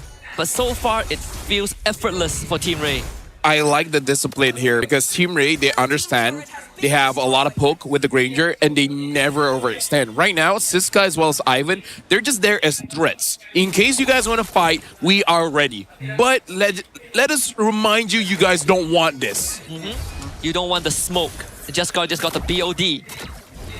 And I think they just found Zkif. Zkif might have to use the AOG to get out of this, but doesn't even get the chance to use it. He just pops. Yeah, the fracture is just too much. Too many micro stuns, and even Martizi's getting a lot of free hits here. Man, the Gloom almost blew up Era 404 too. All holy shields have gone down. Natco almost gets one-shotted. Yeah, I don't know whether Natco can do it this game, man. Like, that amount of damage from Jesgar alone from a only tank jungler.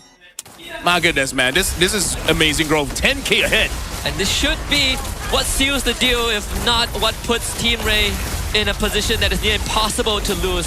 AOG comes in, Zkif needs to clear out the wave, and they will be successful just temporarily. Mid inhib still goes down. Team Rey cracking 2 structures at once before the 12-minute mark. Pretty worth it. However, long lane is still has an inhibitor on its side. Team Vamos made sure to try and protect this side as much as they possibly can. That way, for the next Lord, at the very least, they can only worry about their mid and bot side after they set things up. Even so, there's still not a lot of time left. 36 seconds until Team Rey will make another attempt at the Lord. And I think that Vamos, at this point in time, this should be GG checkmate. 11.4k deficit is not easy to come back from. Team Rey, before this, they have a cosplayer that always comes to their games. We haven't seen her for 3 weeks. Now she's here? And now she's here. Because I think even she's like, now's my time. We did say this is the most important match for Team Rey in Leg 1 before the first half of the regular season ends. And we also did say, if they beat Vamos, it will be one of the strongest statements that Team Rey can make. It would be a gigantic upset, as a matter of fact. Wait, where is he currently? Ivan, so far away from home, showing a little bit of presence, but this means that they get this Lord for free. And they have almost guaranteed information on the positions of Vamos. Good no contest coming in from Team Rey. Yeah, I kind of feel like he feels safe because the threat really isn't there. especially because I feel like Vichasa's Pauldron is in cooldown. So even if something bad has happened, he'll heal back up. He's able to ult away. So I think this is just to apply pressure. I mean, like, you're 12k ahead at 12 minutes of the game. You're kind of in a commanding position here. You have to really make the effort to lose the game. And they have a fat wave stacked on top. I have friends that's done this before. Oh, let's find out. Here it comes, because it's already knocking on the crystal. And the Glooms are making it so difficult for Vamos to stay composed. And Team Rey, they're just going to strike. AOG commitment to the backline though. They're looking for Loliao. Loliao, taunted out, flicker to safety, looks for Clockwood, takes him out. And Team Rey, with one of the most convincing wins we have seen. And it's against Vamos. And I feel like this is a win for the coach. Yep. Because the way that they drafted, they smoke and mirrors. They make it look like it's a tank-only jungler. And Vamos, they try to solve a problem that they thought inevitably will be there. Nolan came up, and I think even Vamos like, guys, I think we got bamboozled. That's exactly what they said. It's well, we might find out later whether that's exactly what they said, but for the most part, it's good drafting. It's also good decision making in the game, and one of the few times that we see a very cohesive Team Rey, it didn't feel like anybody was like too out of the loop about what was going on individually in lane and outside of it when it came down to the macro rotates. And it's also a game where Team Rey, they are always the first one to make the move. They're always the first one to be a lot more decisive of what to do. I think the initiative that's being taken by Siska and Ivan in particular is super impressive. Speaking of Siska, Siska said that this series would most probably be a 2-1. Judging from game 1, it was very one-sided. I can see Vamos coming back from that one, but also it will be very interesting to see how this affects their mental, because I feel like even as a coach, it might be just a small tilter because you think you were in control the entire time. Little do you know, you're walking into a trap. Yep. It's a game where they drafted Harif first, right? And we know how strong Harif is, but Team Rey very prepared for that. This could be the introduction to the assassin version of Just Gar. Yeah, I suppose. But I think it still worked out really, really nicely. Despite Harif being first pick, something must have given Vamos confirmation that that was going to be the way that they wanted to play no matter what. Like, it is penultimate gold laner, right? But you start looking at the supports and then you still have a couple of questions. Even so, let's look over to our MVP of this game. It's going to be Martizi on this Lilia. Now that Just Gar, he's not on that tank anymore. You would have assumed he loses his shield, but no, he does even better on this Lilia. You want to know my opinion on why Martizi looks better here? Is because before this, his front lines were Ivan as well as Just Gar. And Just Gar is good. But Siska, he's just a different level, man. Like, the amount of space Siska gave towards Martizi, he was so free. Yep. The only time Martizi died was he got hit by an AOG. That's pretty much it. Yep. One of the few times that they got to be careful not to collapse on there. But even so, it's still a very good performance from Martizi because he was going to be the big decider on whether or not the front line of Vamos was even going to stick around. And looking at the performance of Aaron as well as Zeno, unfortunately just not enough. Zkeef especially taking huge chunks of damage from Martizi. Honestly, looking at the Ice Queen 1 as well, like, whoever gets caught, you're basically stunned. So, although I do have to say, it's kind at this position, it's more of a win more item. He could build BOD and it will be fine. Yeah, Team Rey was so far ahead that Vamos committed everything onto Loliao and he still didn't die. Yeah, still wasn't able to secure it every single time, but man, I don't know. What else can you really say about this game? Team Rey just played very, very nicely all throughout, from laning phase to mid game all the way into the late game. I think the only thing that could have been done better was just the first couple of early interactions when the junglers got involved. I would argue, despite Vamos had a perfect game before of 13-0 going up against Team Flash, I would say this is more of a perfect game because it looked like everything was airtight.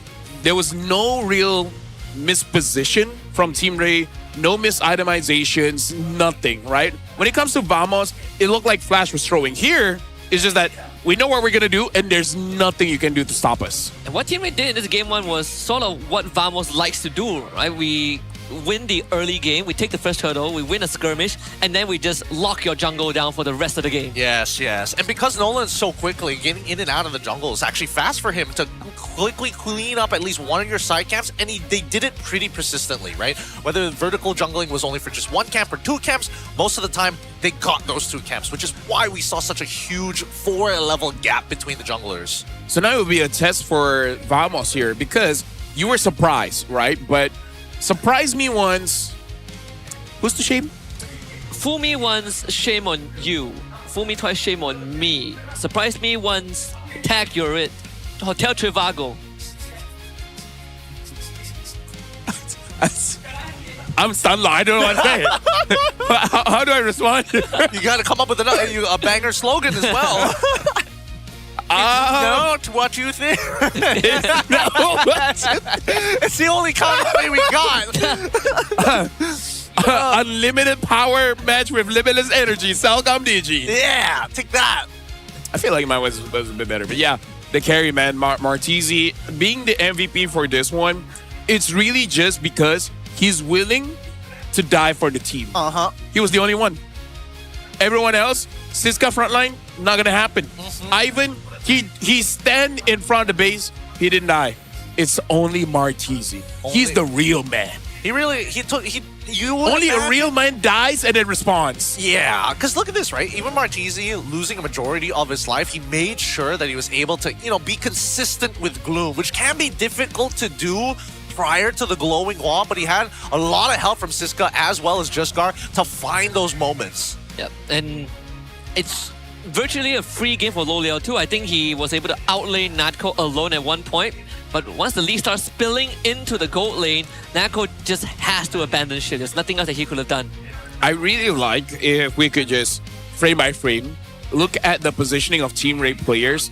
It does look like for Siska as well as Ivan, they're basically trading places of Siska being in a roam position and Ivan being in the EXP position, going for the key target. So I really like them changing responsibilities mid-fight. Yep, this one. I think this was the whole sequence where Team Rey just darts in and out. Like, Siska was so far out, but he's buying so much time for the team.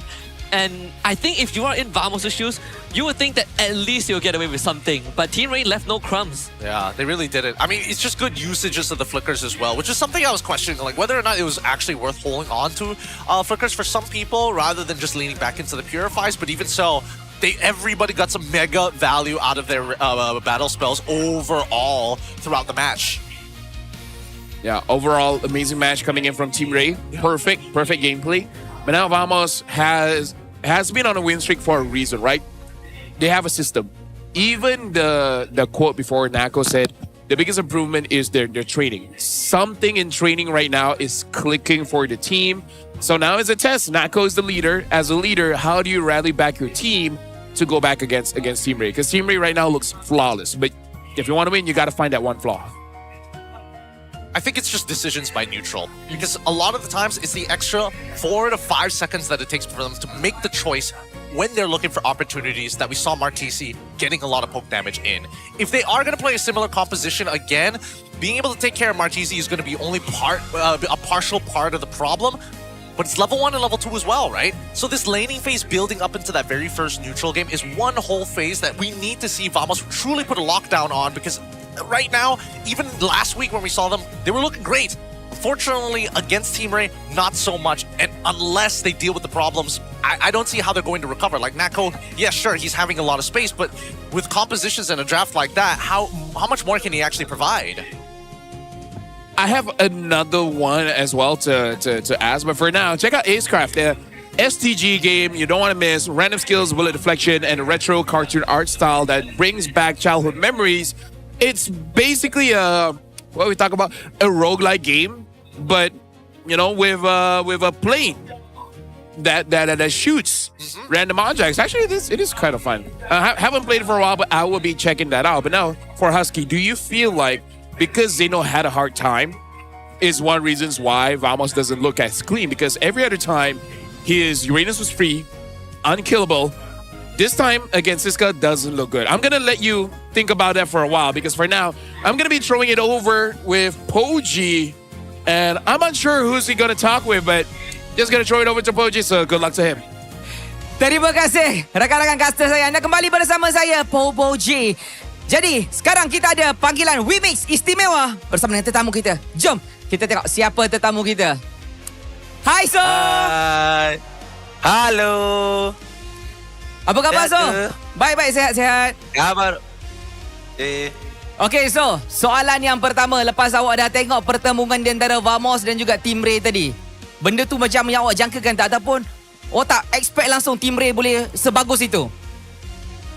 Saya dah expect dah tadi. Dari awal lagi tengok drum je dah tengok. Ni Team Rey menang ni.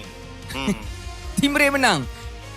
Jadi kalau pada pendapat awak dekat mana kelemahan ataupun kesilapan pasukan Vamos sebenarnya?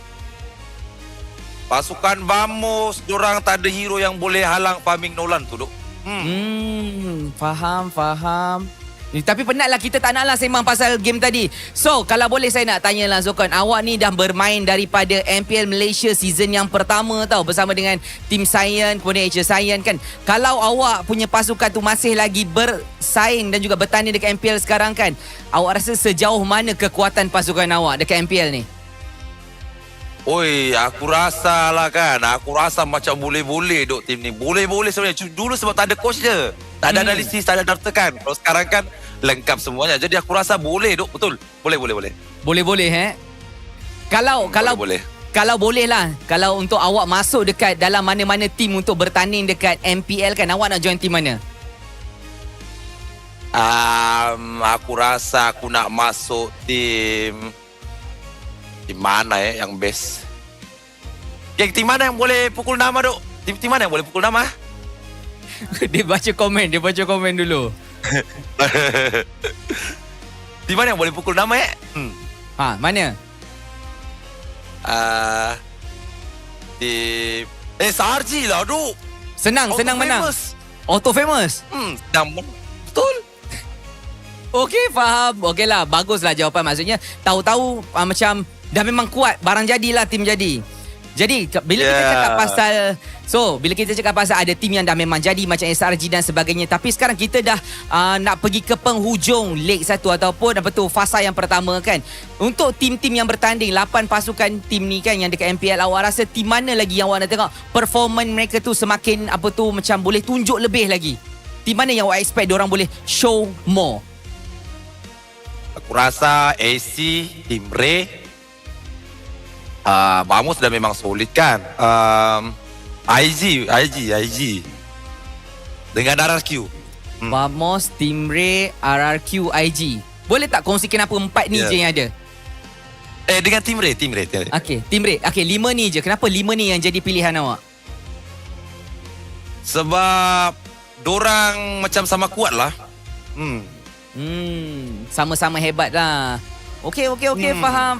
Alright, so ada tak yang apa-apa awak nak cakap kepada semua peminat-peminat awak ataupun penyokong-penyokong awak yang tengah tengok awak? Macam kita tengah broadcast sekarang kan, takkanlah tak ada benda best yang awak nak share ke? Macam hi semua ke? Anything awak nak shout out? Hai semua, saya masuk TV. Jangan lupa meriahkan suasana MPL guys. Okey. Alright, so ramalan untuk selepas ni tutup 2-0 ataupun 2-1? Aku rasa tengok dari keadaan Vamos tadi, tengok draft jugalah. Tak pastilah. Tengok draft juga. Tak pasti. Okey. Saya pun dah tak nak kacau lama sangat. So terima kasih banyak. Bye-bye Zo. Bye-bye semuanya. Bye-bye, love you. Bye. Dia ada love you juga. Tu dia. Kita ada banyak benda yang kita nak cakap sebenarnya kan. Tapi kan, sebelum kita nak sembang banyak lagi pasal benda tu, kita nak terus masuk ke dalam game. Kita dengar apa kata caster. Jom kita pergi dengar apa diorang nak sembang. That's honestly a fun question. Which team would you like to go into? Personally for me, I wouldn't choose SRG because I feel like there's 2 bad things that could happen. 1, I'm a sub. Or 2, when I play and then we lose, I'm that guy. I'm gonna be the guy. Be like, see, the moment you came in, we started losing, man. You know. What team would I go into? I got an easy answer. Yeah. Team Falcons. Oh, not even MPL M1. Nah. It's big money. RRQ Hoshi. Can't get any worse than that. Not even Tora this time round. Yeah, Hoshi had it worse. Ninth place still. Hey, man. Have you seen the charts? Just one straight line. Just you bring back Akira. RRQ Akira. Oh, I know. Bacon Time. That's my favorite team. Really? Bacon Time over Full Sense? Because it's Bacon Time. every time. I have no idea for me. Maybe I just really don't like everyone. Maybe. Have you thought of man, what's that team again? Oh, okay. Never My mind. actual before this, my favorite team that I like that got me into esports in the first place was funny enough, TSM. Now Turtle Mania. Gary is number 1, 27 with Just Guard 26, Air 44 24. Annabelle. Oh, funny enough, I actually had 24 Turtle. And Hazel got 16. Man, Hazel needs to step up. He's kind of bad. This is why Just Guard is the best import jungler, baby. It's crushing it. Statistically correct. Statistically accurate. Statistically, the one that's close to him is Annabelle. All Aaron needs to do is to get one turtle in the series. And then he separates himself with Annabelle. Yeah, that's all he needs to do. It's the only way. They've got 23 more seconds until we start looking into what the drafting phase. But let's talk adjustments here, right? Because I think that from Vamos' POV, man, I feel like just don't pick Harry first because it is strong. Yeah. But it's clearly counterable. And you don't even get to that stage where he got countered, right? You guys just lost everywhere else. I mean, he got his items, but his team is just not equipped to help him out. And I kind of don't blame his team. It's just that they were all just, they just lost too hard. Yup. But going back to my question, do you feel like if Zeno actually wins the matchup, which is he should have, it would be much better for Vamos? It would be better, but I don't think it solves the fundamental issues that Vamos were struggling with, right? Like, it's just Team Rey just sat in the jungle for too long. I think if Zeno has a slightly decent laning phase, he shows up, he's still gonna get like one-shotted by the Nolan. What do you think, Gideon? Because you did see the laning phase, and it was smart by Siska basically controlling the entire wave. Yeah, no, the entire point of it is because you can't out-sustain her in the middle of the wave. If there's more than one target, she can out-sustain anybody in level 4. But prior to that, I think that if the laning phase went a little bit better and Alice shows up first, maybe it's more of a deterrent for Nolan. I can't guarantee that it's a complete winning scenario, assuming that the members coming in from Team Rey were like clumped up very, very close. Then it's a different scenario altogether. Yeah. Oh, interesting. Rush Okay. control. I don't know if it's like Russo and control or just rush control. Because you would assume that Vamos is like more Malay-centric kind of thing. So like Russo might be the other thing. Yeah, rush control. Well, Gwyn got banned, so right now Zushin is open, but I feel like Martizi is comfortable fighting against the Zushin at this point. Yep, I mean, he was the first one to be given Lilia. So Uranus in first this pick? league. What is the counter for Uranus right now? Uranus first pick is, I mean, it's not just carry. Just carry. Like, you know Nako is going to pick that carry. Because right now it's just unfortunate that Esme is kind of like not a thing. Yeah. And Lunox is sometimes a thing. Wow, so it's Loliao's turn. Yeah, but at least they ban out the Phobias, right? Yep. Phobia's hardly banned. I mean, the chip being banned out was... I don't think Vamos will ever use the chip, so it doesn't really matter too much. But taking the Harif away... Is the Harif matchup still carry favor in the early game? Depends how many Synchro Fissures do you get hit by. That's really the bottom line here. If you get hit by the Synchro Fissure like once, it's done. That's just too much damage that you can't deal with. Did they take two scenes here? No, they take the Khalid and the Uranus away. Okay, good opener. Good opener for the side of Vamos. Well, is it Lilia again? I feel like they could wait on it, honestly. Because even if Lilia gets picked, you can still counter with a high burst long range mage. Boxia is open. Actually, Boxia is not bad. I would kind of also want to see something like a Cho to deal with this Khalid as well. At least something to stop the healing. They go If it's not a Cho, I don't know if they want to eventually go for something like a Hilda. This is dangerous grass. Yep. So there is some merit towards it. They choose the Jushin as well as the Baxia. Classic. Thank God. I was thinking if there's any other variations that Team Rey wanted to, make it a little weird here and there, whether they were considering getting things like Kimmy, for an example. But I kind of want to see an Eve here. A little bit. I was thinking about Eve as well.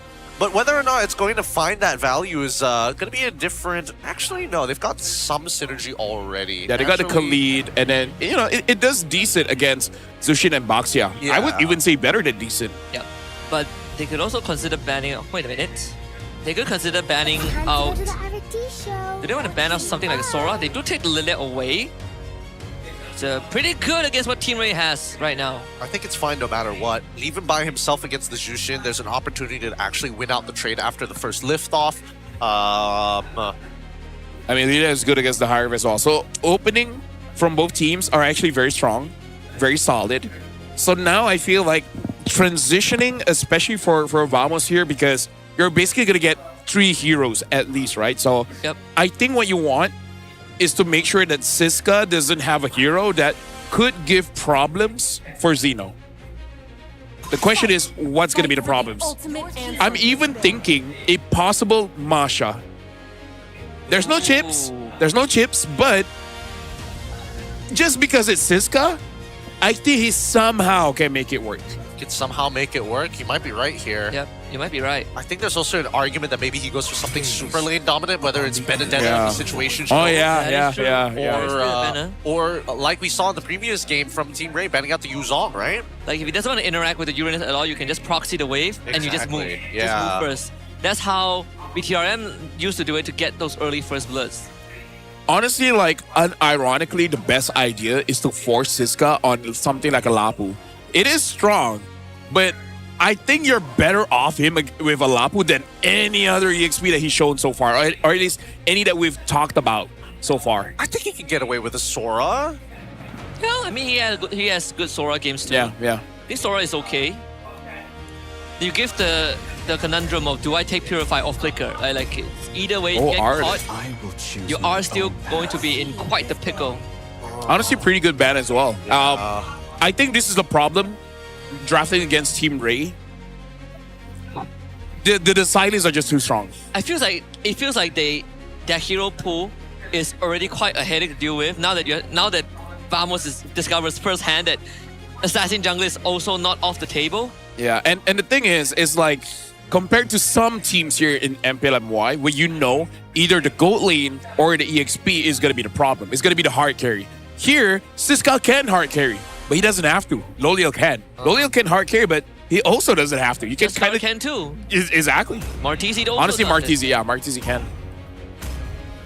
Can't believe that they're shaping out to be a legit top tier team here. Yeah. The scariest thing is you don't even know what Ivan is gonna go for, right, guys? Betting on the Lancelot. Marcel in his back pocket. Now that's really digging deep. Haven't seen Lancelot for a while. They did win with Lancelot yesterday, did they? Oh yeah. They did. I missed that match. I was having an appointment. They're just getting rid of all the fast clearing junglers. Meaning they won't have catch, right? So they're maybe not thinking of a Cho. What does that? Because I think they can get away with picking up a high loss. High loss Jushin, Baxia, kind of disgusting. Yep. Grok also. There's like a bunch of different ways that they... Again, we need something that's interactable, right? There's a plethora of roam heroes that fit the build of what they do, but can it find actual value is the real question, right? Honestly, now I do want to see high loss Bennett or high loss Masha. I think I'm leaning more towards Bennett here. Oh, so Vamos' response is just to have better side wave control and map management with heroes like Moskov. And I think eventually Vamos might pick up the Joy. Because it's kind of like one of his comforts. And he does destroy the Harris. Benedetta does come out. And the Cho. Alright, so they go for the Cho, yeah. Yeah. Either way, it's good drafting so far by Team Rey. Very nice. Very, very nice. Big adjustments from what we've seen in the past couple of weeks as well. Vamos here. Can you actually go for anything? Feels like now that Cho is involved, Getting an assassin might be detrimental. Who's left? No Harley, no man. Haya's not good. Fuyo is the only one left. But I think that they are very willingly. They will willingly deal with the Suyo. The only assassin left, unless. Yeah, not gonna lie, most assassins does struggle. The Leomord is still here, but I don't think this is a Leomord game. Yep. Yeah, I agree. Or do you go like Fredrin here? I think this is like if you're going Fredrin, it's a surrender to the matchup. I think the only thing that can like go toe to toe. So it's the Joy. It's probably it's either just you're either playing into Joy or you're playing into like something else. I was thinking what other potential fighters that could like buy space and time, and the only one that comes to mind but plays more towards the early game is only Martis. That's the only thing that can kind of get in and out of these fights relatively safe. I agree. I think what they were discussing is between the Joy and the Yi Sun-shin, but at the same time, I feel like we need something early. We cannot give the map over. Like you said, like it's just the Martis. Like the moment you give the map to Team Rey for the first 4 minutes of the game, you're kind of conceding the entire game. So it'll be exciting to see, because this time around, a little bit of a swap on either side in terms of the heroes they have access to, but in terms of the raw goals, it's different. Siska wants to get to that back line. Xeno wants to be the first to move. Let's head into the land of Dawn for game number 2 between Team Rey and Team Vamos. It's been quite a while since our last upset here in MPL MY, and this could be the next big one. Team Rey up 1-0, and they will be on the blue side for game 2 with Vamos on red. I do gotta say, as far as upsets go, this is the one where I won't blame Vamos too much, because it's not Vamos losing, it's Team Rey winning. You know, if you get what I mean. Yep. And the proxy has begun. This is exactly what we sort of talked about for Siska on this Benedetta. You just don't interact with Zeno, and you free Siska up.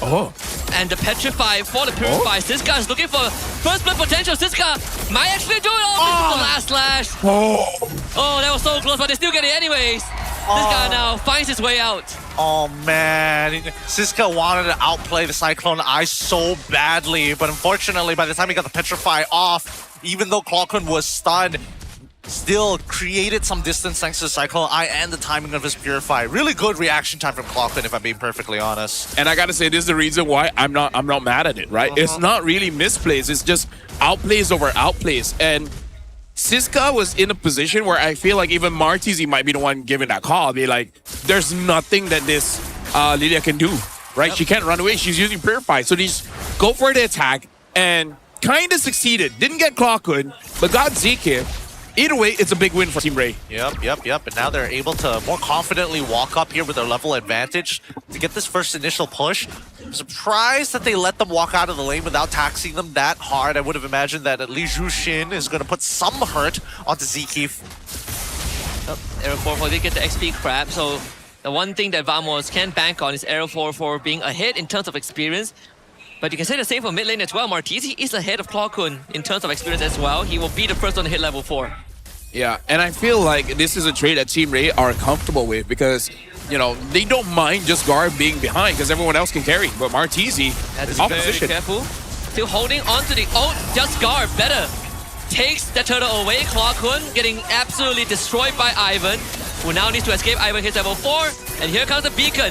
This DK up. Also does the same to Zeno. Zeno goes down. Lolio joins Team Rey with another 2 kills. Why did we wait so long to ult there? You knew that Siska was going to go in. Why didn't Martizi also go hop over the wall with his ult as well to get into the pit? Why was there such big hesitation there from Martizi? I mean, I don't know. I think they were banking that even if they lose the turtle, because that was kind of a 50-50, that they just go for the fights. I don't mind. I don't mind if you're like going for the fights or going for the turtle. You got to pick one. But why go for the fight and then you lag behind during the fight for almost no reason? Well, either ways, right now, just Gar finds Nako. He's gonna get lifted up. Has to use the Purify. Clockun with the same fate. Black Shoes out. It's the only thing that's keeping them alive. But that means Loliao gets freed up bottom. Yeah, but that's a lot of resources, right? If Nako with no Purify and Clockun with no ult, this means that TR actually have the initiative to make the first move here. Can I just say, I don't know if it's because Ivan is there. What Team Rey, like the movements and everything, it reminds me of the previous Homeboys. A little bit. Right? Like the way that they back up each other, the way that they're positioning. It might be an Ivan thing, actually. Attempt onto Siska. It's going to be futile. It's just too hard to take him down. It's also allowed Jescar to cash back up in experience. So far, the objectives have been 100% going over to Team Rey. Yeah. This could change at any moment at this point. But Team Rey, they've got so much initiative on their side, right? They've got a lot of tempo, mainly.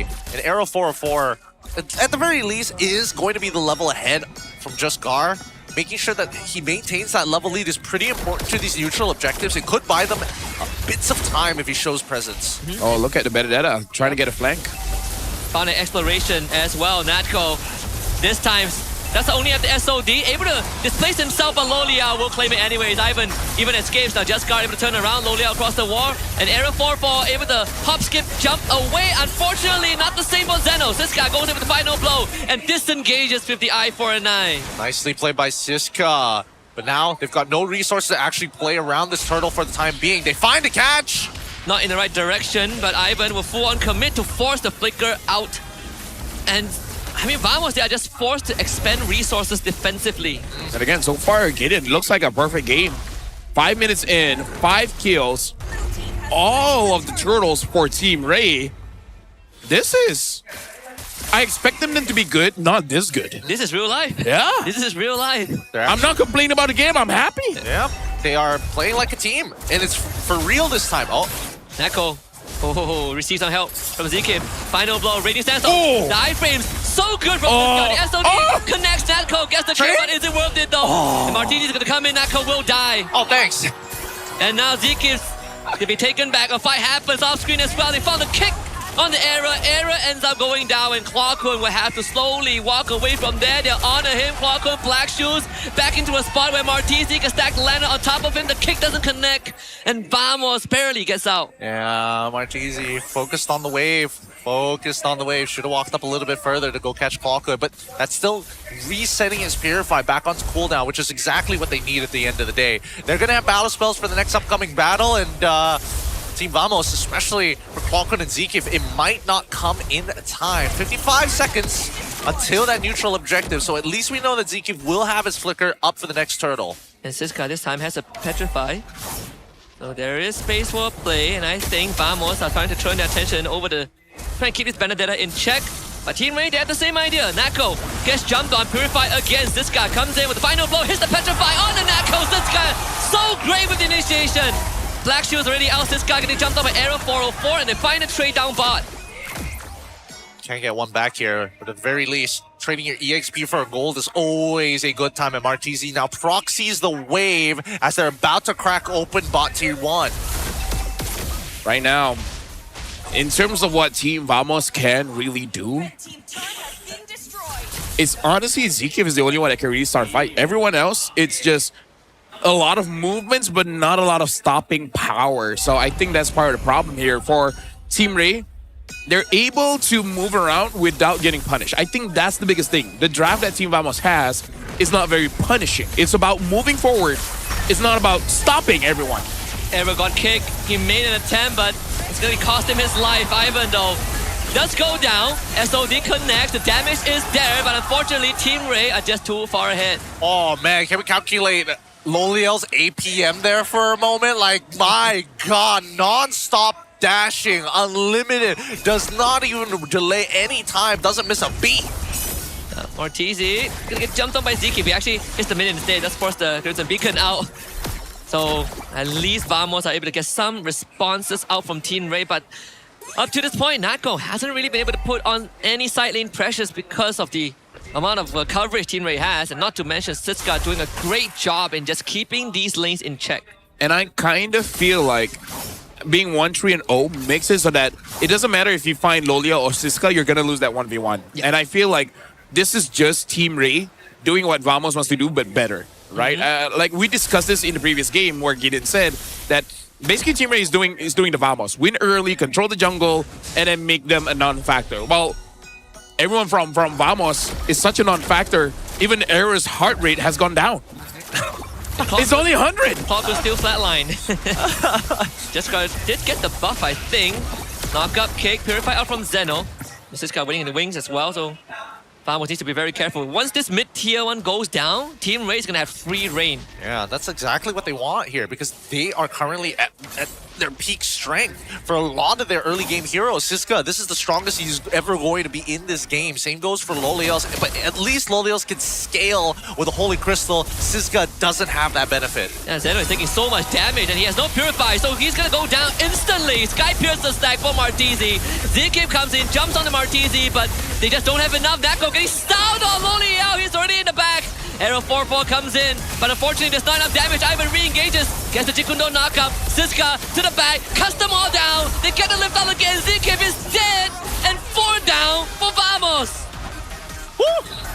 I love the fact that we got the Infinix Note 60 Pro in Siska's hands. We can watch him make the play as it goes down.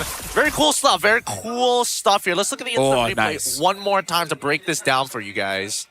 Yeah, honestly, looking at all the sequence here, we got to look at how Team Rey, they juggle the damage. This is something that they've been doing ever since game number 1, especially when it comes to tower diving. It looks so good. And Arrow 4-4 tried an attempt at Martizi. But again, comes to the problem of the draft where Team Vamos, you can move forward, but you can't stop someone. If they had one more crowd control, doesn't matter mid or jungle, maybe the team fight would have looked a bit different. Yeah. The layers that Team Rey has is just insane. Every time you thought that it was over, Jikundo comes back up. Electro final blow, another kick in the face, and it's just rinse and repeat for Team Rey. Yep, very short cooldowns. Most importantly, just being able to cycle through. Okay, the electrifying beats just to clear out this wave. They'll throw everything Garden Sync just to make sure this mid-tier 1 stays alive, but just means that now they're being held hostage in their own jungle here. Yep. The more they try to keep that mid-tier 1 alive, the worse it gets in the side lane. So eventually they will lose out that privilege. The orange buff. Let's go over to Just Gar again. Let's mention Martizi so far is how many Sky Piercer stacks does he have? Because that's important. Well, enough to kill Clockwood as he stacks out another one, and Zeno, he might pop if he gets lifted up. Comes back, Zeno, so close. Well, they pop top and mid. If they're able to pop bottom before the Lord marches in, that's big trouble for Vamos. Because I kind of feel like Vamos needs a breather, and Team Rey, they're not going to let that happen. Yep. Not anytime soon. Zaman Force committed Loliao very willingly to just expend the resources to crack as much as he can. Ooh. Whoa, Nako. That's one blast from an enhanced auto attack. Nala has actually now quickly going to look back at it. It looks like Nako is still not done with the Trinity. And I don't blame him. There's just no space to do that. Zeno is gone. Monster kill for Loliao. Nako doing his absolute darnest to keep this game under control. But Team Rey are just prying it out of their cold, dead hands. Last inhibitor does stay up, but Team Rey, they are deciding to stay. 18 seconds for Zeno. Team Rey, do they have what it takes to end this game? Conceal used by Ivan. Zikib holding in front. Jaskar in the back as well. Zaman was dropped, and Miniwave cleared out, and they will blow up Zikib. Jaskar just holds the fort, and Nako cannot do anything. Again, 11,000 here, Gideon. How does it, Team Rey, does it twice in a series get 1,000 gold per minute? It all starts with the initial invasions. The second thing that also happened that they probably weren't ready for was the fact that Siska on this Benedetta, her unique ability to just dash constantly while charging up and proxy the waves early on with a full damage build, there's no competing with it. You can trade against her, but as soon as she out of that wave, out of that lane, mid lane took the punishment. And I think Clockhood ended up falling behind because of level 2. The level 2 walk down from Siska at the bare minimum. Other than that, if you look at the items, like the Sky Piercer stacks coming in from Martizi is great, but everybody else is trying to pump up as much damage as they can. Yep, this feels like just like game 1, right? It's in a spot where Team Rey will have to try to lose the game. Yeah, no, this is very endable. Not many teams fail at a 10k lead. I think we've only seen 2 in history who've dropped a 10k lead before, and that's due to crazy circumstance. This time, I think the science... Solo kill. Oh, so close, so close. Siska, he's really trying. Doesn't get the job done. Can he get out though? Siska trying to outplay this, regenerate into ZK, shut down. And now it'll be Martizi against Nako, and Nako is out killing Martizi's damage. Team Rey, the SOD connects. Martizi might just end up going down as well. A bit of a mistake here from Team Rey, and Ivan late to the party. So remember when we were talking about, making some mistakes that could turn things around? Loliao, he might be the third to go down, but thankfully it's a Harif. But I feel like Team Rey might have to surrender the space and wait for the teammates to come back up alive. So Team Rey, I think what Siska did was okay. Yeah. Martizi was the one like, okay, relax there, That bro. one was too much. That one was unnecessary. And then considering his build as well, like, why do you think that he could outplay that?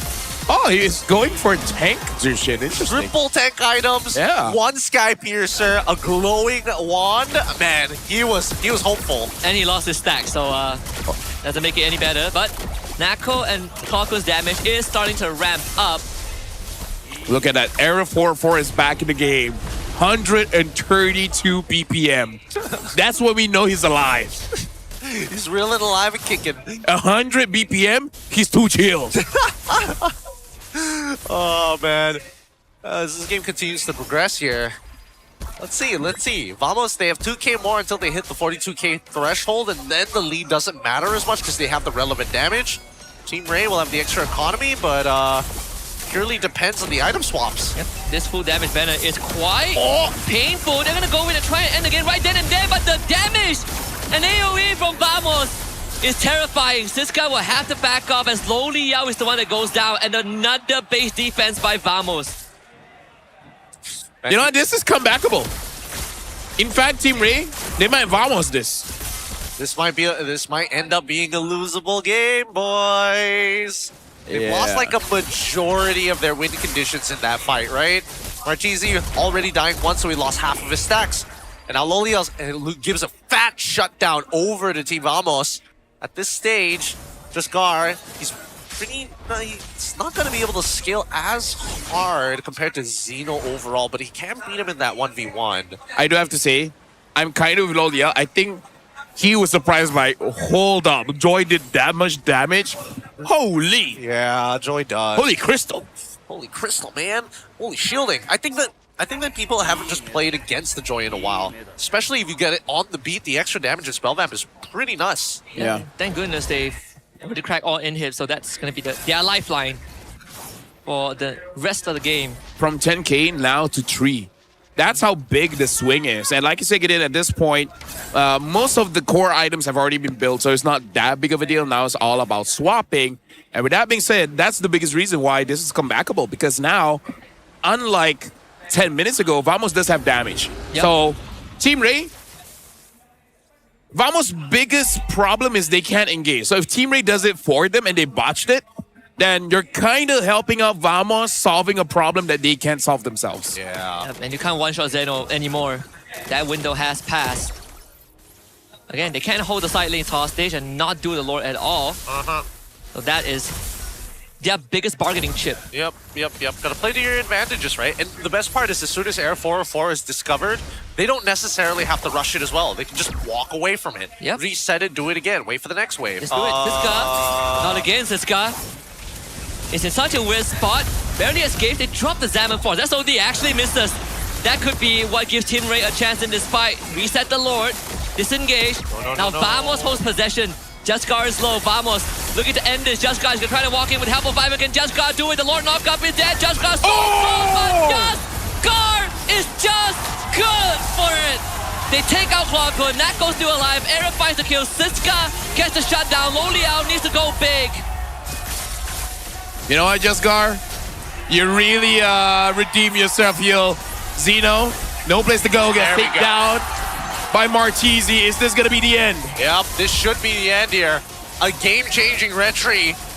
Oh, that fight was really, really tight. You can tell that Vamos was teetering on the edge. Can they do it here? Can Nako and Arrow 4-4 hold the fort? The Lord still healthy. All Team Rey needs to do is to attack the crystal. Lo Liao does go down, but the Lord is still up. One more swing will do it. The Lord with the ceremonial ending. And Team Rey upsets Vamos with a 2-0. Woo! One team continues their win streak, and that's gonna be Team Rey as they knock Vamos down a peg in a 2-0 fashion. I gotta say, Team Rey is bringing hope back to MPL. Really reminding us it's not about how you start, it's about how you grow. And they have grown so much. Speaking of growth, man, I mean, like, top to bottom, coaching staff, draft, players, they are starting to become a team, and I'm actually very happy for Siska because I really feel like he he's been waiting for that team where he can shine, but at the same time, he doesn't have to carry. Yeah. This is the most comfortable I've seen Siska in a very long time. And even the on Rose looks like a proud mom. Yeah, I mean, remember that historical run by DxOs? Yep. I'm getting some chills. This feels like another version of DxO, reincarnated in Team Rey. And then the team that's finished 4 seasons in a row. Maybe it's about time. Maybe it's about time. Reset the standards. It's an exciting time to be alive here, man. I mean, if Team Rey can continue this trajectory, they're going to change a lot of hearts and minds. Yeah, I mean, again, I'm from Siska's fan club, and we're continuing to grow. Applications is all open. Come join us. We don't have snacks, but we got a lot of pockets here. Y'all can all come in. It's Sisgar, man. Sisgar did his job. Justgar did his job. Well, right now we are going over to the stage. It looks like it's going to be Loliel and Martizi going to get joined by Rose.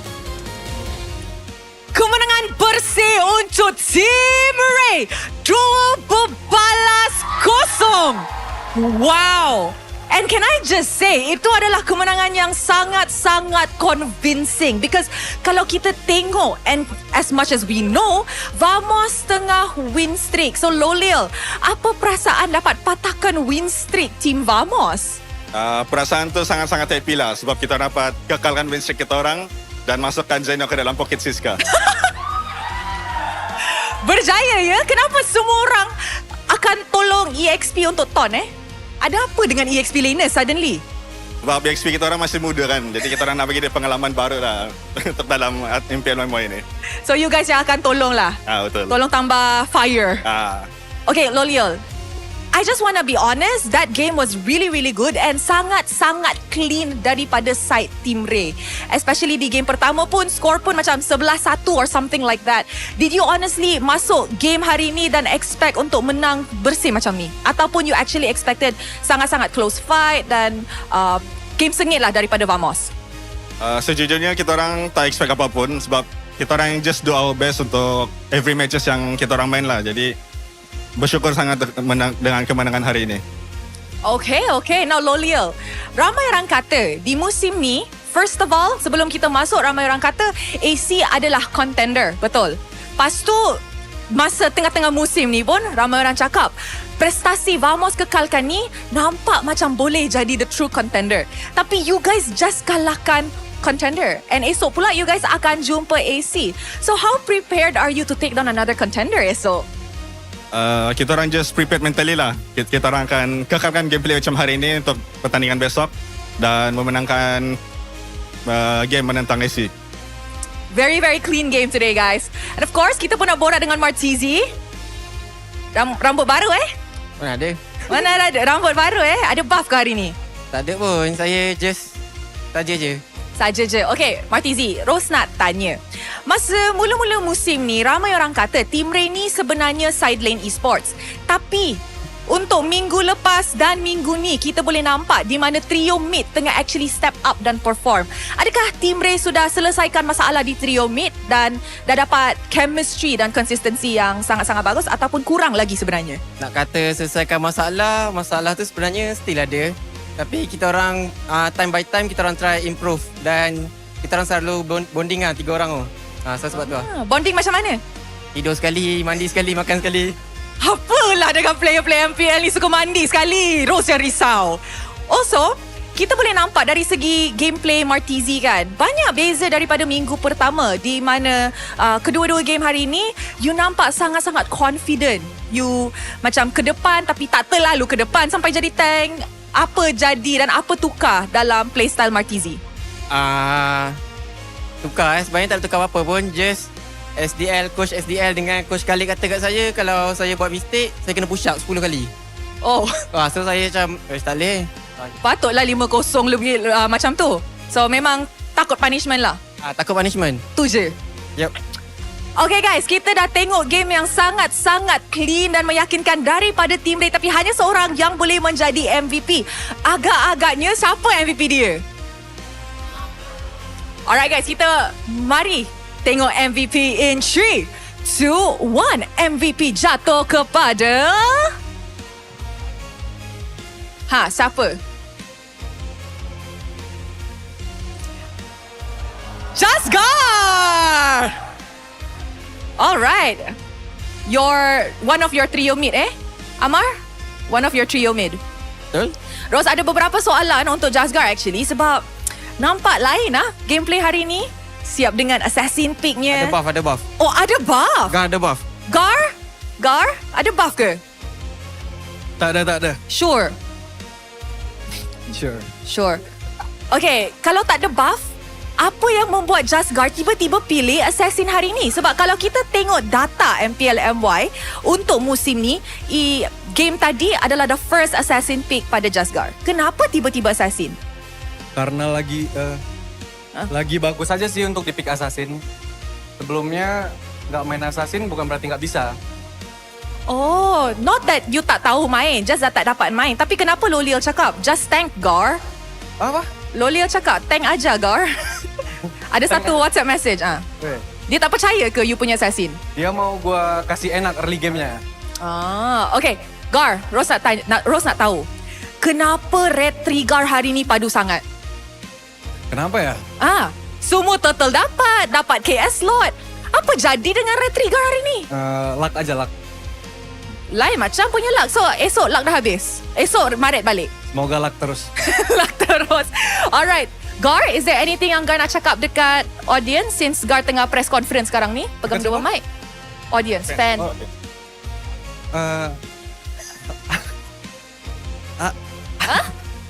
Makasih udah nonton. Halo.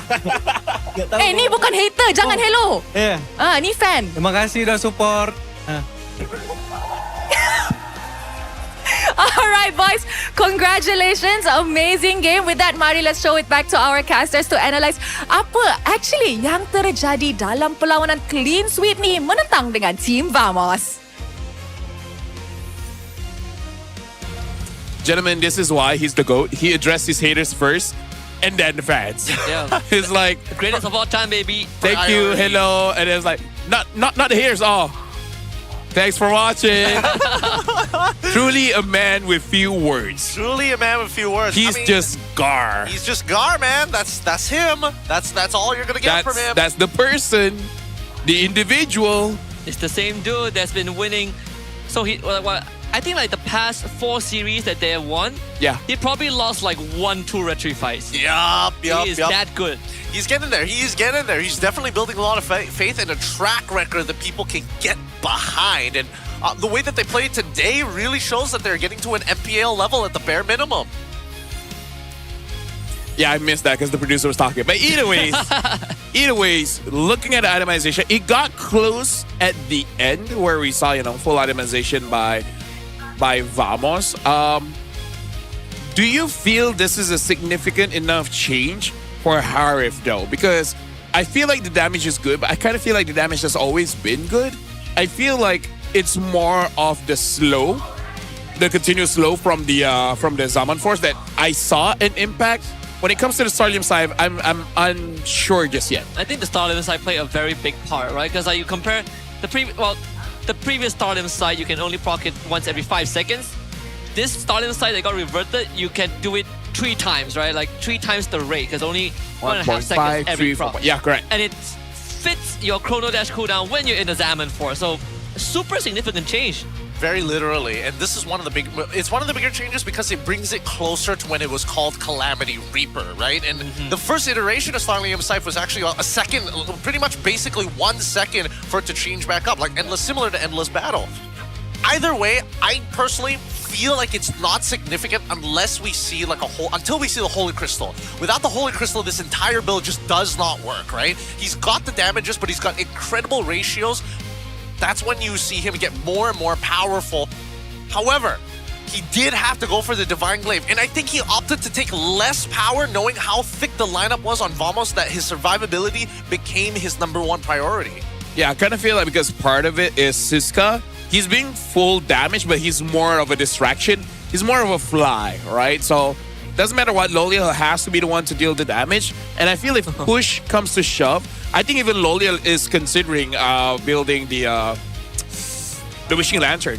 I mean, he has like 93.4k damage already. Yeah. I think this speaks for itself.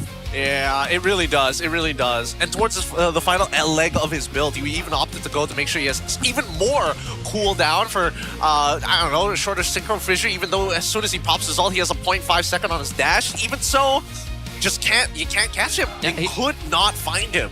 I mean, you can't kick the cat. You can't kick the cat. His survivability basically became his greatest damage output asset. Yep. And I think another thing that we need to consider is the options of the supports. The Khalid between him and Khalid and Show, right? Man, I don't know, because I feel like as much as I want to see Cho on the opposite side, I don't think that would have been a necessary answer towards TR. I think it just was not enough. Yep. I mean, Ivan was also playing a lot of footsies this game, right? The amount of times that he's getting these re-engages, because it's so much cheaper for Team Rey to do so compared to Vamos, has caught them off guard plenty of times.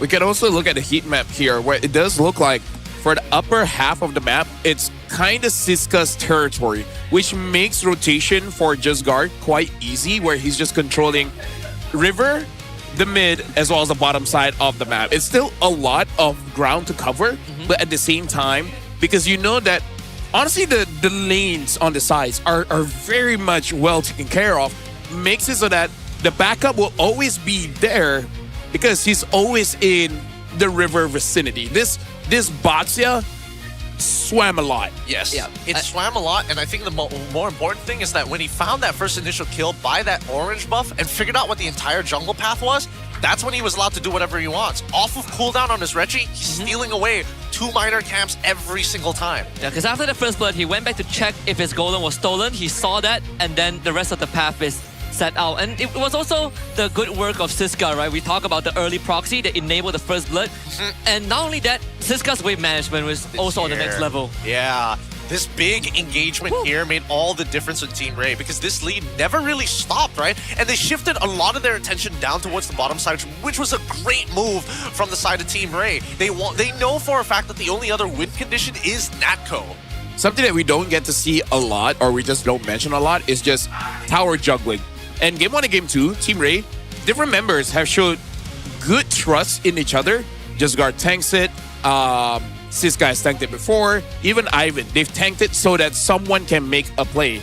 And I'm really enjoying this, because you don't get to do that unless you really trust your team, to the point where you don't have to talk to communicate. I feel like they're at that level where the communication can be minimal, and you still understand what's going on. I mean, we'll find out later during the break when we actually hear their mic check, but I think this has to be by far some of the cleanest dives we've seen all throughout MPL so far, from setup to execution. Yeah, and it's consistent as well. They did it from having a minion wave to without one, to the new minion wave arriving, and they are still able to keep Vamos in place for the dive to happen. Like, the rotations are all very synchronized. Either way, this is the players, man. They're good. RQ has been looking pretty solid, but I feel like now I'm looking for Team Rey against RQ. Like, that matchup, if Team Rey wins that one, this is going to be an interesting MPL. Oh yeah, very interesting. It's one of the biggest hates and the biggest worrisome parts of the MPL overall is sometimes you just get the worst games and sometimes you get the best games. Yeah. It just depends whether the power curve just happens to like collide. This is the ADHD region. It's either so good or so bad. We're either 2 or 9. We're either 2 or 9. And right now we're at 9. 6-7 is not here. No. We're past that. That was last year. Was last year already? Yeah. So the guy at basketball, I think TK was his name. TK? Yeah. The basketball player. Yeah. Terry Crews? Yeah, because I was just watching his vid. And I was like, oh yeah, I was the one that did he has a water. The 6-7 water. Oh, dude, look at Team Rey! Now they are number 2. Oh my god! Team Rey, my coat! Team Rey confirms second best team in MPL MY. Hey, love them or hate them, but you gotta admit they are the second best team right now. Hey, I love it, man. Right now, let's look at the score with RQ. Match win-loss 4-2. And look at the aggregate points. And look at that fan. More importantly, Team Rey did not have this kind of fans before. The only team that has outdone Vamos in fans is SRG, and I think we found another team that has done that. Yeah, these groups of people, they are happy with the performance and the overall lineup. pretty surprised that there'd be such a turnout for Team Rey, but you know, hey, Jiskar, he's got a good looking face and Hey, Siska. Buy the tickets, man. Siska too, yeah. Time to sell out the tickets for And Team Rey. I saw Martizi as well. You know, some people holding up signs for Martizi. So Ivan's got to step up. Ivan's got to. Everyone has fans, Ivan. I mean, you got to do something. I know you're new. They're online, okay? They can't be on the ground this Ivan's time. biggest fan is Caleb, right? You don't understand that. No, I think Jaskar's biggest fan is Caleb. That too. Vamos, though. Even though they lost, honestly, I don't think it's that bad. I really feel like it's repairable. After this, going up against IG, Gorgeous is there waiting, and he did look pretty down just now, so I hope he can recover by the time their matchup is happening on the 1st of May, which is selling fast. Make sure you guys grab that ticket. And May 8th, the rematch. Yep. It's their third defeat of the season, and they did lose to IG the first time they met. So that is going to be fun. Yeah. Well, let's look at Team Rey here, Gideon. Yeah, I think that... This is... Oh, what a schedule. I think the win streak will continue. For a while. Well, honestly, if tomorrow... Well, for a while, maybe for the next 2 weeks, we'll see. Their toughest is on 22nd and 23rd. Yeah. So that RQ match is gonna have to wait. It's gonna have to wait for a long time. Jeez. Even the Vamos rematch is in 3 weeks. Wait, imagine if Team Rey is able to beat SRG for their final match. Like, that's a good way to transition into a playoff. Maybe. I'm more interested about the AC into next week. AC again. If they couldn't figure it out the first time, let's do it the second time the following week. AC, man. AC. I don't know how they're going to deal with that. If Team Rey is looking this good, AC, oh, brother, they better show us the best. Well, Valens just joined and there are some improvements. So hopefully after a week or so, I feel like Ivan helped Team Rey make the team fights look more clean. Hopefully Valens can do the same. I mean, he has been top 3 for a while, right? Oh, that is true. He has been top 3 for a while, but I know he also has very strong opinions. Well, speaking of opinions, we're going to hear the opinions of the players during the matchup. So let's listen to the mic check before we move on to our final match of the day. Dari kiri kita, Pak. Ayo, cek keluar. Leomar nembak, Pak. Leomar nembak. Ready, guys? Boleh. Tengah. Kir. Di mana di gua? Mati. Dikasih. Boleh, guys. Boleh. Nice, Ton. Ke teman lu kalau Ton. Nice. Bro. Dapat gua. Jangan yang ada ulti ya. Koli. Kita yang ini kali. Boleh. Kali dulu ya. Boleh, Jawa. Sudah buang. Mau ke itu. Ayo sini, guys. OTW gua. Boleh. Buang puri. Puri dia. Gua OTW bawah. Nice. Berarti. Coy. Gua OTW. Jaga aku. Joynya sini ya. Munduran. Apres tak. Tengok hari, guys. Blocking situ tuh. Boleh, Gip. Dia hari. Hati-hati. Lala main guys. Main. Ni kuat tu. Bom dalam dia tu. Ni lawan tu. Maju dia. Kuat kick. Coy kuat kick. Dapat gua. Dapat. Kali. Kali enggak ada doa. Fight. Let's go. Kepojoy. Jangan Ton. 3 second, 8 lagi, santai lagi guys. Mini kita bareng, Dot. Gas. Wave up. Pas satu. Orangin. Tarik. Tak ada mana? Iya. Dia nak end. Enggak bisa. Aduh. Terlagi. Baik, Cok. 41 minion ya. Orang dulu aja. Gua TP tower ya. Goi. Tower. Tahu. Defense. Tahu kan? Tahu. Tower. Nice.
di sini? Di Todak Academy, anak saya berpeluang untuk belajar dan eksplor minat dia. Akademi kami mencorak masa depan industri game. Di Todak Academy, saya boleh eksplor banyak ilmu baru. Akademi kami melahirkan juara e-sport masa harapan. Cipta impian anda bersama kami di Todak Academy. Cultured by Todak.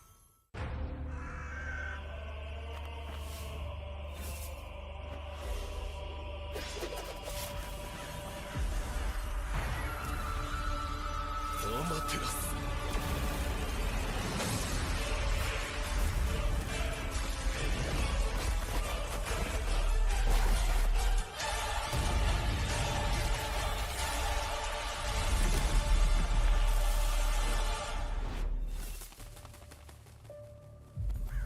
愚かなる弟よ。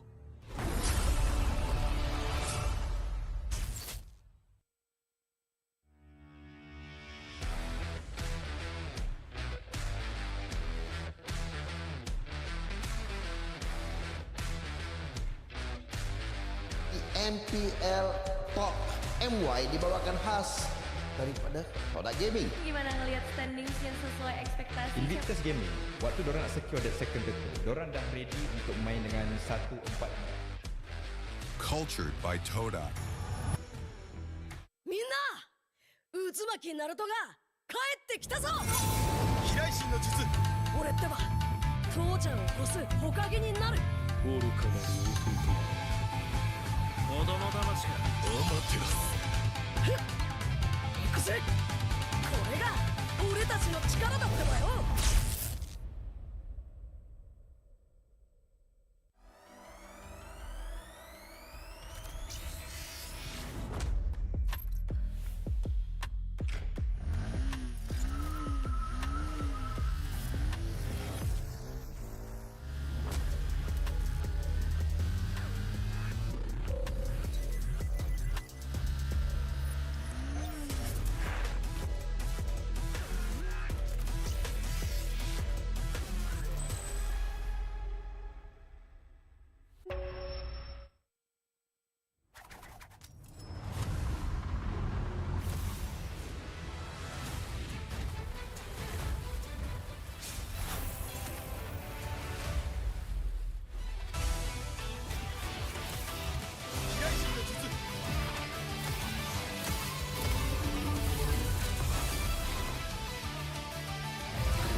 Tonight is movie night.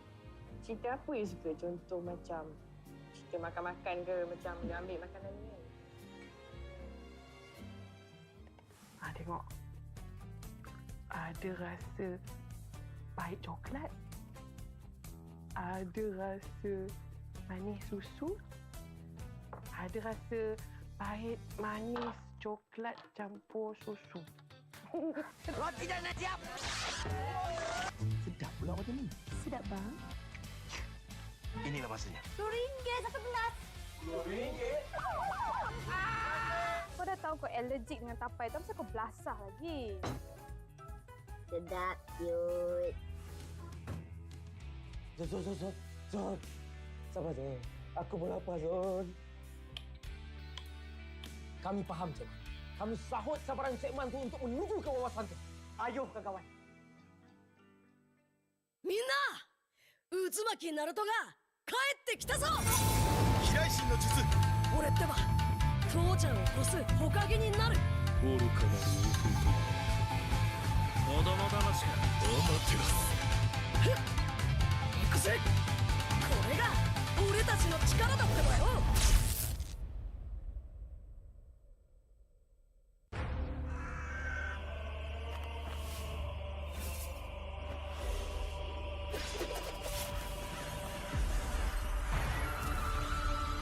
アマテラス。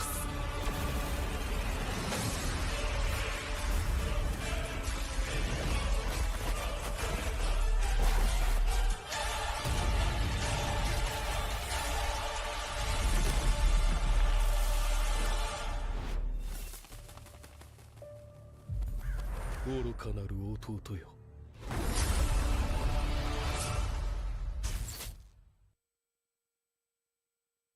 Welcome to the Hook Battlefield. Welcome to the Hook Battlefield. Shake it to left, shake it to right. Got you now, got you now. I can control, I'm flying high. Shake it to right, shake it to left. Try to who, how's my skill? Bigger, bigger, bigger, bigger. Bigger, bigger, bigger, bigger. Bigger, bigger, bigger, bigger. Bigger, bigger, bigger, bigger, bigger, bigger, bigger, bigger. Bigger, bigger, bigger, bigger, bigger.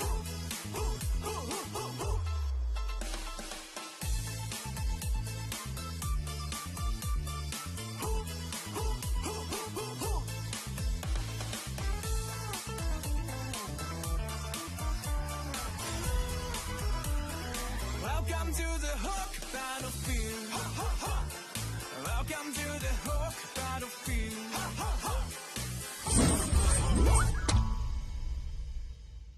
Saya tengok ending semalam. Tak ada tonton. Tak ada tonton. Tak ada tonton. Tak ada tonton. Tak ada tonton. Tak ada tonton. Tak ada tonton. Macam ni baru boleh kawan.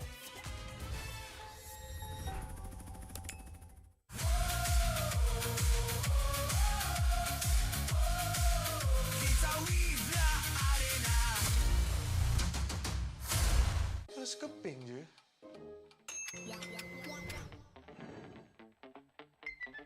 Mesti shopping pun boleh. Siap ada diskaun lagi.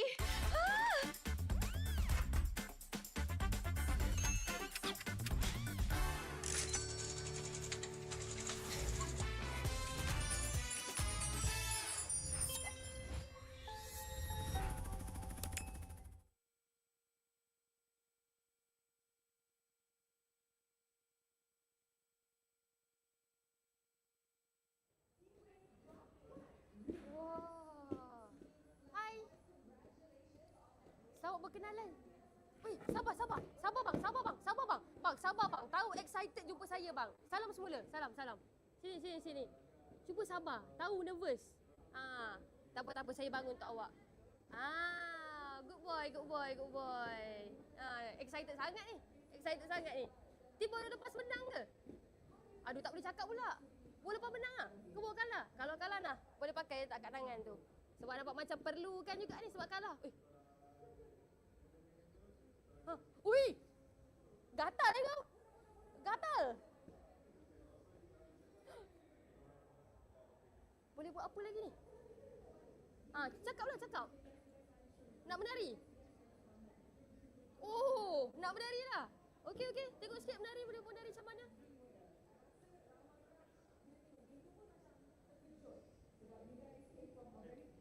Ui! Ui dah! Oi. Oi.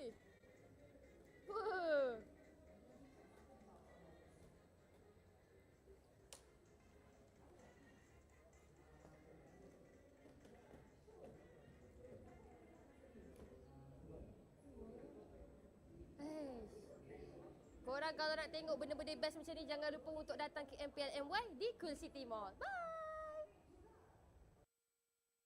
Welcome to the Hook Battlefield. Welcome to the Hook Battlefield. Shake it to left, shake it to right. Got you now, got you now. I can control, I'm flying high. Shake it to right, shake it to left. Try to who, how's my skill? Bigger, bigger, bigger, bigger. Bigger, bigger, bigger, bigger. Bigger, bigger, bigger, bigger. Bigger, bigger, bigger, bigger, bigger, bigger, bigger, bigger. Bigger, bigger, bigger, bigger, bigger.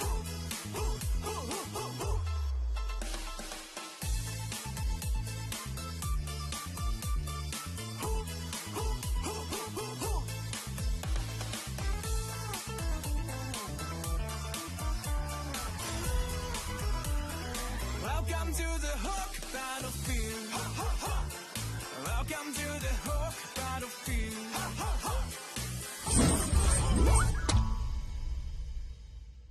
Anda kembali bersama saya Poji dan juga orang yang kuat di dalam scene e-sport ni sendiri, Kuja. Apa khabar Kuja? Alhamdulillah sihat. Alright Kuja, kita nak menghimbau kenangan sekejap Boleh. 9 tahun lepas Kuja pernah bermain di MSC dan masa tu ada kumpulan IDNS. So Kuja ada tak apa-apa sejarah ke, pengalaman ke bersama dengan pasukan-pasukan diorang? Okey, IDNS short form dia, dia punya full name dia adalah I Do Not Sleep. Tak tidur? Memang tak tidur. Memang kita orang bersama-sama dulu main rank sama-sama dekat rank waktu tu. Memang berkawan rapat lah dengan orang. So memang ada sejarah juga lah, pernah main sama-sama. Memang sangat rapat dengan bertanding orang. sama-sama. Bertanding bersama-sama dan masa dekat Indonesia waktu tu pun memang kita orang banyak keluar sama-sama pergi makan semua. Diorang champion? Diorang champion. Hebat IDNS. Betul. Tapi IDNS ni tim daripada Thailand. Kuja tahu tak sekarang adanya MSL tu, MLBB Super League yang baru buka dekat Thailand. Serius lah? Serius. Kuja ada tak apa-apa macam pendapat untuk scene yang baru dibuka dekat Thailand ni? Okey, sebenarnya saya happy lah untuk komuniti dekat Thailand sebab diorang dah berpeluang untuk bertanding secara lebih orang kata apa, agresif atau lebih aktif. Dan untuk kawan-kawan saya dekat sana yang mana yang pernah bertanding pada zaman-zaman dulu diminta untuk kembali semula sebab kita orang rindukan IDNS yang lama. Dan of course ada beberapa player yang masih aktif dan saya mengharapkan diorang terus sukses kat sana lah. Dan ini adalah peluang yang terbaik untuk komuniti Thailand untuk bangkit dan tunjukkan balik kekuatan diorang semasa MSC yang pertama. Faham. Maksudnya diorang pun ada kehebatan dan kelebihan masing-masing. Betul, sebab kalau saya rasa diorang lebih ke arah mekanik lah sekarang sebab kita sekarang lebih ke arah makro punya playstyle. Diorang masih start dekat mekanik. So mungkin diorang nak kena improve untuk mekanik untuk makro punya playstyle untuk compete dengan kita orang lah. Sebab soalan saya yang ketiga, saya nak tanya Kuja, apakah bagi Kuja yang Kuja nampak perbezaan yang paling ketara di antara playstyle untuk Thailand dan juga Malaysia? Okey, macam yang saya cakap tadi adalah saya rasa diorang mekanik kita lebih kurang sama sebab bagi saya majoriti mekanik punya user memang tak jauh beza. Cuma makro je yang menentukan macam mana kita nak bawa game plan dan gameplay kita tersendiri. Dan saya rasa Thailand disebabkan dia baru aktif untuk MSL, betul? Untuk season yang pertama, saya rasa diorang kena lebih fokus pada makro untuk nak bersaing dengan region-region yang lain. Dan saya mengharapkan korang sukses. Okey, tapi kan bila macam Kuja cakap ada tengok kawan, diorang pernah buka liga yang baru. Kuja tahu tak, ada juga info yang menariknya. Untuk MSL kali ni kan, champion dia kita akan hantar pergi ke wildcard untuk EWC. Wow, tahniah. So directly dapat terus wildcard Directly dapat. So untuk benda ni sendirilah, adakah Kuja rasa adalah satu benda yang bagus untuk scene diorang dan juga untuk fan diorang secara menyeluruh? Okey, of course benda ni memang sangat bagus untuk komuniti Thailand seperti saya cakap tadi. Cuma bagi saya lebih happy untuk Mobile Legends sendiri sebab dia telah membuka lagi besar cabang-cabang di serata dunia dan saya mengharapkan lebih banyak lagi negara-negara lain yang terlibat untuk kita besarkan dan kita majukan komuniti ini bersama. Baik.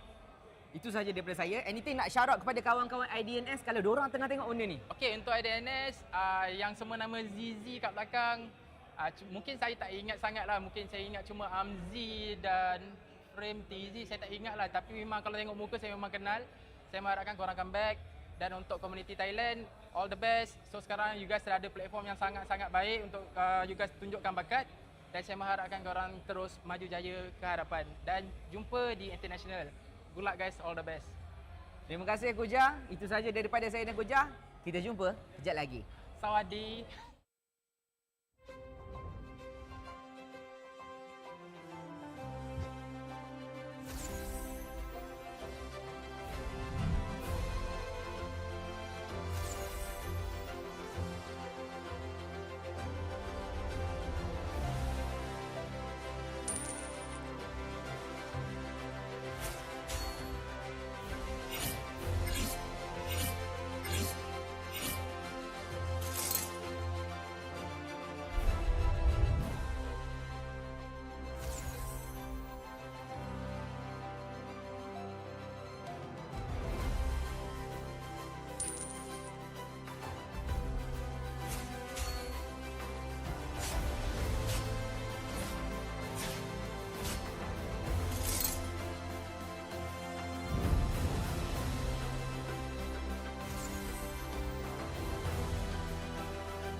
digital anda di sini. Di Toda Academy, anak saya berpeluang untuk belajar dan eksplor minat dia. Akademi kami mencorak masa depan industri game. Di Toda Academy, saya boleh eksplor banyak ilmu baru. Akademi kami merayakan juara e-sport masa harapan. Cipta impian anda bersama kami di Toda Academy.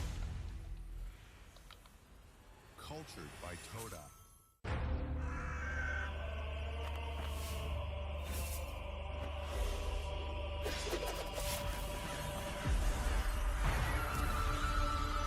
Amaterasu.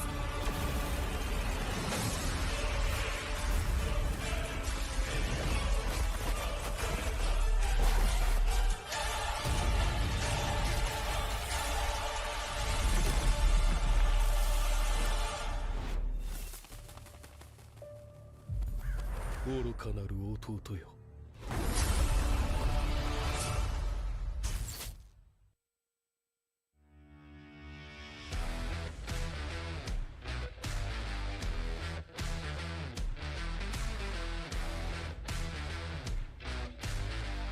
MPL Talk MY dibawakan khas daripada Toda Gaming. Gimana ngelihat standings yang sesuai ekspektasi? Invictus Gaming, waktu diorang nak secure that second turtle, diorang dah ready untuk main dengan 1-4.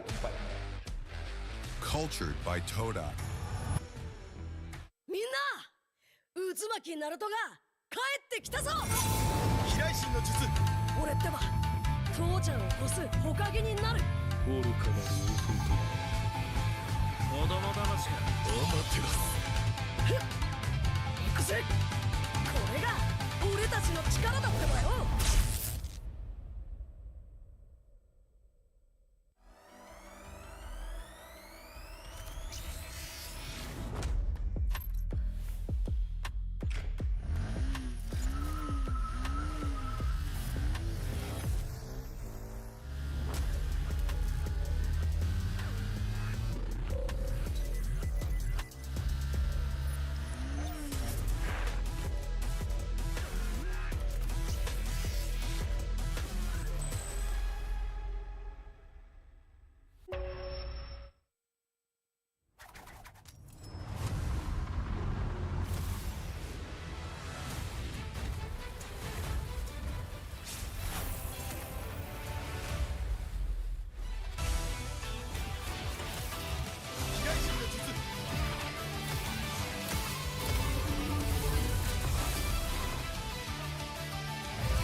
Tonight is movie night.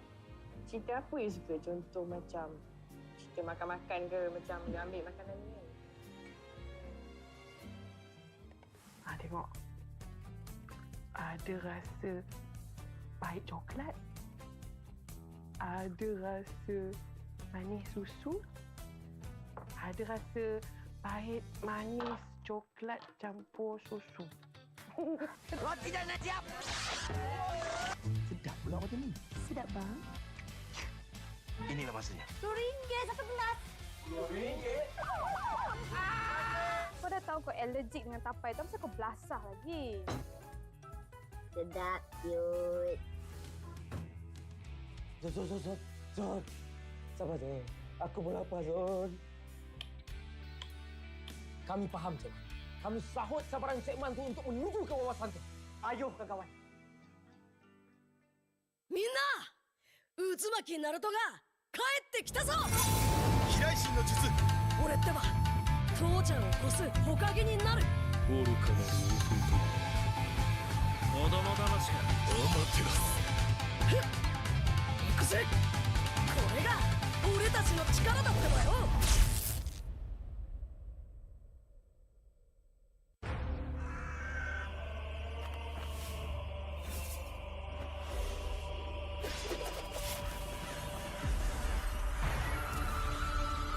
アマテラス。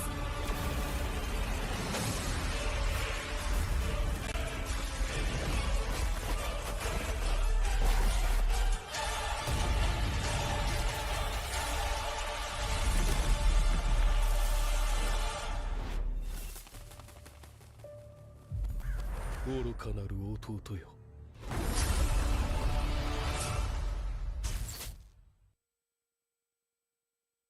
Welcome to the Hook Battlefield. Welcome to the Hook Battlefield. Shake it to left, shake it to right. Got you now, got you now. I can control, I'm flying high. Shake it to right, shake it to left. Try to who, how's my skill? Bigger, bigger, bigger, bigger. Bigger, bigger, bigger, bigger. Bigger, bigger, bigger, bigger. Bigger, bigger, bigger, bigger, bigger, bigger, bigger, bigger. Bigger, bigger, bigger, bigger, bigger.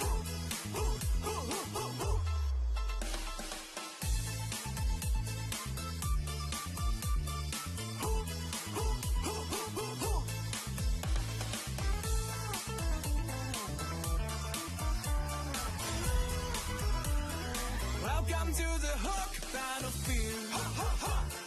Welcome to the Hook Battlefield.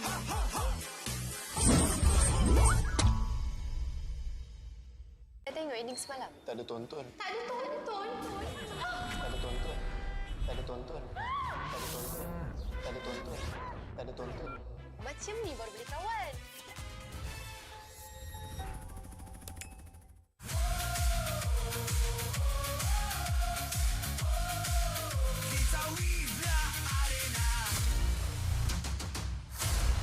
Sekeping je.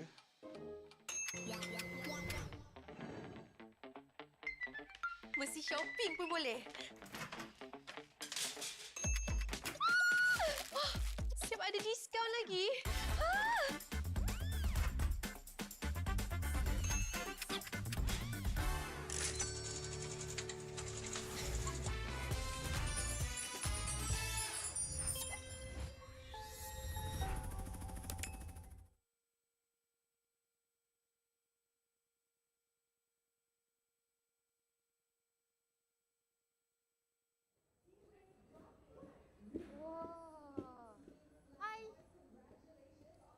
Sawak berkenalan.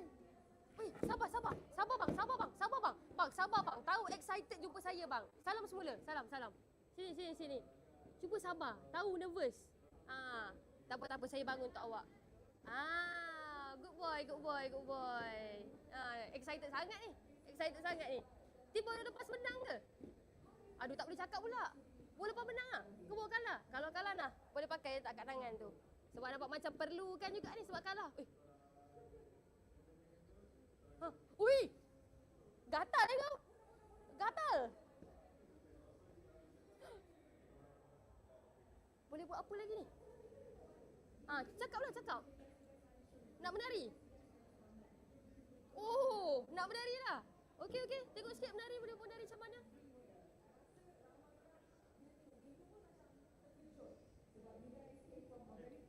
Ui!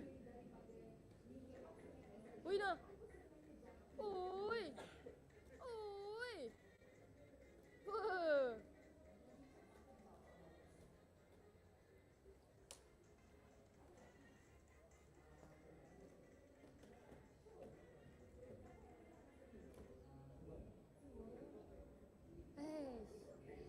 Korang kalau nak tengok benda-benda best macam ni, jangan lupa untuk datang ke MPL MY di Quill City Mall. Bye! Welcome to the Hook Battlefield. Welcome to the Hook Battlefield. Shake it to left, shake it to right. Got you now, got you now. I can control, I'm flying high. Shake it to right, shake it to left. Try to who, how's my skill? Bigger, bigger, bigger, bigger. Bigger, bigger, bigger, bigger.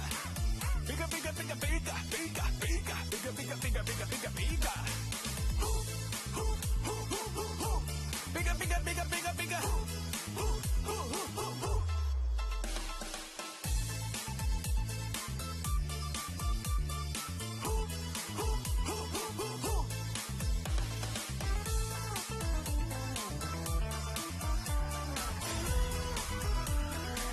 Welcome to the Hook battlefield. Welcome to the Hook battlefield.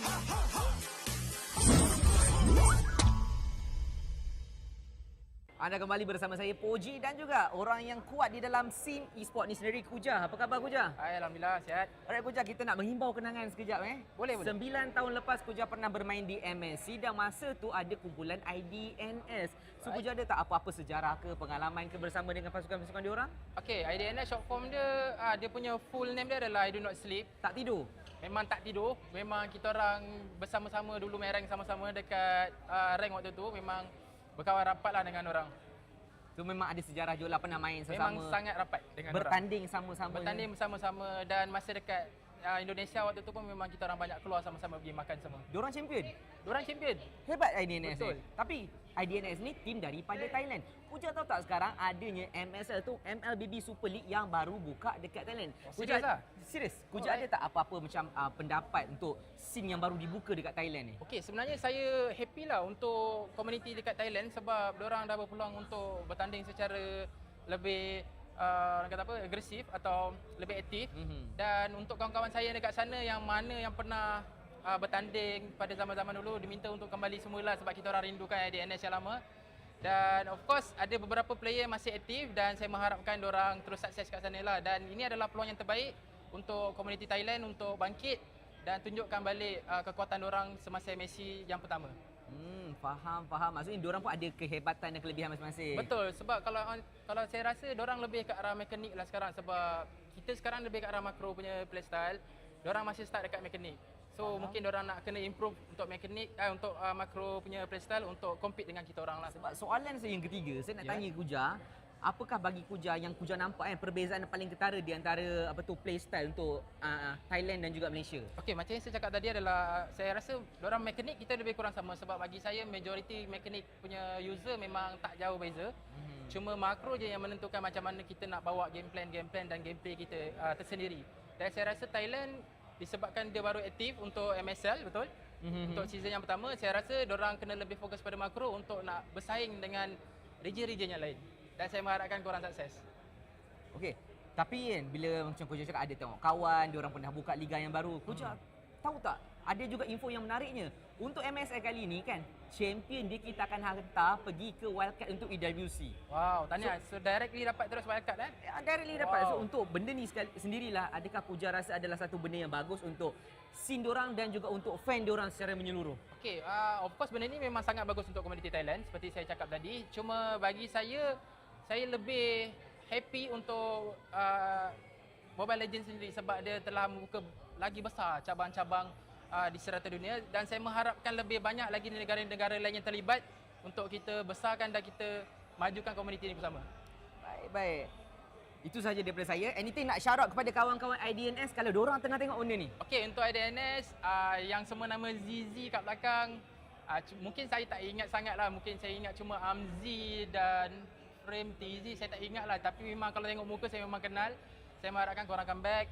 Dan untuk komuniti Thailand, all the best. So sekarang you guys dah ada platform yang sangat-sangat baik untuk you guys tunjukkan bakat. Dan saya mengharapkan korang terus maju jaya ke hadapan. Dan jumpa di international. Good luck guys, all the best. Terima kasih Kuja. Itu sahaja daripada saya dan Kuja. Kita jumpa kejap lagi. Sawadee.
ditelan air mata. Selamanya ku takkan dibawa perjalananku sampai ke puncak. Dalam perjuangan, bila hati terang menyala, setiap luka jadi kekuatan. Pengorbanan yang jauh ujungnya. Sudah tiba masanya melangkah takdir, jalan yang gendir ku tempuh. Bangkit bersama kita juara, membanggakan negara. Kita kawan pentas dunia, Wira Arena. Bangkit bersama kita juara, membanggakan negara. Kerana di hujung cerita pastinya kita Wira Arena. Kita Wira Arena. Kita Wira Arena. Sweat and grind, guess we never gon' fade. This that definition of a legend. Every single move that I make, feel it ain't no doubt. Dorang kena aku, I'm a winner. Cuba check gerak-geri aku semua tiptoe macam ballerina. Genggam bara api, biasa berjadi arah. Mimpiku mula menjadi, tiada siapa je yang halang. Kalau bikin hari-hari, benda susah jadi senang. Segala cabaran aku ready, masa depan aku terang. Tiba masanya melangkah takdir, jalan yang gendir ku tempuh. Bangkit bersama kita juara, membanggakan negara. Kita kawan pentas dunia, Wira Arena. Bangkit bersama kita juara, membanggakan negara. Kerana di hujung cerita pastinya kita Wira Arena. Kita Wira Arena. Kita Wira Arena. Satu hati, satu jiwa, bangkit bersama kita Wira Arena.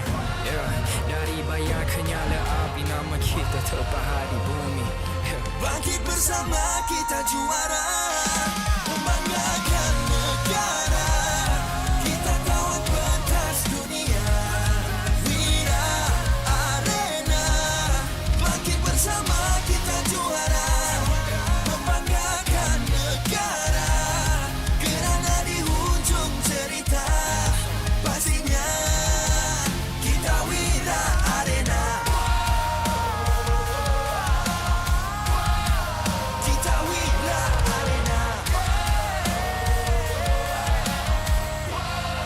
Kita Wira Arena.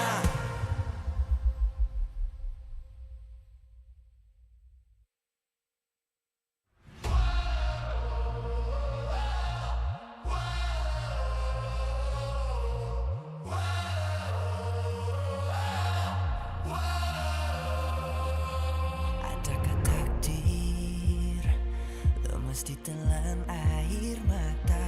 Selamanya ku takkan dibawa perjalananku sampai ke puncak. Dalam perjuangan, bila hati terang menyala, setiap luka jadi kekuatan. Pengorbanan yang jauh ujungnya. Sudah tiba masanya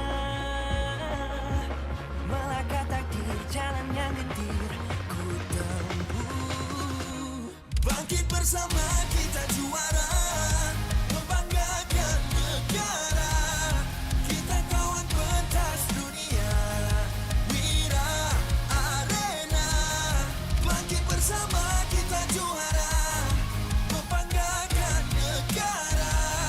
Kerana di hujung cerita pastinya kita Wira Arena.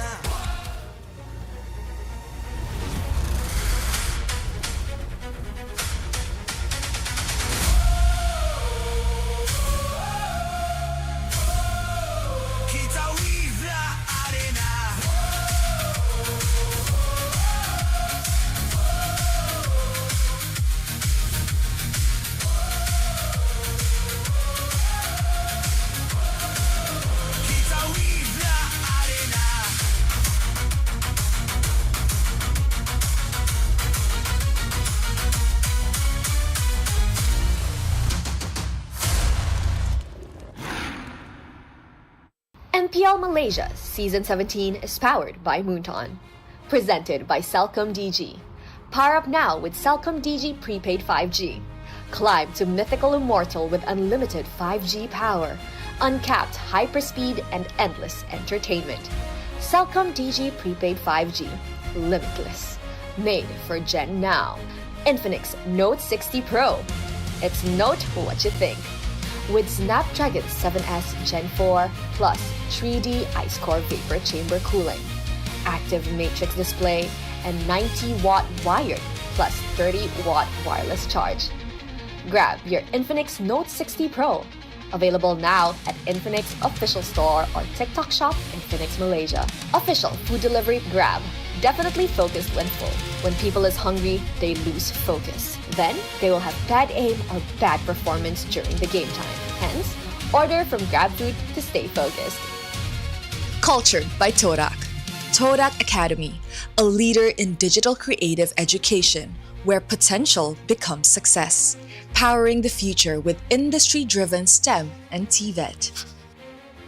Official motorcycle partner, Yamaha. Official content partner, Media Prima. Official streaming partner, Tauntaun. Our strategic partner, Ferry. TNT Co. Obspot. Quill City Mall. Supported by KBS, ESI, Rakan Muda, MESF.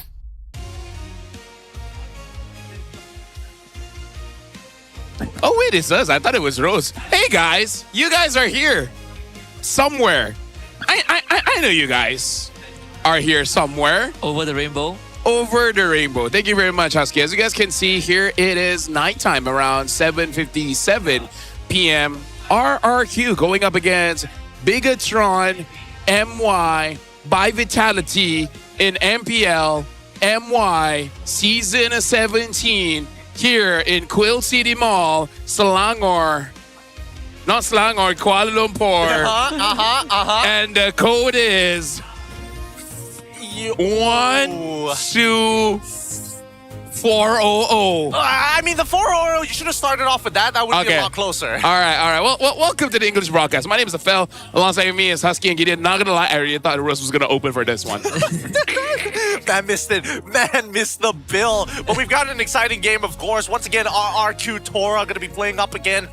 Maybe BTRM by Vitality are going to be the ones on top. It's tough to say because the losing streak and the track record does not look good. Yeah, we've got the Indonesian Derby here. This is technically, this is on paper the match of the week. And looks good for one team. Well, you guys can look good too by getting your carry skin, free Ice Helen carry skin. Make sure you guys scan the QR code or just redeem Hexness Trial. There's a lot of y'all in this times codes. Yeah, I'm waiting for when they come up with the carry skin, except she's Asian. Yeah. Either black or white, one or the other. Fans? Honestly, that makes a little more sense. Like the little light ball, the light charger, it could just be one spinning fan. Saucers? Saucer? I don't know about that one. That might be a little... That's not Asian? Master Chef carry. She throws out wok. You know what? Zait skin, roti canai. Hey. Now that's an idea. Speaking of ideas, you guys can power now with Celcom DG Prepaid 5G Power Pass.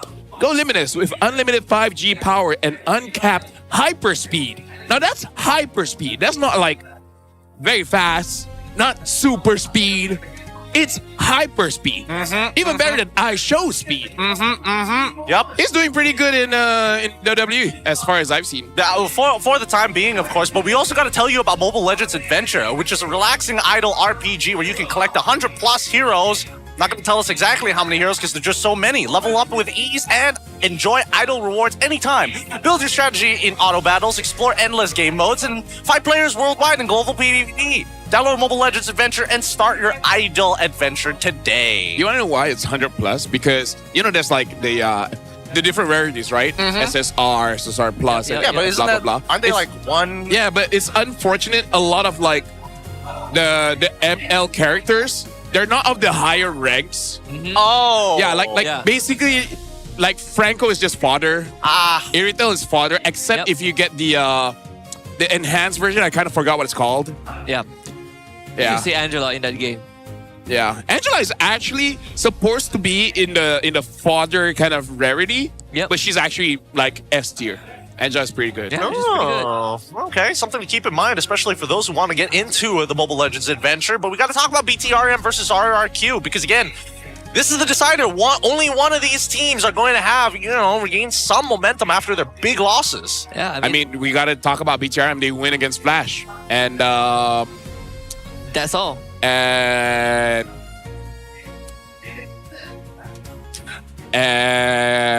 give us a second to think. I think it's just Flash and... Oh, God. Oh, boy. Let's check out do you have this any video. ideas? Hey guys, Rose here. Sebelum kita actually mulakan perlawanan terakhir untuk hari ini, Rose nak borak sedikit dengan assistant coach of RRQ Tora, iaitu Coach Lake. Hi Coach, how are you?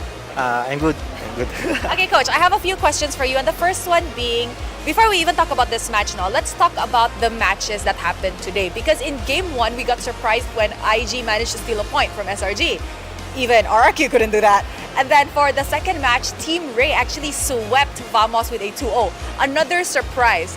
So, for the side of Coach Link, do you think that the competitiveness this season is actually rising? Or does it have to do with the new patch update that's shaking things up? I think it's a mix of both. So as you can see on the draft of the both two teams, there's definitely difference on what they're picking. For example, on Team Rey, right, they prioritize Harit, especially with the strong buff that he had. He can easily execute crabs or any creeps. And at the same time also, since this is also the first leg of the tournament, so now teams are already able to adapt the game style that they really wanted to adapt, learning from the mistakes that they did on the time that they stumble. And we can say that on week 2, things will be different because it's going to be a mix of everything, especially most likely Aulus will be open, so we're not sure if that guy will be part of the priority heroes or no. But as you can see, Tamus and many heroes are also being open. And one thing also to note is the adjustment, right? Because there's no blue today, so many teams need to adjust real time on how they want to drop, especially the bug. And we all know that blue is a flexible hero, so it really affects many teams. Yeah, I agree. I feel like coaches have really a tough job because they have to prepare the night before or a few nights before the game itself and on the fly in case any bugs happen in which sudden heroes are just permanent banned throughout the tournament. Now, with the focus being on the trio mid, how do you think your trio mid can actually fare up against its competition? Because we know that Team Rey and VMS, particularly them, and IG as well, has been popping up in the trio mid. For us, we are continuously developing, especially now that we know that the enemies are actually targeting Banas. So on our perspective, then we just need to expand our hero pool more and show them what other heroes we got with the same mastery as the Cho. They keep banning, same with the Sora, because those two heroes are not the only heroes that we can use. Now, Coach, you mentioned about the target bans and all that kind of things. We did notice that your first two losses actually, has been contributed to the fact that the opponents has been banning or like actually going up against like, hold on, you can cut that part off. Okay, Coach, speaking about the target bans that has been happening from the side of your opponent, we know that certain hero pools or certain playstyles cannot be brought up from the side of RRQ Tora due to the restraints because of the opponents knowing the type of hero pool that your team has. So, seems like hero pool is a problem for RRQ Tora. How quickly can we actually resolve this issue? Actually, I want to address first the fact that it's not our 100% during that week because maybe many of you does not know, but Gary was sick that time. So although we really perform good at our scrim, but because our player is not feeling well, then definitely it will affect the performance of our players. But that aside, we learned our lessons on Vamos, and as you can see, we really gave a good fight against SRG, and that really showed us where we really are standing at this point. Okay, one last question. Currently number 4 in the league's ranking. We went from 1 to 4 really quick, Coach Lake. How do you think RRQ Tora can bounce back and still remain a contender as we close up leg 1 and entering leg 2? Actually, on my perspective and Coach Hasa's perspective, regular season is just regular season. The important part is we managed to secure our slot because Playoffs is the one that we will have our 100% and show them how serious we really are. Oh, playoff is the real deal. You know what, Coach? Thank you. Good luck for your match up against BTRM by Vitality. Ito sahaja daripada Coach Ling, and with that, mari let's show it back to the casters untuk mulakan perlawanan ini.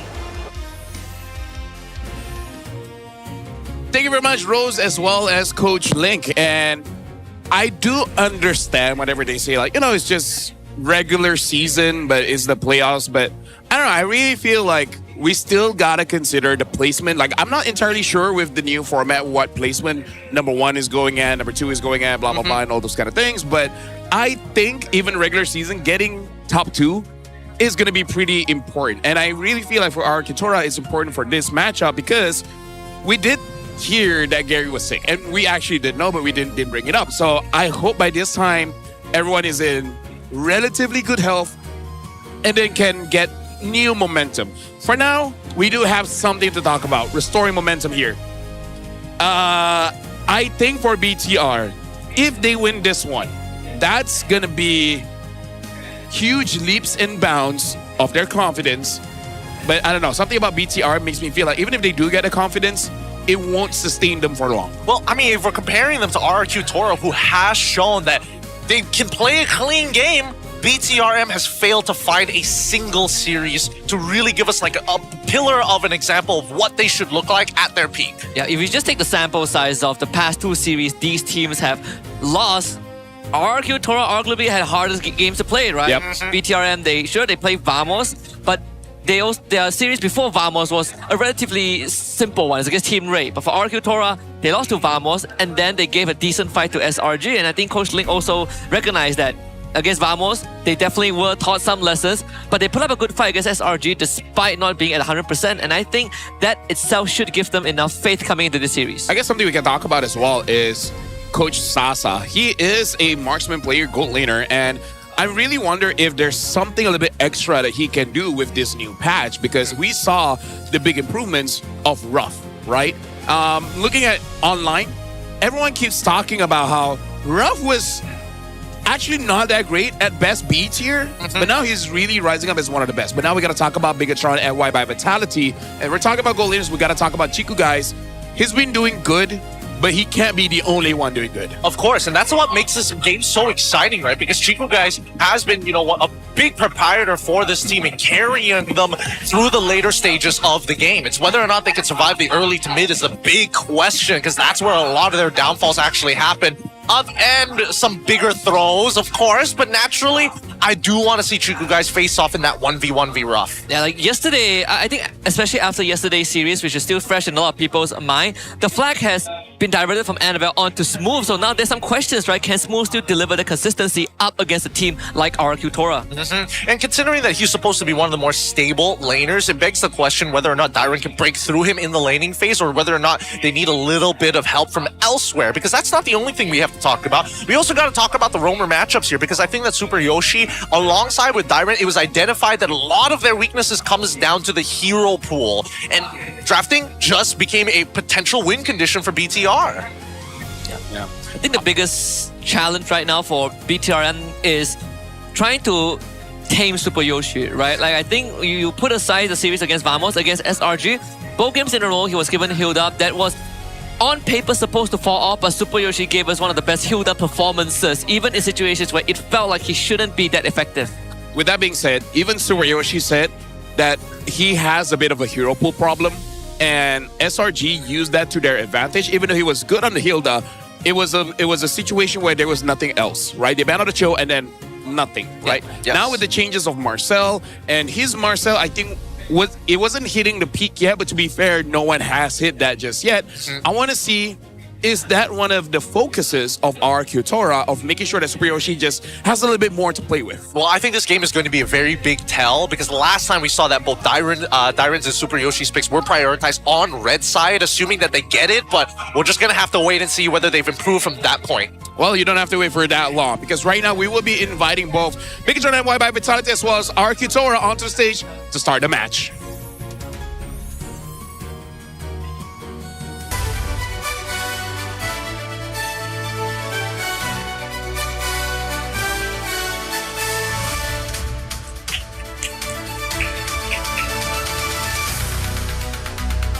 still searching for the perfect formula and code to close out victories and climb the standings.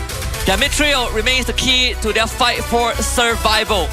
What answer will Coach Kenji bring to end the lose streak? Prepare to witness the resurgence and make way for the reboot of Bigatron Malaysia by Vitality. There is a lot that they have to do here because going up against RQ Tora, yes, RQ Tora has been having a lose streak, but I really feel like those are losses that you can learn from, and they might be even stronger going up against Bigatron MY by Vitality. A Kingdom Warrior, and this is RQ Tora about to rip Bigatron MY in half. Pulangan Dyron.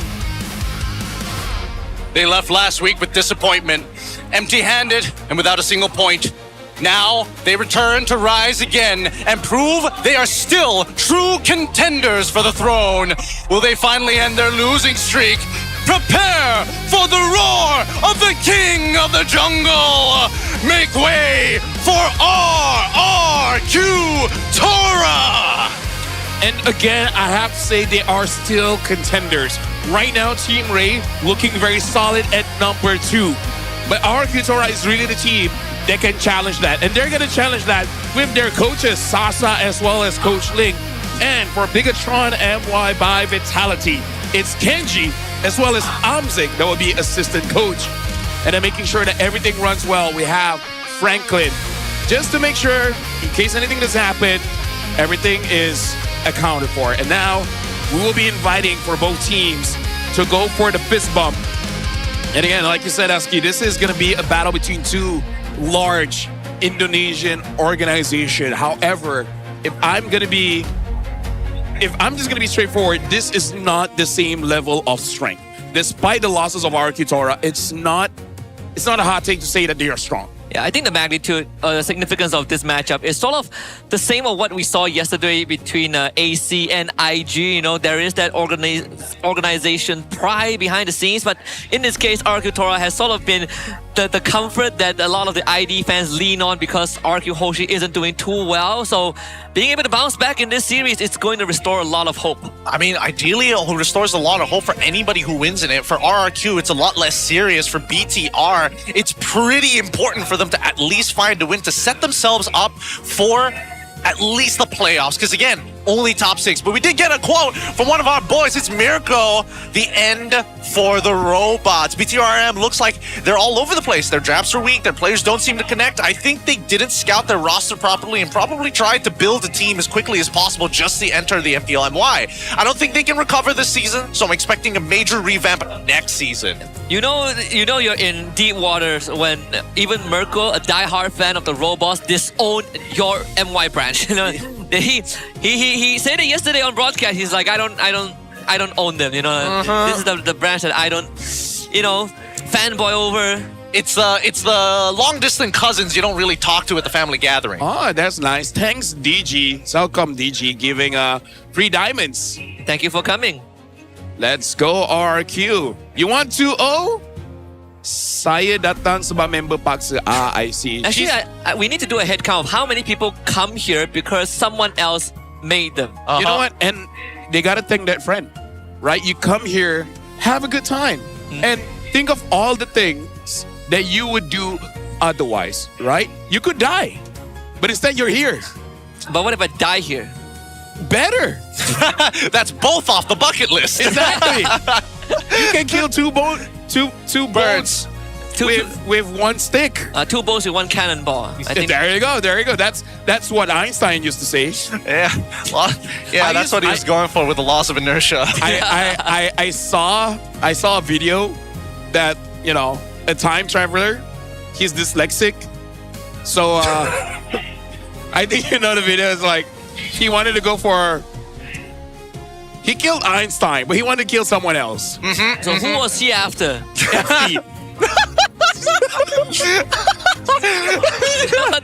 I wish you guys could see Husky's reaction. But if you have dyslexia, I can see it. Dude, that's my favorite movie, Back to the Future. Genuinely a curveball. Well, I'm here to make sure that you have fun, Hey, you gotta stay on your toes. Gotta stay on your toes. I'm awake now. All right. That's my second objective. Your second objective. Oh boy. We still got 30 seconds left on the clock here. I am curious to see because BTR opted to go for first pick. And based on what we've seen so far, first pick just doesn't seem to be the place you want to be now that you've lost access to the Valentina Sora. I like it. I think I've seen this before, but I don't know where to get it. Like the jacket, but also looks like, what do you call that? It's in Chinese. I don't want to. Is it Chinese? Wait, what? The Chongsam, the Chi Pao? Yeah, that one. Ah, okay. Me and Gideon, we can't say it. Well, I mean, you can say Chi Pao, okay? No, if I say it sounds different. Okay, yeah, and if I say it, it sounds apparently like, I don't know. You know, there's a different. It's quite interesting that Cheongsams is very normal, but when you say Chi Pao, it just you know. That's where it gets bad. The translation gets mixed up very quickly. That's where culture appropriation becomes a thing. Oh, first pick. Whoa. So imagine you go crazy and then pick up I don't know, Phoveus. That'd be pretty good. Phoveus Deomort. Phoveus Zushin. Phoveus Zushin sounds pretty nice too. Yeah. Or if you want Lilia, then Deomort is good. If you don't want the Jushin, you could go Phoveus Deomort and then take a Lilia afterwards. Yeah, both of them pretty good overall. Really depends, but I think that Jushin is a must-not give at this point. You need to give him something reliable. I don't know, well. man. Like my friend used Jushin twice. We lost both games. What was the KD? What was the KD? Yeah. What was the KD? What was KD? Have you seen the Jushin with 80 Sky Piercer stacks? Huh? 80 and still lost. And this time he can't flame me for taking kills, you know? Yeah, So I diverted the blame to Mel QT. Yeah, you know what? Facts. That's right. We should not be separated as a team on the desk. And instead, blame that guy. That's not even there. He's not there. He's not the right guy on the other side of the table. Well, Hylos and Eve, that's a pretty good combination. And actually, this does make it very awkward if you do want to pick up a Phoveus here. It does. Yeah, it's awkward for Phoveus, awkward for Leomort too. Is it awkward for Uranus? Not too much.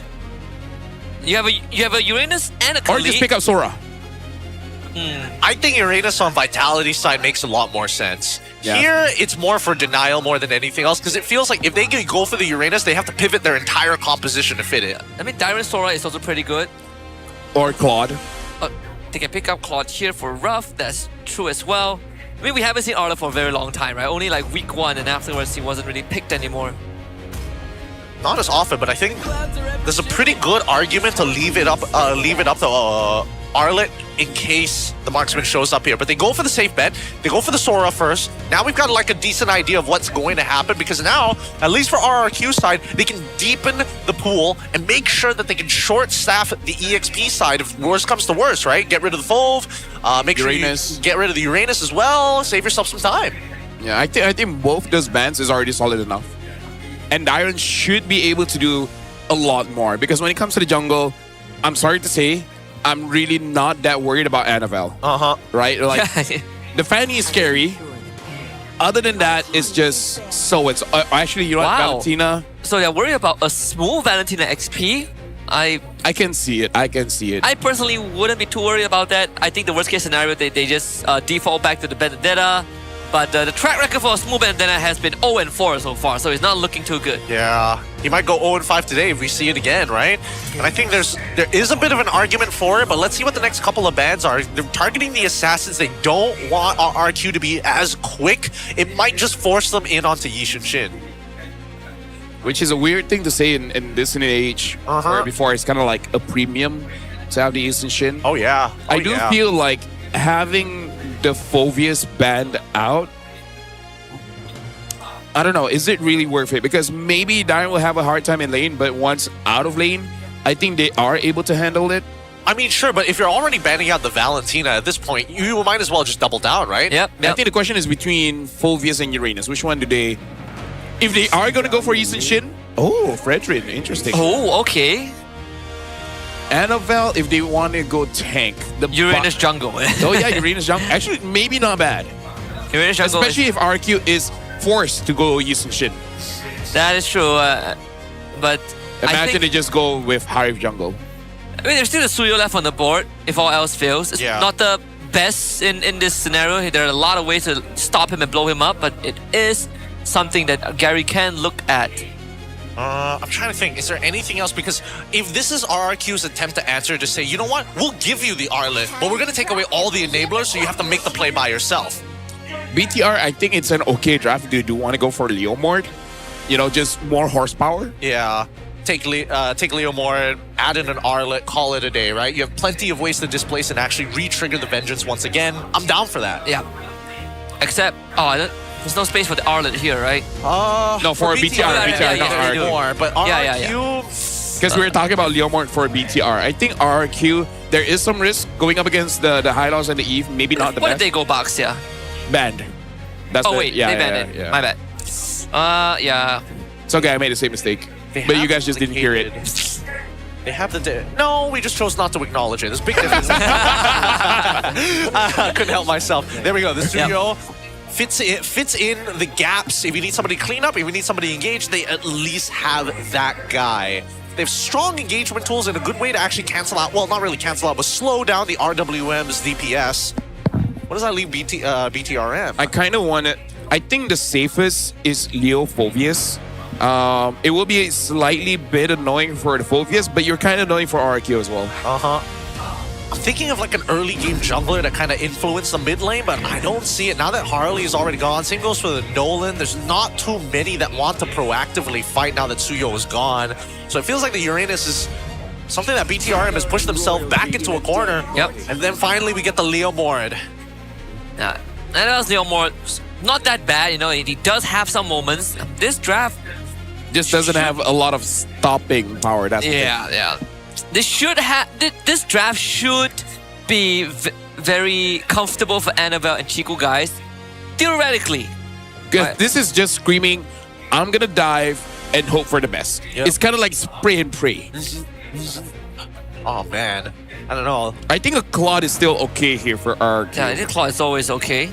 Unless you want to go carry here. But you do struggle a bit against Jeeve. Yeah. Actually, I think it's completely fine to go Claude. I think the laning phase is far too important. Yep. And it shouldn't be sacrificed just because you're playing carry and you can't walk up anymore, right? That's just a trade that you can't afford to take. And Claude is just easier to recover. Man, Dyron's got a lot of work this game. We don't have a lot of heroes that has a fade, huh? But Claude is rocking it quite well. No, Paquito's got a fade. Pac's got a fade. Yep. Teresa's got a fade. Wait, does Teresa have a fade? He's got a set of parting, but like I don't know if it's a fade underneath it. Does Julian? You have to rotate the model. Well, either ways, right now in terms of the draft, I do feel like RQ's draft is more complete. When it comes to BTR's draft, it's more simple, right? But it's one of those drafts that your win condition is slightly a bit more narrower compared to RQ Taurus. I think the scariest part is if the first couple of minutes fall into RQ Tora and Super Yoshi is a level ahead of his opposing roamer, that means he can just walk in and man fight the Leo Mord before he gets Barbiel. Right? Let the Indonesian Derby begin here. Bigatron Malaysia by Vitality against RRQ Tora. BTRM on blue side, RRQ Tora on red side. All things considered, the odds still favor RRQ, no matter how you look at it. And I'd say, Kim, we talk about how he needs a reliable mid laner. Zuzin is one of the best, even though his past Zuzin game hasn't really been the most effective one, but in that case, it was against SRG. And a lot of the times, it's just about winning out on this laning phase and making motions. And Super Yoshi immediately finding out the positions of Annabelle. Now, Annabelle has been doing this particular clear every game. He goes for the full clear on purple side and then heads on to orange or the opposite way around. And Gary's taking plenty of damage, but able to get away with the Blade Surge. They do walk away with the Lift the Wanderer and an extra camp. So that does put Gary ahead. Yeah, something to note, looks like Annabelle will be using the Marksman emblem on Leo Mord. We'll see how it works out. I would say on paper, it should provide a lot of damage and maybe even just slightly bit quicker farming speed. But it really is about the all-in kind of strat with Bigatron and Y by Vitality here. Because I really see a few ways that they can fail. One is a counter-engage by Super Yoshi. The other one is counter-engaged by Dyron. So as long as they don't fall into those traps, they might have a draft that can just overpower our Tora. It would be ideal. They do have two hardcore snowballers. Like Leomor is one of the scariest hero that you can go up against if he snowballs, but if Chico Guys hits his timings earlier as well, it could pose a problem to our Tora. I'm pretty sure Chico Guys should get this pretty much for free, right? Yep, there we go. Easy, so much damage, Not man. even close, man. Yeah, like how you can't. That's more than a retreat. It is. He gets an extra 60%, which is ridiculous. He's already dealing 900 in the center. Yeah. Talk about getting free objectives. Speaking of, Gary is on the turtle for now. Smooth gets onto Gary. Gary takes a lot of damage here. And if I'm causing the steal, that's getting lifted up, and it's an easy turtle for RRQ Tora. Unfortunately, Bigatron MY, they didn't have the tools to even take that fire, and they went in anyways. Honestly, the fact that Annabelle, it is pretty lucky that they didn't steal that. Annabelle was CC to the ground as soon as he touched the floor after getting lifted off by Kim, but had he had that fraction of a second, that Retri would have gone through. But again, this is the problem that we posed earlier. RRQ Tora, they have the answers towards the problem that Bigatron NY by Vitality has, which is they want to engage, and RRQ Tora is okay with them engaging because they have counter tools. And we saw in the first instance, just that 2 kills with the turtle is 1,000. 1,000 gold ahead, and that's going to compound very, very quickly. Yes, 1,000 gold ahead on top of being not only getting the turtle, but also making sure that he could get... No, don't worry, Smooth is fine. He had Flicker the entire time. He's not dying to something like that just yet. Yeah, but still, he forced out a Flicker. That was... That's kind of... That boosts your ego, you know? I guess. But for the most part, pretty much very little loss overall. And I think it's more important for Smooth to actually maintain this lane and let Dyron actually go for the recall just to buy some time and maintain control. Yeah, and Ralph gets a double wave too. They walk away with 1 kill in the early turtle fight. I think BTRM needs to start thinking about conditions that make the plays work, right? I felt like sometimes they just run it into the meat grinder without much consideration, and then you just eat all the abilities. I kind of feel like they got a 4v5, but they got to make it a 4v1 first. I feel like if Z is able to catch one person in the RWM, kill that one person first while others still have cooldowns, then they go for a fight. Who are you looking for as an ideal target? Honestly, actually, ideally might be Super Yoshi, but really? the problem is they don't have displacement skills because Super Yoshi is the one that will screw over their team fight, but they can't burst him down fast enough. That's the problem. That's also true. Let's see how they play this out. They first need Smooth to poke. Wow, okay. So Smooth instantly uses his ult to try and scare RQ Tora away, but if you're RQ, you can stay there forever. And in fact, the turtle gets resetted, and RQ Tora, they can go back to basic housekeeping. And it's Bigatron MY that needs to make a decision. Well, right now, Dyron is looking for an opportunity. Bigatron MY by Vitality in terms of their spacing. Rossi engages. The team, I'm not sure if they're ready or not. Oh, they're gonna try. Gary does have the Sky Piercer purchase. They're gonna try and go on and Kim and take him down, losing Z in the process as Ruff also gets blown up. Shiku Guys joins the fight. Gary lands the bow and arrow, but the damage is not enough there for the execution. Bigatron MY walks away with 2. Yeah, they walk away with 2. Oh man, the way that Zay died was actually kind of sad. Super Yoshi able to get a pretty good flank across, and then Dyron finding the intercept, pinching down onto Zay, forcing out the Flicker as well before dying to the lightning form. Now RQ, if they keep finding these interceptions, it's going to be really hard for Bigatron MY by Vitality to find consistent, even trades. I would say the good thing about that trade was Chico Guys was actually able to deal a significant amount of damage onto Gary, so Gary is not really joining the fight all that much. Able to get Ralph is a bonus. But now it looks like they are starting the turtle again, down 1v1. They did play that fight with the RWM, and now Z is going to be back in the fight. They're going to turn on to Kim. Gary walks away with the turtle, and Kim will go down as a result. Z, unfortunately, walks through the fire and gives his life up. Smooth flickers forward, finds a kill on the Kim, but I don't think it's worth it if RQ Tora being so incredibly healthy. Gary finds a triple kill, and a Maniac delivered on a silver platter. Gary is on fire. So much fun, so much fun. Teams need to know how to call it quits here. The idea was good. Kim did not have his ult, did not have his flicker at that point of time when the fight started. But as it dragged on, Kim eventually got his ult and got out of the fight, which honestly shouldn't have been the case, right? Look at this. Dairen is the first to go down, and Kim gets his ult at the last second, despite Chiku guys unleashing hell. I feel like this is just a team where Chiku is there. You don't really have a back button. Like in your quick chat, there's no like retreat. It's all just go, go, go, and go. You know how to start a fight, you just don't know how to cut your losses. And we seen Gary last week when he's sick. He was actually pretty good. Yeah. Now that he's healthy, he's starting off with a maniac. I mean, he is literally not missing a moment. He's not missing a beat in this game. He's finding these timings to make these invades happen, and now that he's got this solid lead against Annabelle, it's not going to change for the next 5 minutes until he makes the next mistake. This is an instant value, right? He gets Sky Piercer first item after the Fury Hammer and instantly gets 4. But Ralph will be assassinated there.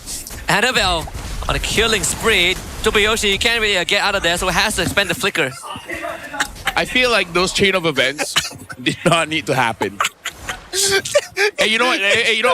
That was Bigatron MY by Vitality doing so good. Like, they hit in that bush so well that Ruff did not sniff it out at all. I mean, who was the one waiting in there? Was it Ross? It was Annabelle and Smooth. Yeah, I mean, the fact that Annabelle was able to just one-shot him like that, pretty funny. Not very often that you see Claudes prior to the Trinity go for these types of 1v1s, but hey, that's just me. I mean, maybe because he thinks that Claude is a bit tankier now. No? Well, they're going to throw out the carpet and try to run at Kim. The out of M this time is good, but Kim, look at the safety. Smooth will chase him down underneath the turret, but Smooth cannot find a finisher. It's good enough though. RQ Tora already forced away. Dairen will give his life up. And that's how you should play as BTRM. I mean, here's the thing. They are making this dive comp work. Like, okay, I was about to say, despite them only having the go button, when they do go, they go hard. For better or for worse. For better or for worse, I think BTRM, as long as they play the traditional front to back, everything is going to work fine for them. But for RRQ Tora, it's kind of on them to find these openings in the battle lines, to trip them up right and grab them at the ankles, right? Make it difficult to walk around. Make these team fights feel like they're walking through mud. And walking through mud is not fun. I don't think I've ever walked on quicksand. Have you guys ever? I've seen quicksand. I haven't walked in it, though. Oh, you've seen it? I haven't even seen it before. Yeah, it's interesting. It looks like regular sand. I'll be honest. It's just that they're quick? It's just really hard to pull your foot out after you've sunken 3 feet in. Hey, have you ever thought of, what if I drown dry? That's quicksand. Drown dry. That sounds like getting buried alive, and that's one of my fears. And it's basically how hamsters shower.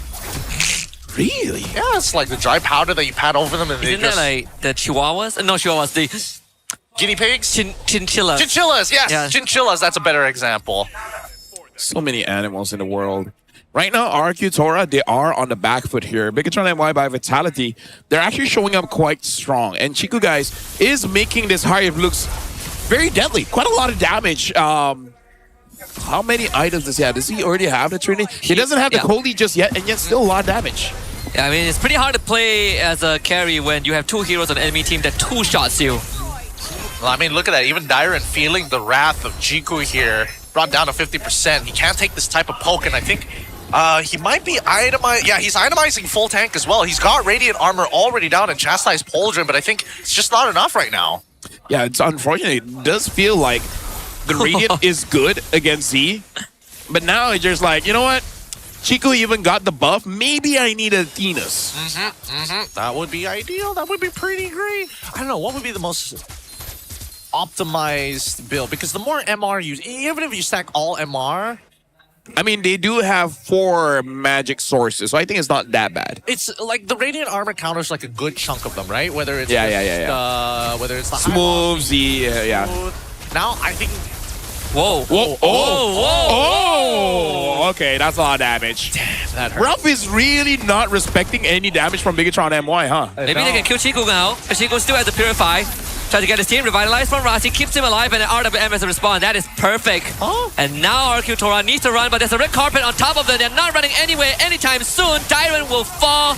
Kim follows, Annabelle calls in. The steal is Barbie out, baby. Triple kill for Chico, guys. Oh no, that was a big whiff by Dyron. He missed the first half of his abilities in his lightning form and then had to flicker away. Didn't find any value from the ults here, and now RRQ pushed back and missing a holy shield on their mid. Hopefully they don't lose that top side. It's coming in, please. Somebody catch that wave. Nope, never mind. Doesn't matter.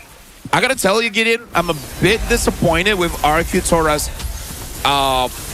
you know, the way that they've been playing right now. But I'm actually quite proud seeing how Bigatron MY by Vitality, they're using the draft very well. This is a very straightforward draft. There's only one way you play this, and they're playing it well, especially Chico, guys. Yeah, they're doing a really good job of playing for the full, all protecting the president, right? They just got to make sure that they can give some incentives to RRQ so they bite on the bait. And that's why Annabelle is going out of his way with Zay to actually look that tantalizing unless they find the flank onto Chiku. And even then, right? If we just simulate another more team fights and Dyron misses those 3 abilities again onto Chiku 3 different times, this game's done for. Unfortunately, the team name just got longer. Now it's Bigatron MY by Vitality with CG. In collaboration. In collaboration with CG. I mean, the fact that Chico didn't even have to use his Purify in that whole chain of events, right? Yeah. It's wild enough. It's wild enough. But now that Kim, he did purchase the Ice Queen's wand, it's going to be a lot more difficult for BTR to get in and out of these fights. Maybe that makes a difference here. We'll find out. Same as Z. That's 1 pop on the rough. If I have the help of the Glorious Pathway to take the top in him. I'm not sure how Arcutora needs can defend this though. RWM used very early. Smooth will just hold them all back as the rest of RQ will have to contend with the Lord. That's 2 structures down. And Arcutora having to deal with a 5k goal lead on the side of BTRM. Oh, truthfully, I don't. The comeback is going to be a little hard for RRQ Tora, right? They did have that early lead against Bigatron by Vitality, but we didn't see them actually snowball out of control. We didn't get to see the dives. We didn't get to see the big conversions other than T1s and T1s on top and bottom side. In comparison to Bigatron, despite losing out that early stage, they still managed to recover by stealing away the bombs. Now look at the position that they're in. How does Gary walk into his own jungle without the T2s to protect him? Honestly, Ruff, Kim, and Dyron, they're not performing to the standard that we know them of. And I said it as a joke, but honestly, it does look like Chico being in his CEO form, where he's just telling everyone what to do, and then everyone's just like, "Sir, yes, sir." Mm-hmm. That's a good moniker for him, you know, the CEO. The CEO could be a case of what we saw with teams that Chico Enforce Officer. Yeah, that previously lost to like SRG, right? Like you play very good and then you lose 1 game. Yeah. And then you just stop performing. I mean, for RQ's case, they did lose to Vamos first before the SRG encounter, which the fight was a lot closer, but maybe that's the reason. So Team Rey avoided it because they didn't have a win streak 1 and they won at least 1 game. Yep. So to avoid the curse, at least 1 game needs to be won. If you go 0-2, that's kind of GG. It's still crazy that Team Rey and IG are the only 2 teams so far that's able to take a game off of SRG. Okay, so now we have our top 3. Yep. Now we just need the rest, They're going to have to catch up quick here. I'm pretty sure that RQ Tora, they've done this 3 times already. And each time, oh no, they send Gary to the top side. Yeah, now he has to run all the way back down because it looks like they're rushing it. This is exactly how they lost to SRG last time, and Gary is just not present in the moment. But they were able to force a reset, and there's still a lot of tools that they need to get through. The RWM, the Glorious Pathway. Once Gary shows top, you know that BTRM is going to go for the Lord. Yeah, they have to make a choice now rather than later, but at the very least, the choice, they can wait until that next wave actually collapses, then go for the all-in. And they don't see Gary still. Gary has no choice because Chico guys is forcing the issue. Something tells me Bigatron and MY, they don't even want this Lord. They just want at least 3 people on the Zaman Force, and then they just go all in. Can they please clear that top side? When are they going to reveal themselves? At this point, it's too late. Yeah, Gary has to show himself right now. They have the Expanding Rivers, but Bigatron and MY, they're going to make the call. RWM used. Ruff is out of the fight already. This Lord should be a free one for Annabelle. The Lord does knock him out, but it doesn't really matter. The Retribution is present. RQ Tora, the next fight is to win this. Smooth does take a heap of damage. They get the lift up, and Gary finds the unstoppable streak, and that's all RQ will get. Good call by Gary. Good call by Gary. He was thinking about Blade surging into Chico, guys, but he's got Purify. That would have ended very badly for him.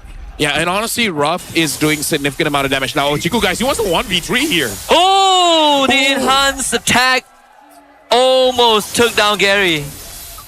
He's got the classic build here. I think even Gary hold his breath there. Yeah. Yeah, because you can see he blazed the iframe, but the projectile was tracking him all the way. Some scary stuff. It's really, really scary stuff that BTRM is showing right now. Chiku, guys, one of the veterans who's played within the Harith Lunox meta, and now taking full advantage of this hero. There's so much damage, man. The RWM is due, and Kim has to ult backwards. The Lord is going to be down to 40% health. Super Yoshi willingly throws his life away. Will come back with the immortality as the Lord will be taken care of, but they do lose Dyron in the process. Kim buys a fresh Wishing Lantern, and a new wave comes in for Bigatron MY. Can RQ Tora clear this out?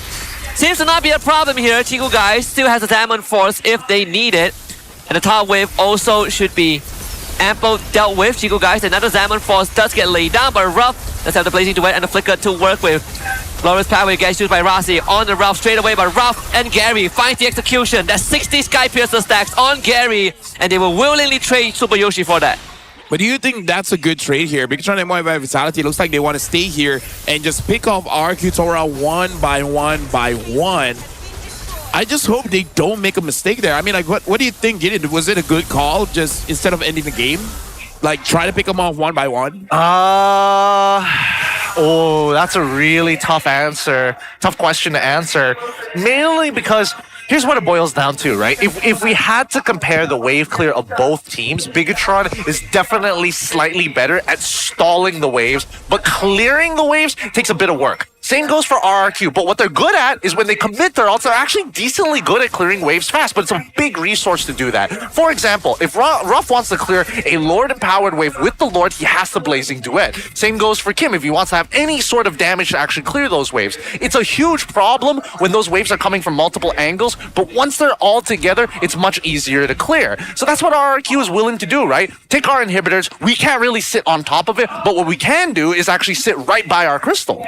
Well, right now, Chiku, guys, has sold his boots and instead went for a Wishing Lantern. So just full-on damage here. And when it comes to the defense items of Dyron, instead of going for more MR, he actually went for a Dominance Ice. And I think he's going for an Oracle next to have a little bit more healing. But again, the biggest problem of Arkitora is one hit from Harith and it just I don't know, your life flashes before your eyes. No, they need a miracle to win this game. That Wishing Lantern, if it wasn't already enough previously, that Wishing Lantern would be the final nail in the coffin. Big wave pushing down bot. And Dyron's gonna pull the trigger, but it doesn't really matter. Smooth is out of there. And oh boy, RQ, you have to make a decision pretty soon. It's pretty good. BTRM can still bait this out, right? Dyron's ult is pretty short in terms of its cooldown, but BTRM, they don't set it up. They don't set it up. They're just letting the waves do it. I really think they're waiting for Super Yoshi to have a very good set. And Gary just come and clean up. Oh, Chiku guy. Oh! Chiku guy's not going to wait. It's going straight for Gary, and Gary is out of there. And that should open up room for them to take the Lord. One hit and Ruff is half HP, man. This is not good for Arkitora. Yeah, there's no camp for Gary to heal back up as well. They use the conceal to get Gary into a hidden position, but unfortunately, Rasi will scout that out. And the bottom wave is now in the base of RQ. Yeah. Honestly, they can end the game here if they make sure Arkitora stays here. There's a wave, RQ. There is a wave. The wave is taking your base. Someone has to go home. The Lord is no longer in the consideration. Give it a Bigatron MY. You need to deal with this crashing wave. The minions almost being the end of RQ Tora, but it might as well be because Bigatron are knocking on their front door. Dyron in, finding tree. RQ Tora not even in position to respond. And Dyron, he's going to throw his life volleys, but Chiku, guys, a bit too much of a monster. Lord coming down mid. 4v5. RQ Tora, do we have what it takes? Gary certainly does to find a kill, but Super Yoshi will try to stall it out. Barbell gets caught in. Super Yoshi will come back with the immortality, but Ruff and Gary will need to do as much damage as they can, but the crystal is less than half health, and Bigatron MY, they have the eyes on the prize. They're gonna claim one over RQ. I gotta say, man, Chiku, the CEO, first pick Harith. We've seen a few first pick Hariths for today. But Chico is the one that played with the most confidence, I gotta say. Yeah, definitely was the best one we've seen today, right? Really took the initiative on himself. With Rossi, without Rossi, doesn't matter. I got Purify, you don't have enough CC, and all of your CC sets an icon. Very predictable. He can outplay it. Wow, today feels like a day of upsets. It really does, honestly. Well, hey. Which honestly, except for the first series, right? That one almost became one. That one almost became? Actually, no. That game was not an upset, it was just upsetting. Yes.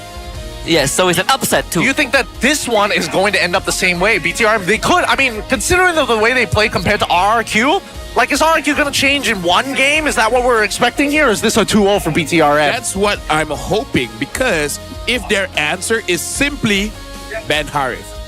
The thing is, Chiku is kind of good at multiple different heroes. Yeah, but there are heroes that are more manageable, I think, in his hands. For example, the YSS is a whole lot more manageable in Chiku's hands than the Harif. I think banning Harif could just be the way. I think if you ban a Harif, then one thing is going to be left open. Yeah. So they should be getting first pick after this. Wait, who's the home team again? I have a feeling they could let Freya through. RQ is going to be first pick. And I wonder if they want to first pick the Harif, but I feel like BTR, they would first pick the Harif. I think BTR would ban Harif, Freya, +1. But for now, I think we know who the MVP is going to be. Chiku, the CEO, it was like, oh no, I'm MVP. I'm so surprised. Yeah, real surprise. Honestly, with the way that he is playing, no doubts about it. MVP performance through and through from beginning all the way until the very end. 7-1 and 4, very aggressive on his fights, and it reflects in his GPM. He's fighting so much. He's only got 768. And the only blunder that they made was probably the first turtle fight. Yep. I honestly thought that afterwards they would slow down, but this time they doubled down and it paid off because Chiku guys started participating very early. Yeah, that's what you want to see. That's what you want to see from your gold laters. Now, this doesn't necessarily mean that the meta is always, hey, we got to call our gold laters for the first couple of fights. No.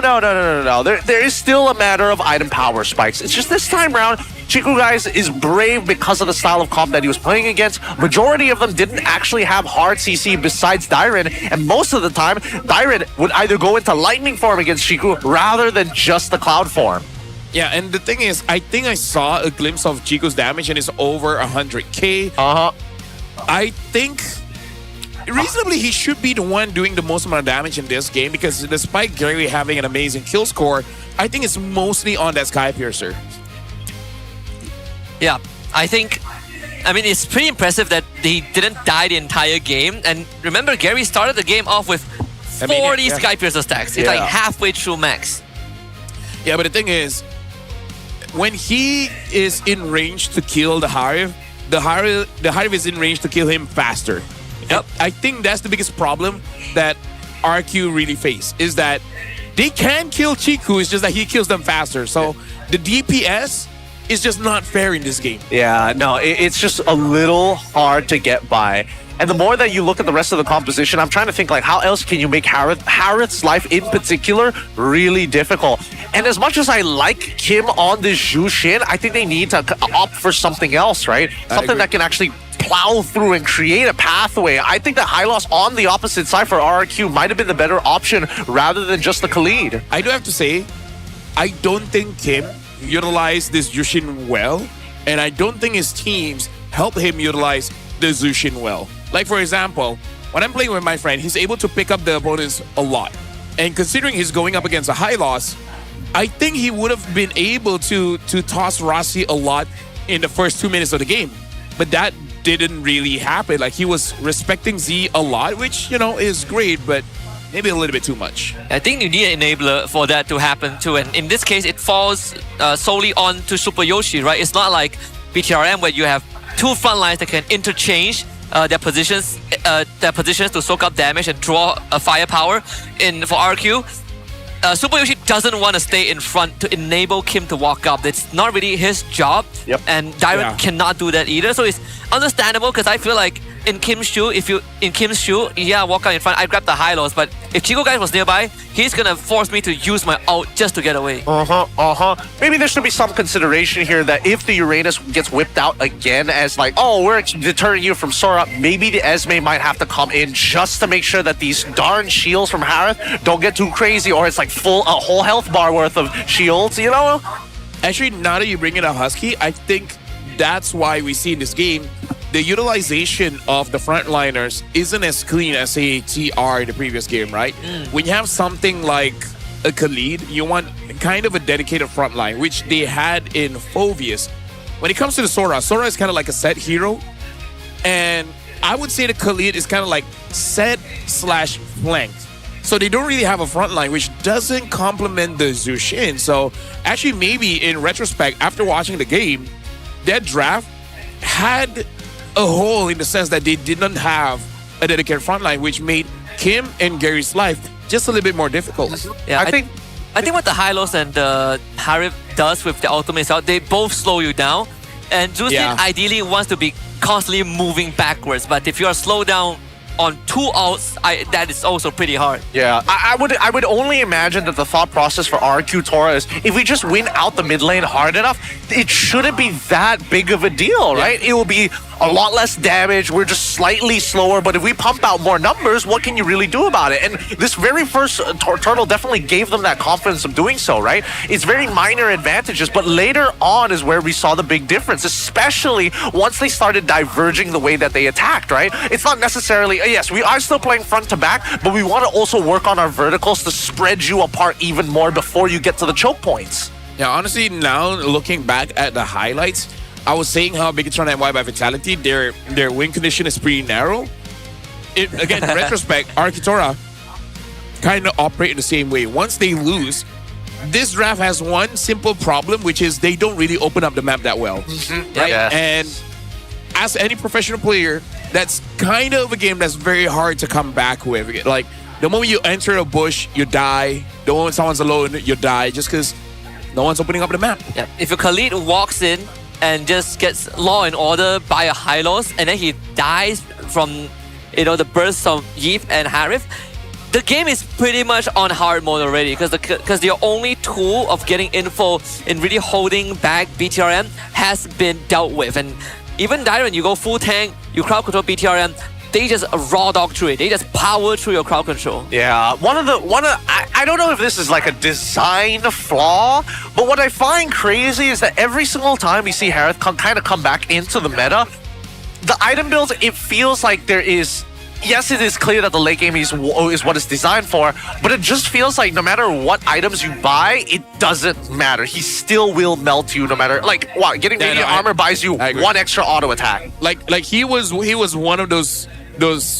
characters that made me feel as a tank that my items don't matter. They don't. Because starting side gives true damage. He has insane ratio. Like what? His chrono dash enhanced attack is like what? 100% of your total magic damage? Yeah. Like 70 to 100% total is insane. It's a lot. As a frontline, I can accept dying if I see you have Divine Glaive. I get upset when you don't even have Holy Crystal. Yeah. And I'm melting. I'm like, what is this? What's going on? I have my MR. Why am I not enough? It really reminds me that I'm a guy. I think they really want to balance him. They should revert the chrono dash damage buff, and they should make, when you're on the Zaman Force, your chrono dash cooldown isn't that low. Now it's like what, 1.5 second? Or is it 2? But they should increase it by just a little bit. I don't know. It just feels like people get unlucky all the time, which is why we need to start adding a little bit of luck back into the server. Yeah, for you guys, right now, Kaio X MLBB card are available at the MPL booth right now. In fact, Gideon has a pack there. He's going to open this while I tell you guys that the MLBB collectible cards, Hand of Destiny version 1, as well as MLBB collection cards, Origin of Legend, is here. But it is limited stock and freebies for full... Yeah, the ultra rare! The Neo Beast Lilia! The Neo Beast Lilia! Let's go! Let's go! Honestly, I like the pairing. Very cute pack. Very cute pack. Oh, wait!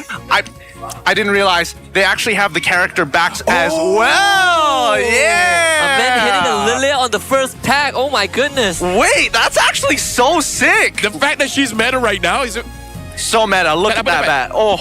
I got a Fredrin one yesterday. You got a Fredrin one yesterday? Yeah. Let's go. Neo Beast. Wait, yeah, do we give me the Lilia so I can. Here you go. We got a better one. Don't worry, we still have others like the Diggy. They're supposed to be doing an ad read, but we're getting too interested in all these cards. Once again, we'd like to thank KO so much for giving us another addictable hobby that we're probably going to spend. We're going to spend so much money on this unnecessarily. It's actually pretty affordable price as well. Really? But yeah, it's pretty affordable. It's only here this Sunday though, so they gotta be quick. Hey, with that being said, we're going to throw it over to an interview. It looks like Poji has got somebody up on the stage. Let's go check out what he's up to. Terima kasih rakan caster sekalian. Dan kembali bersama saya Poji untuk kita ada call istimewa bersama orang daripada jauh, daripada Sabang, Ranger Mas. Apa khabar Ranger Mas? Hai, baik. How are you? Malaysia, how are you Malaysia? Baik-baik saja. Woo. Alright. Jadi Ranger Mas, selepas awak tengok game tadi kan, daripada game pertama pertemuan di antara RRQ Tora bertemu dengan BTRM. Apa perasaan awak? Apa yang awak boleh cakap tentang pertandingan? Adakah dia macam one-sided ke ataupun RRQ hilang taring ke? Anything yang awak boleh nampak daripada game tadi? Okay, first of all, I'm sorry I'm not good in English, so I will be half in bahasa ya. Ya tak apa-apa, bisa. Serumpun.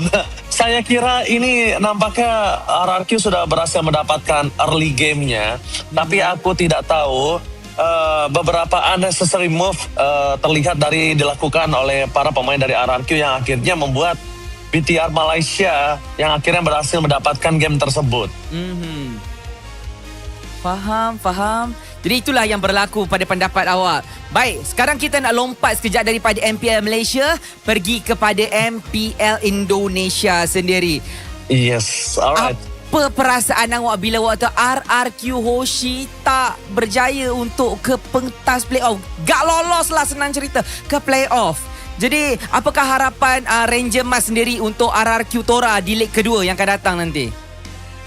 Ya, bisa kita lihat RRQ Tora masih memiliki kesempatan, apalagi RRQ Tora sangat kuat sebelumnya di MPL Malaysia, pernah mendapatkan klasemen number 2. Jadi saya harap RRQ Tora membuktikan kalau mereka bisa bangkit setelah game kekalahan tadi.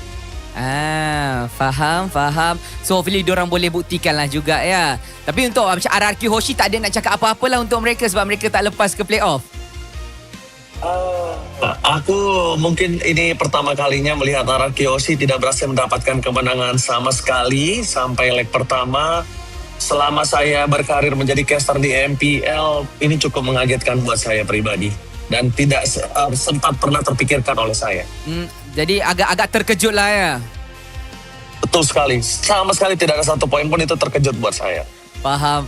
Baik, jadi sekarang bila kita bercakap pasal kejutan dan sebagainya, sebenarnya untuk di MPL Malaysia juga saya terkejut bila diumumkan BTR dan juga RRQ akan datang ke Malaysia untuk MPL pada kali ini. Dan pada pendapat awak sendiri Ranger Mas, dengan kehadiran dua organisasi besar datang ke Malaysia, apa perasaan bila tengok semua ni? Adakah ini yang boleh kita katakan sebagai satu meta yang agak diverse, Malaysia Indonesia bergabung gitu? Menurut saya ini membuktikan MPL Malaysia sebesar itu. Viewersnya besar, penontonnya besar, dan bahkan super fansnya luar biasa. Jadi menurut saya ini bukti bahwa MPL Malaysia tidak boleh diragukan lagi, dan seluruh region yang ada di dunia mereka harus khawatir kembali kalau MPL Malaysia akan bisa menguasai kejuaraan internasional. Terima kasih banyak-banyak. Dan untuk selepas ini, terima kasih untuk kata-katanya Ranger Mas. Sebelum kita nak tutup panggilan ni kan, pada pendapat awak sendiri untuk game seterusnya, siapa yang akan menang, siapa yang akan kalah? Akankah ada comeback ataupun akan ditutup dengan 2-0? Menurut saya harap akan ada 2-1 untuk siapapun itu. Mau untuk RRQ atau untuk BTR Malaysia, tapi saya harap menjadi match yang sangat luar biasa karena super fans dari Malaysia semua sudah menunggu itu, sudah ramai sekali. Terima kasih banyak untuk super fans para Malaysia. Semoga bisa datang ke MPL ID. Saya tunggu di MPL ID. Terima kasih banyak-banyak Ranger Mas. Jadi itu saja antara perbualan antara saya dengan awak. Terima kasih. Nanti kita jumpa di Indonesia, okay? Bye-bye. Thank you Malaysia. Ui, dia punya semangat dia sebab dia rasa bangga, dia rasa seronok bila dia dengar peminat-peminat, penyokong-penyokong semua yang bersorak, bercerita tentang kita punya MPL Malaysia. Dan itu saja perbincangan saya dengan dia. Tapi untuk game ini masih lagi belum terjawab. RRQ ke BTR? Jom kita pergi tengok.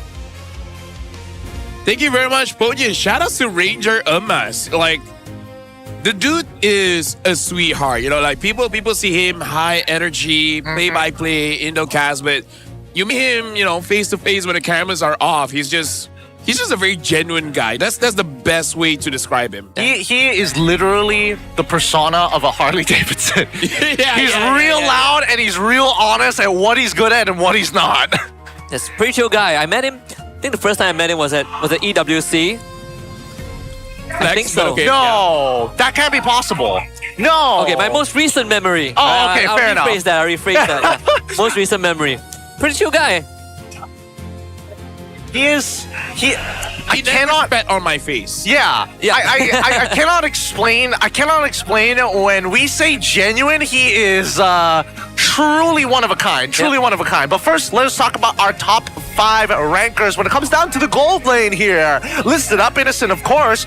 But you look at the numbers and they're honestly not too far apart. Very not too far. Like, Ruff and Chico guys 1 apart. Nako and Loliel like 8. And then Instant Loliel 9. Which, you know, in a bigger context is kind of big, but it's not like previous seasons where someone's like 900 and then the second one's like 700 something. That's the thing, right? Yeah. I'm noticing across MPLs, especially in Malaysia, we're not seeing too many people actually break into the 800 as often as I would like to have seen other than like decent games. But even compared to last year, the maximum amounts, we don't nowhere close. Like, it's such a 120 goal difference. One thing that I do have to say is that we don't have too many 10K differences. Yeah. Yep. I feel like previous seasons that was a little bit more common. Nice. Getting the Gushin skin. Now here's my tip, right? If you have the Gushin skin and you see a Leslie and Haya on the opposite team, just one-shot them. Exactly. Just get both of them at the same time. I nearly got all of them, to be fair. Be able to do it. You have to make sure that you actually one-shot him. I got both of them low. I didn't get the second half because I got hit by a lightning truncheon from Novaria. From her ult, by the way. Low and dead is a very big difference. Yeah. I still have the second part of my combo. That's like at least 35 seconds worth of difference. It's like a lore being low and you actually getting the lore is always pretty different. Hey man, just because Red Tree was like what, 0.5 second, 0.2 off, that made the difference. Okay, it's small margins. We really should start live stream our games just to see us blaming each other when we lose. And look at this high-loss player talking, man. No, consider, hey, it's a mechanically difficult hero to play. Okay, I agree. I agree. Hey, do you see a lot of players using it? No. We just did. And he won. That is fair. That is fair. But in terms of the bans, that first half gone so quickly. Harith, a good optimization, but they're still getting rid of the Boxia and the Fanny from the side of RRQ. Yeah, gotta ban the Harith, man. A part of me, hopefully, we get Glue back next week. I wonder how good Glue would be into the Harith. Is that going to really shift that the drafting? Because removing one integral hero of the meta is sort of put us in this position, or put teams in this position. Yup. Well, I mean, removing and adding at the same time, which is the awkward part. The one that they added is actually a bigger problem. Exactly, right? Because there's no direct counter to it. At least the previous problem, we still have Valentina. Now it's like, what do you do? I'm gonna copy Zaman Force. Like, what am I gonna do? You want to hear a suggestion that I hope Muntan is not hearing? Which is a weird phrase to hear, right? All right. If only they made Minsitar playable. Like, imagine the meta shift if Minsitar is a playable character. Like, they make Jushin do more damage on the ult, and that's enough. With Minsitar, I would argue a little bit more than that. Either make him tankier or give him some kind of independent dash. I have a better idea. When he uses his spear to thrust at his enemies, right, he should put up an army of soldiers and then he takes reduced damage from the front as he attacks. Isn't that what he already does? Yeah. And let me guess, his ult is a global ult where he throws the spear up in the sky and then it lands on the ground. Yes. And then he drops the deny the space. Yes, and he denies the space and then you cannot use mobility skills. And if he uses 4 abilities, the 5th one is free and off cooldown. Yep. And every time he uses his phalanx, he blocks an attack. I know what to do. I 100% know what to do to make Minsitar just a bit better. Make him ranged. No. Make him ranged. Remove the hook. Remove the hook. And instead, your first ability, right, it summons soldiers in front of you. Where you move forward. And then when people hit you, those soldiers are basically like just shield, but with visualization. And while you have a shield, you're immune to CC. So you can position in the middle of everyone and then ult. So basically give him a dash that essentially makes him give him the Always treatment. Oh yeah, give him the Always treatment of running it for half a second. But the visual is a bit different and maybe give more damage or something. Because I feel like the hook is the gimmick that kind of makes people use him bad. Yeah, I think he struggles with laning, right? So instead of the hook, just make him throw his spear and do damage. Yeah. No, honestly, yeah. Or instead, the hook, you know how they changed it to like, only the point stuns you at the very end? Yep. What if the whole thing stuns you? You get caught in it, he pulls whoever he stuns, yoinks them all in. So basically like Sylvana's second skill, is it? It's like Franco, except in the event mode. Where it's just like anybody near it, yoink the whole spot. Yep, the whole stretch, the whole thing's considered a hitbox. Let me tell you guys, ladies and gentlemen, every single week, every single day, we always find a hero that we want to revamp. And I gotta say, our ideas are bangers. If they can, well, some of them. If they can give all the sun breathing, I'm pretty sure they can change Minsitar. You know? They gave all the sun breathing. I actually like Minsitar's ult passive, where it's gold related. That's true. I actually do like that. It's a nice touch, and I also like the fact that they've readjusted his model so he's not like, I don't know, looking up at Big Wan when you lock him in. Well, either way, the draft is almost done, by the way. So, just to recap, RQ. God dang, they got the same picks for both sides? I know, right? But there's more adjustment on RQ. Yep. And no Claude. No Claude, no YSS. Well, the Marcel, so that's a new one. You take the Moskov here. Do you guys trust me to try use Marcel in our ranked games? Yeah, sure, why not? I trust you more than the Hellcrit, that's for sure. All right, I'll take it. I'll take that every day. Do you go for Granger here? Because I don't think BTR really has. I mean, the Uranus can screw you over. Honestly, I feel like marksman options of BTR, they can go whatever they want, right? Like you can go Granger, Beatrix, Moskov, doesn't matter. RQ. Actually, you know what? I want BTR to use Beatrix just so that Mel has a reference. RQ probably goes Moskov here, I guess. Right? I mean, sure. Do they? I don't know why I never am that big of a fan of Moskov for some reason.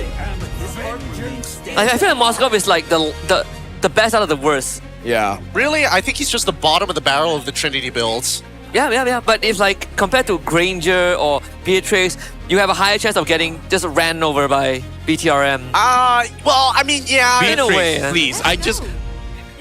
Irithel? Okay. It's Chiku, man. Don't question him. Is there... Like, I feel like for Irithel, it's just the change of mana, HP growth, those kind of things, right? She still deals pretty laughable damage for most part of the game, and her items are expensive. We need to see what the battle spell is. If he takes Sprint, he might have a chance. If he takes anything other than Sprint, I don't think it's going to be enough. Yeah, what if it's Vengeance? If it's Vengeance, hey, man. He's going to take Arrival and Split Push. And that's when I started asking Moto, can we really talk dude, about the... That's Flash's strat, okay? No. There we go. Sprint. Okay, Yep, that's the only reason why you want to bring it in. Wow. It's a little hard to catch him as of right now. So the easiest ones who can do it, Dairen, because it's all around him. Super Yoshi, I would make an argument for it, but it depends on when he uses the ult. So let's find out as we jump into this who's going to come out on top. Game number 2. of Bigatron MY against RRQ Tora. This time RRQ finds themselves on the blue side, the Bigatron MY on the red side. We're going to be on Flying Cloud, so expect some high-octane action between both teams. I thought you were going to say like some rain. Some what? Rain, because clouds, right? Ah. Which is interesting because not every country has a lot of clouds. Speaking of, I don't know if I'm alone in this one. I was expecting a whole lot of different marksman picks before Irritel comes up. Like, Melissa has changes, Brody has changes, 1-1 has changes. The classic, the Granger, the Beatrix. Even Clint has some changes. Yeah, but all of them kind of suck to the Khalid, right? If Khalid just ults you, what are you going to do? Yeah, I mean, you have to take Purify. Clint is where we draw the line. Exactly. So that's why I was thinking, like, Irritel only makes sense if you take the sprint. It's the only quote-unquote non-immobile degree type hero. Speaking of things we haven't seen for a while, look at Irritel. I don't even remember the name. I just know it gives you crit. The Hardcore? Oh, the Fatal. Yeah. Is that what it's called? Yeah. It's called Fatal. So Gary did go for the Assassin Emblem as opposed to the Marksman that we saw from Area 404, I think. Yesterday. Yeah. Jingu Guys is also running the Fighter Emblem as well for extra sustainability. He knows. He just needs to get his items, and then that's when he can actually start having fun. Up until then, it's just letting people come into his lane. Tax-free. Yep, they didn't see Gary there. Is there a chance? Nope, Narasi pretty far away. I just want to check here if...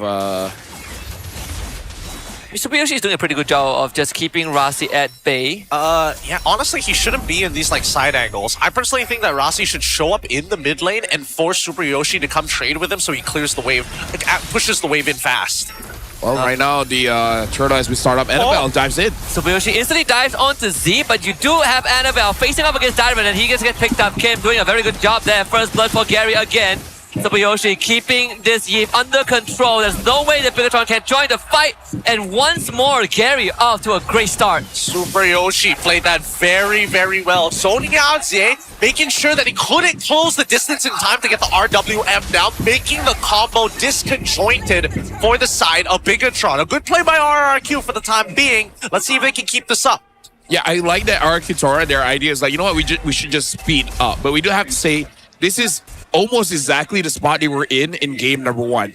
Wind Turtle get almost 1,000 gold ahead, and then what, right? After this is the fight where they get the Maniac. This time, Gary already starts with 2-0. He does not have the Sky Piercer. It does look like he's still going towards it, though. Yep, he's going straight for it right after the Fury Hammer, too. And there are some similarities in the game 2 and game 1 where both the cores, the marksman and the jungler from BTRM deals big burst damage once they get the items online. You know, actually, speaking of which, based on what we've seen here from RRQ Tora, I'm noticing that Gary has a bit of a habit with his jungle path, right? He opts to take the smaller camps, but I think he can set up for something even bigger with the lead that he generates in the early game. He's already a level ahead of Annabelle. He just needs Annabelle to actively use his retry in front of him, and then he's basically got the entire enemy jungle side his. Two guys even commits a heavy crossbow just to make sure that he traced better and clears the wave. Here comes Rasi, finds the freeze, and Ruff will have to flicker. And I think that's already a very good trade because looking at Chico Guy's positioning, I was thinking that he might get ganked. The fact that he got the flicker out of Ruff, I think that's a very good trade. Now, it's only a really good trade if they can get a kill off of it. So I'm looking for Annabelle's next rotation, going to the gold lane, and try to get Ruff. Because that's also kind of what they did in the first game. Make Ruff kind of a non-factor. Killing him twice and then don't worry about him until... ever. Just generally just takes too long, right? Now with 7 seconds left on the clock and the turtle about to spawn, we need to see a movement coming in from RRQ Tora. I expect the invades to be on the orange side of the jungle to happen if RRQ wants to go anywhere. Because going to the purple side and getting that Uranus involved is going to make the things a lot difficult. Yep, this move will absorb some of the pressure. Rasi spots 4 of the RRQ members in the bush. There is the golden hour for the setup. Chico Guys will take this opportunity to double wave mid as well to make sure that BTRM continues to have some sort of a presence around this turtle. NFL does have the War Axe here, so I feel like Bigatron and Y by Vitality, they're in prime position to fight. And they can jump on the Z. Super Yoshi with a big wraparound. Golden Hour, let's get UZ. Gets the shield, but still ends up going down to Gary. Chico Guys now joins the fight with a heavy crossbow. Gonna try to mow them all down. And does have the damage. Smooth will do the job, and Annabelle now comes in. Rising with the horse, finds 2. A near beautiful play coming in from RQ Tora. A really great attempt, but nothing much they can do about the Golden Hour now. Just forced away. Yeah. BTRM, they find the Tempo Breaker once again, somehow through this game, and Rasi, he's playing hot. Yep, that was a fight that Z wasn't a part of as well. 4v5 that BTRM still won out. I would say is because of Smooth, because he is actually disrupting the battle lines, making it so that Arkitora has options. And it does look like Arkitora, they fall a bit if they have options. Dyron trying to at least take Rasi with him into the Thunder Form. Will get the job done, but now Chico Guys will cash in on a free kill. And that is not what you want as RQ. Gideon, I'm no mathematician, but I don't think that's worth it. Yeah, no, I mean, I'm looking at the fact that Chico Guys was already at 40 seconds. 40 seconds on that sprint. Didn't have his ult. It must have been launched earlier, and somehow Dyron dodged it, but didn't want to double down on Chico Guys, which I honestly think he has more than enough damage to do if he's already dealing that much to Rasi. Yeah. I don't know. Did Rasi say something to him where it's like, you know what, Chico? You should die. You should die. But later. I'm going to get this guy first, and then you're next. And then, you know, it's just not a chopping block. But I do feel like that's one of those things where Coach Sasa will be like, bro, he's right next to you. Why'd you go for the rope? I feel like Sasa is having quite a headache right now. Well, we're not sponsored, but I can get him a Panadol. Oh, if only the player rooms faced us and we can look through the mirror to see their expression. Oh no! Early conceal already unlocked by Rasi. Let's go now, Annabelle. The Cloud Dead Waves. Unfortunately, Arkitora finding no cigar here. Yeah. Either way, the next team fight, I want to look at Smooth because so far, he is using this Uranus and make it look like the Suyo is a Yisun Shin. He's just staying on the guy, dealing a lot of damage, and even though he is taking a lot of damage, he's not taking enough that he dies. And even if he dies, I would argue, he's doing a good enough job that he gives so much space to the rest of the members of Bigatron and Y by Vitality, maybe except for Z. Yep. Yeah. They're trying to wither Super Yoshi down first to reduce his impact, and that gives room for Ruff to take the top tier 1. As the rest of BTRM will work on the turtle slowly but surely. Smooth holding back both Kim and Dyron. Super Yoshi zoned out by Rasi, and Annabelle walks away with the objective.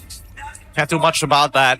Bigatron had the numbers advantage, but at the very least, RRQ Tora did not waste too much time trying to defend this, right? Still covering for the bottom wave, still catching the mid wave, still clearing out their own smaller neutral side camps. Wow, oh, okay. Rasi still looking for opportunities. So the question now, gentlemen, how many people does it take to take down a Uranus? Because it looks like 2 and 3 is not enough so far. Well, we'll see. It does take only 2 to take Tico Guys down, but he's able to leap away, and the SOD whizzes by. And now the Golden Hour gets deployed. All of them will be able to get out of it. Dyron comes back for the re-engage and catches Tico Guys. Perfect re-engage from RQ Tora, Annabelle, and Rasi. Can they hold on? Rasi keeping his teammates safe, but Gary comes in for the cleanup. And now Smooth joins the fight. Finds himself some assists. Z finds a double kill, and Bigatron, MY, and RQ trade even. Good play, good play. To answer your question, I think it's going to take 3 people. It's going to take Kim, it's going to take Ruff when he gets the Trinity build, and I think Gary or Dyron. Dyron in his Lightning form, Gary specifically has to manage the timing of the Soul Sever. And again, I'm not a gardener, but that does look like the math is not in the favor of RQ Tora. Like, trading 1 for 3. Even if the 1 dies, you're making it so that 3 people had to work for it. So everyone else does have that moment. The only reason why it will not work out is if Chico Guys even have full item, does no damage, which is basically what happened in previous tournaments. That's why we don't see the Irrital that much. Yep, it's very likely that you accidentally one wrong move, right? That's all it takes. This might just be it. Oh! Yeah, another attempt on the Chico Guys. The SOD connects, and Golden Hour unfreezes Chico Guy with a Platinum Snap. Here comes Dyron in the backline. Chico Guys will go down. Dyron doing a great job. Gives his life up in the process. All right. They trade up, and that's the best that they could ask for. An EXP for a gold laner, they still have momentum and tempo on their side, right? Look at this. You can see that Gary immediately beelined it all the way to the Lord as soon as possible, and even passed it just to catch that top wave. He's using his mobility to make sure that he can prime this Lord ready, so when the rest of the team actually arrives, they can start looking to fight for position. Yeah, somehow knowing Chico guys, I think it's still fine because Ruff is still level 11. Chico guys level 12, despite him dying twice. So he took some damage, but he's not that far behind. This is Flying Cloud, so you can always rejoin the fight in way faster than before. Although that early gang at the bottom lane, Dyron for Chico guys did cut down the gold deficit just by a little bit. Chico guys gets his GDS. Yeah. Super Yoshi has been doing a good job in getting these off angles. Yeah, hoping with the GDS is going to make Chico guys even more difficult to catch. But again, the biggest problem is the damage because somehow, some way, Arkitora is able to take down Z or Chico guys very, very early.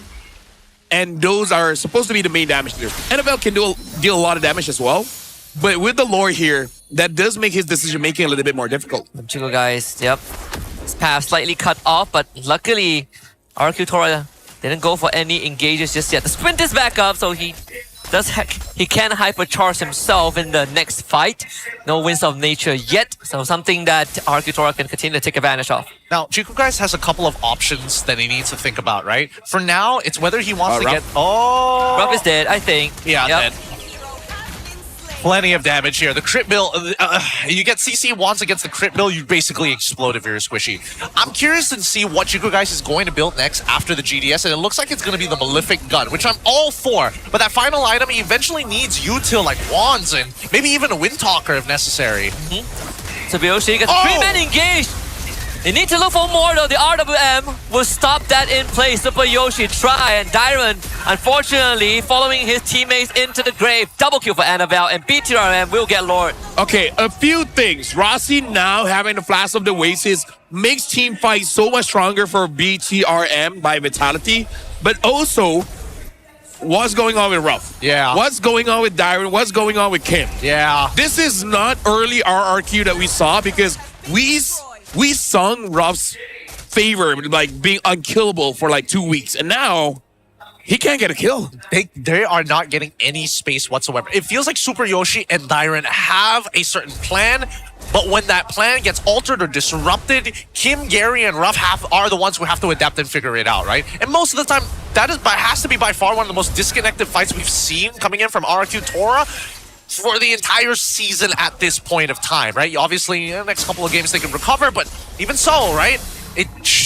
I don't find it very acceptable. Yeah. And this attempt on the smooth also... He's not a friendly neighbor. He's not. He's a squatter.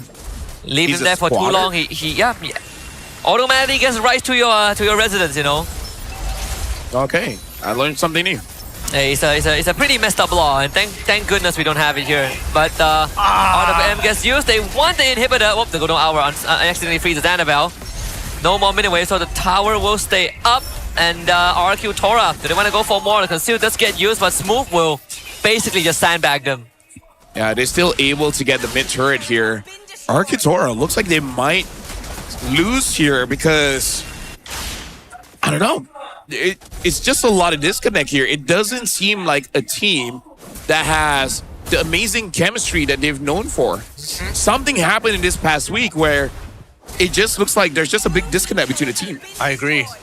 And I think that right now, Super Yoshi has been the only one who has consistently caught Chiku guys. And I think if they want to change things up to maybe get a full team fight, they're going to need Gary to land that Blade Surge onto Chiku guys. Keep in mind that taking anything other than Purify for a marksman, it's on you. It's risky, right? Any bit of CC could be deadly. And Chiku guys doesn't even have the luxury of Flicker. It's just the sprint. He has to prey on his movement. This looks more like the BTRM that gave Vamos a hard game the hard series yesterday up until the last game, which I think is the anomaly, but right now the consistency is there. BTRM doing a lot of the housekeeping, right? And the fact that Annabelle, having some flip-flop performances on this Leomord, today looks a lot better. So, I'm not a therapist, but if I'm understanding you correctly, as long as BTRM does not go game 3, there's a good chance that they just win this out because going game 3 might be the end of them. Yeah. Oh, yeah. I'm not a seer, but with my educated guess, I can confirm that. I'm not a scientist, but I know that if I hold my breath long enough, I'm not going to wake up. Yeah, I'm not a time traveler, but I think every 60 seconds equals a minute in Africa. I'm not dyslexic, so I know which one is Einstein and which one is not. There you go, folks. Now you know that we are not a lot of things. Oh, another gang in bottom lane. This time Super Yoshi is dead to help out. Chico guys gets the shoe. And Ruff might have to outplay this. Is there a window? Unfortunately, no. Rossi just making it impossible for RRQ to get any sort of an advantage. Did you see that fat shield? Oh, yeah. And the heel. That flask. Flask of the Oasis. Oh, my God. Rossi, you won my heart. Literally, that one item combination saved Chico Guys' life. He was literally supposed to die there, and then he healed back up just enough to get the auto attacks down back to full. And Rossi just doing the Lord's work for President Chico Guys right now. Hey, he's the CEO, okay? Yep. President is a bit sensitive here. They say the cameraman never dies, but in this case, he is taking some great shots of Chico Guys, taking down Ruff. Presidents, we only do prime ministers in these parts. Ah, the supreme leader. Wow, okay, maybe not that far down. I actually wouldn't mind going that far just by how funny it is. Hey, no, we're not going that far north. We're keeping it down here in the south. There's no other occasion where I can say supreme leader. Oh, well, he died. Oh my God, can someone clip that? Can someone clip that? Hey, now you know he's public enemy number 1. That's why. Hey, Castakers, you know. That's why you can't call him the supreme leader. Yeah. It doesn't take long. He gets assassinated. Gary's 5-0 now. He gets assassinated. Oh my God! He gets assassinated by the snail of SpongeBob. Oh, Gary finds him real great that way. Oh man. No, this game is going to drag out even longer because of that. That was prime time for Bigatron to actually close things out, but losing their main damage source, unforgivable. By the way, how many stacks Rossi has right now? Because the last time was like 34. Yep. So by now, it should have 70. No, sorry. What? 50. 70? I'm not a statistician. You're not a statistician? Yes. Oh boy. Look, listen. I don't hunt ghosts, but that's scary. 70 stacks on Thunderbelt? Bro. Hey, if Pautan can do it, Marcel can do it. Yeah, unironically, pretty good considering that he's finding like a stack, 3 stacks every single minute at this point. It's pretty easy to stack on Marcel, you know? Yeah, you just walk. You literally don't have to hit people. You just walk past them. I love this kind of heroes. High loss. Marcel. Nah, I prefer the Badangs. Simple projectile, and they're like, what? You have 50 stacks? What? If we're talking about setters, my favorite is Minotaur. Minotaur? Minotaur and Grok. Oh, okay. Yeah, I can get with Grok. Like Minotaur as well gives you that dopamine hit because you hit 1, 2, and then flicker on the third one. It's just boom. that makes you feel like you're a man. It makes you feel like you can have twins. What? That is your measurement of a man. Do you want to join the army? How man are you? How many kids do you want? Not twins, get out of here. Give me, in a span of 9 months, I can give you twins. This is why the Thai army is so rough, right? You draw a black strip and then you yeah. And people faint from Shout out to MSL. Shout out to MSL. You guys can watch 4 games a day on MSL. Check it out. Greatest segue of all time. What was their like age of eligibility to be drafted? Is it the army? Yeah. I don't know. Like here is 18, right? I would assume it's 18 too. Or 17. I don't know. Some of these people look we had 22. DLKN at like what? Yep. Oh, RWM and Barbell use already. They're looking for Chico Guys, but Chico Guys is well protected. Oh, with 4 of them! The golden hour is gonna stall some time, and Chico Guys is gonna free hit all of them. Annabelle is still alive. Chico Guys, free reign of the battlefield. Smooth will escape. Double kill for Z. Ruff will have to do everything on his own, but it just does not matter. Rossi again. With literally the perfect golden hour to set up this golden opportunity for BTRM to run it down mid. and get an upset for themselves to reset the stakes and rebalance the leaderboard. BTRM takes down the Tigers 2-0. I'm already texting Mirko, man. Wow. Look at Rossi. He's so pumped. Smooth looks like he's just another day in the office. But Rossi is hella happy with that performance. And honestly, he should be with 3 amazing plays on this Marcel. 2 inclusive of the golden hour. And of course, the platinum snap to give Chiku the double kill. Crazy stuff. It has to be one of the greatest wins in the first leg for a team. I mean, TR over Vamos was already impressive, but BTRM over RRQ. Maybe the alphabet TR was the key. Maybe that was it, right? Yeah, it should be STRG. Okay, we don't go that far. Selangor Tentu Red Giant. No. I have a better one. Selangor Terpaling Red Giants. He's on it. Yeah. Now that's more localized. But man, what a great game this has been. We already have the veterans here with every fan underneath the sun coming out to support these boys. And it made quite the environment. But at least for RRQ, another loss in the books. They're going to have to go back to the drawing board here to fix things up. Well, Rose, Rossi, as well as Move are on stage. So another interview with BTRMY by Vitality. Kemenangan kedua untuk BTRM by Vitality. Boys, congratulations. Akhirnya menang lagi. How are we feeling? We feel good? Okay. Okay ya? Okay ya? Okay. Tenang. Okay, you know what? Let's cut to the chase. Rasi, apa perasaan Rasi selepas menang hari ni? Sebab selepas kemenangan ni, akhirnya BTRM finally keluar daripada zon merah. Happy, of course, sebab kita ni stres sangat dari kemarin-kemarin. Sebab kita ada try cara apapun tapi ternyata dari kemarin hasilnya nggak betul. Dan sekarang okay lah, Happy. Of course, we can say that gameplay belum pun kita boleh dikira perfect lah kan. Yeah. Mesti ada lagi beberapa benda yang kita kena execute better. In your opinion, how many % of BTRM did we see today? Ini berapa persen? Today? Yeah. Today aku rasa masih 70%. 70%? Yeah. So kita ada 30% lagi untuk kejar untuk leg kedua. Betul. Alright. And of course, di community ramai orang kata that actually problem BTRM ni adalah di trio mid. Do you agree with that? Setuju? Yeah. Macam mana sekarang chemistry di trio mid? Adakah sudah pun selesai masalahnya? Sebab kita tahu Z baru masuk kan. Yeah. So mestilah akan take time. Tapi sudah ke dapat chemistry and the perfect touch? Chemistry pasti sudah dapat tapi belum perfect sangat. Sebab we still new dan lagipun ya still new lah. And nampaknya perform hari ni ada buff Tak apa guys, tadi kita buat macam kita tak nampak kan di skrin tadi. Thank you Rasi. Okay, Smooth. Hello Smooth. Hai. You okay? Okay. Nampak macam berpeluh-berpeluh sikit. Okay. Aman aja.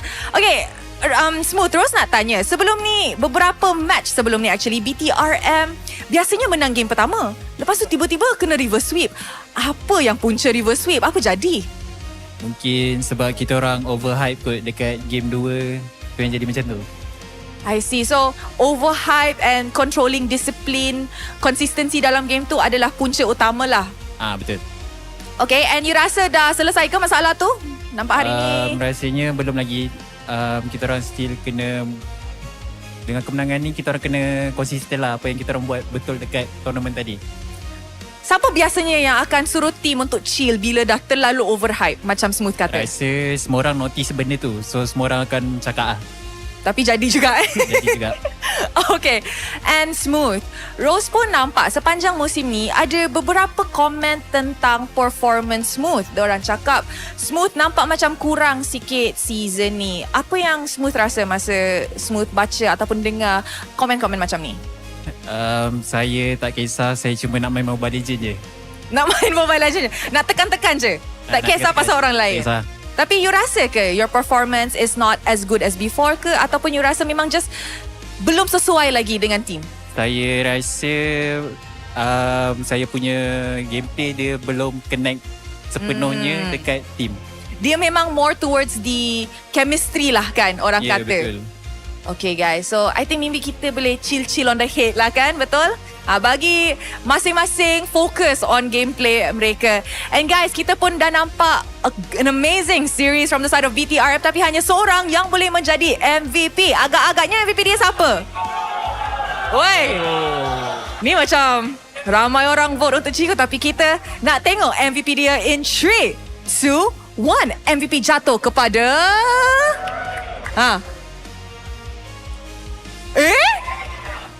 Rasi? Memang lain macam guys kalau ada buff. Okay, so selepas kemenangan ini, your next match, you guys akan bertemu dengan Team Vamos yang sekarang ni baru je kalah. So, dorang ada losing momentum. Adakah dengan kemenangan ini, you guys yakin boleh menang lawan Vamos? Yakinlah, untuk error be ready aja di leg 2. Weh, kenapa semua attack bocil Hah? Kenapa semua? Sebab dia comel. Dia comel. Weh, Rasi tengok. Anything yang you nak cakap? Tak lah, malu. Malu? Cakaplah hi ke, thanks for supporting ke. Thank you sudah datang. Gitu guys di MPL MY. Okay, you know what? Rasi, is there any message untuk fans-fans yang datang support BTRM setiap match yang you guys ada? Message untuk fans you. Smooth nak cakap tu. Nampak muka terus dah tak fokus ya? Smooth lah. Terima kasih kepada Bigger Troopers dengan RRQ Kingdom yang datang hari ni dekat sini dengan dekat rumah. Harap korang boleh support MPLMY pada game seterusnya. Thank you very much once again. Congratulations on that clean sweep. And with that, mari let's show it back to the casters to analyze apa yang jadi dalam clean sweep series ini up against RRQ Tora. Casters, showing it back to you guys. Thank you very much, Rose. And I want to talk to my boy Marco, but right now he's busy watching sweaty men punch each other. Someone should do an edit. You take the Marcel hero portrait and then you put Rasi's photo on the Polaroid. I thought you were saying put on his face, but the Polaroid's a good idea. Or BTRM 20RQ. Or maybe just put Rasi's friend there in the crowd. Rasi is Marcel and the Polaroid is the friend. Yeah. The friend where he said like, oh, she's very cute. I agree. I like when you have cute friends, you know? Especially if they're different genders. If they're the same one, it's kind of weird. Doesn't make it less creepy, but sure. Things you don't say near a school zone. That kid is pretty cute. Look, when I say a kid is pretty cute, I'm a creep. But when I say a baby is cute, I'm just affectionate. The line is pretty gray there. The context matters. But based on I'm okay around schools because whenever people want to hand me a baby, I'm like, get that thing away from me. The more important question is, why would they hand you a baby in the first place? You know what? That's a good question. Why? They weren't even asking. They're like, here, baby. And you're like, okay. I'm like, I'm good. I don't need one right now. I'll hold it for you. Where are you leaving? Where are you going? Are you coming back? What if I drop it? Where did I drop it? I mean, I'm not gonna do it on purpose, but I want to know what is the consequences so that I don't do it. Like, I need motivation to prevent myself from doing bad things. Man, from kicking cats to dropping babies, this is pretty fun. We're hitting the checklist. We're going down the bucket list at this point. I don't know what else we haven't touched on at this point. All world news has already been covered. Yeah. Chiku guys, the new SP of BTRM. You know, yeah. we like to have fun here. And yeah, I feel like we don't need to touch any more subjects. Oh, yeah. Because I have a friend. I really want him to change his name. Who? His name is Subject. I think it's very confusing. I think it's reasonable. I think it's very reasonable ask here. But after such a great game like that, how can you not feel a little giddy, right? How do you not feel a little excited with the way that both sides were struggling for the exact same thing? And BTRM, honestly, doing it a lot better, because RRQ, it felt like they fell into the habit of playing like BTRM. They wanted the same win conditions when they actually had others. You want to know what excites me? When a roamer can casually hit 50k, 40k damage dealt. Now I want to use that hero. Even if I lose, I can say I did more damage than you. Yep. Only drawback is that it's team dependent. That's pretty much it, right? Yeah. It's, but overall, I still think this Marcel is one of the few heroes that I think on release pretty balanced and it's very unique, right? Yes. Like there's no hero like Marcel. I agree. I think that Marcel is definitely one of the more well-designed here. I mean, once Jushin came out, it was just like, guess what? Every other mid laner sucks now. But Harith is well-designed too. Harith is in the same category as Lunox. And Fanny. It's just one of those designs where it's just like, it will always be relevant as long as the numbers are there. Honestly, one of the best design heroes really is just Cho. That too. Cho like, is doesn't okay. matter the patch. He will somehow make his way through either roamer or EXP, even sometimes jungle and go. He is one of those heroes that hit every single lane. I'm sure if you look deep enough, you'll see Cho mid lane. Yeah, for right? sure. It's definitely in the data that Munton doesn't want us to look at. They refuse to give us the database for that one reason. That's one of those things. When you ask a question, they're like, so our stocks right now look pretty ma'am, that's the gold graph. Yeah, that's the gold graph. Ma'am, no, please, sir. I'm telling you, these are our sites. No, I see BTRM by Vitality. They're doing very, very well. But also, we also have to talk about the fact that the meta is actually changing so much to the point where that we're losing the artillery mages, which then innately makes us lose sieging potential. Which is why we're seeing a lot of these games, their inhibitors are like up for way too long. Yeah, no, I agree. But again, it's developing because some heroes are emerging. Heroes like Glue is not on the table just yet.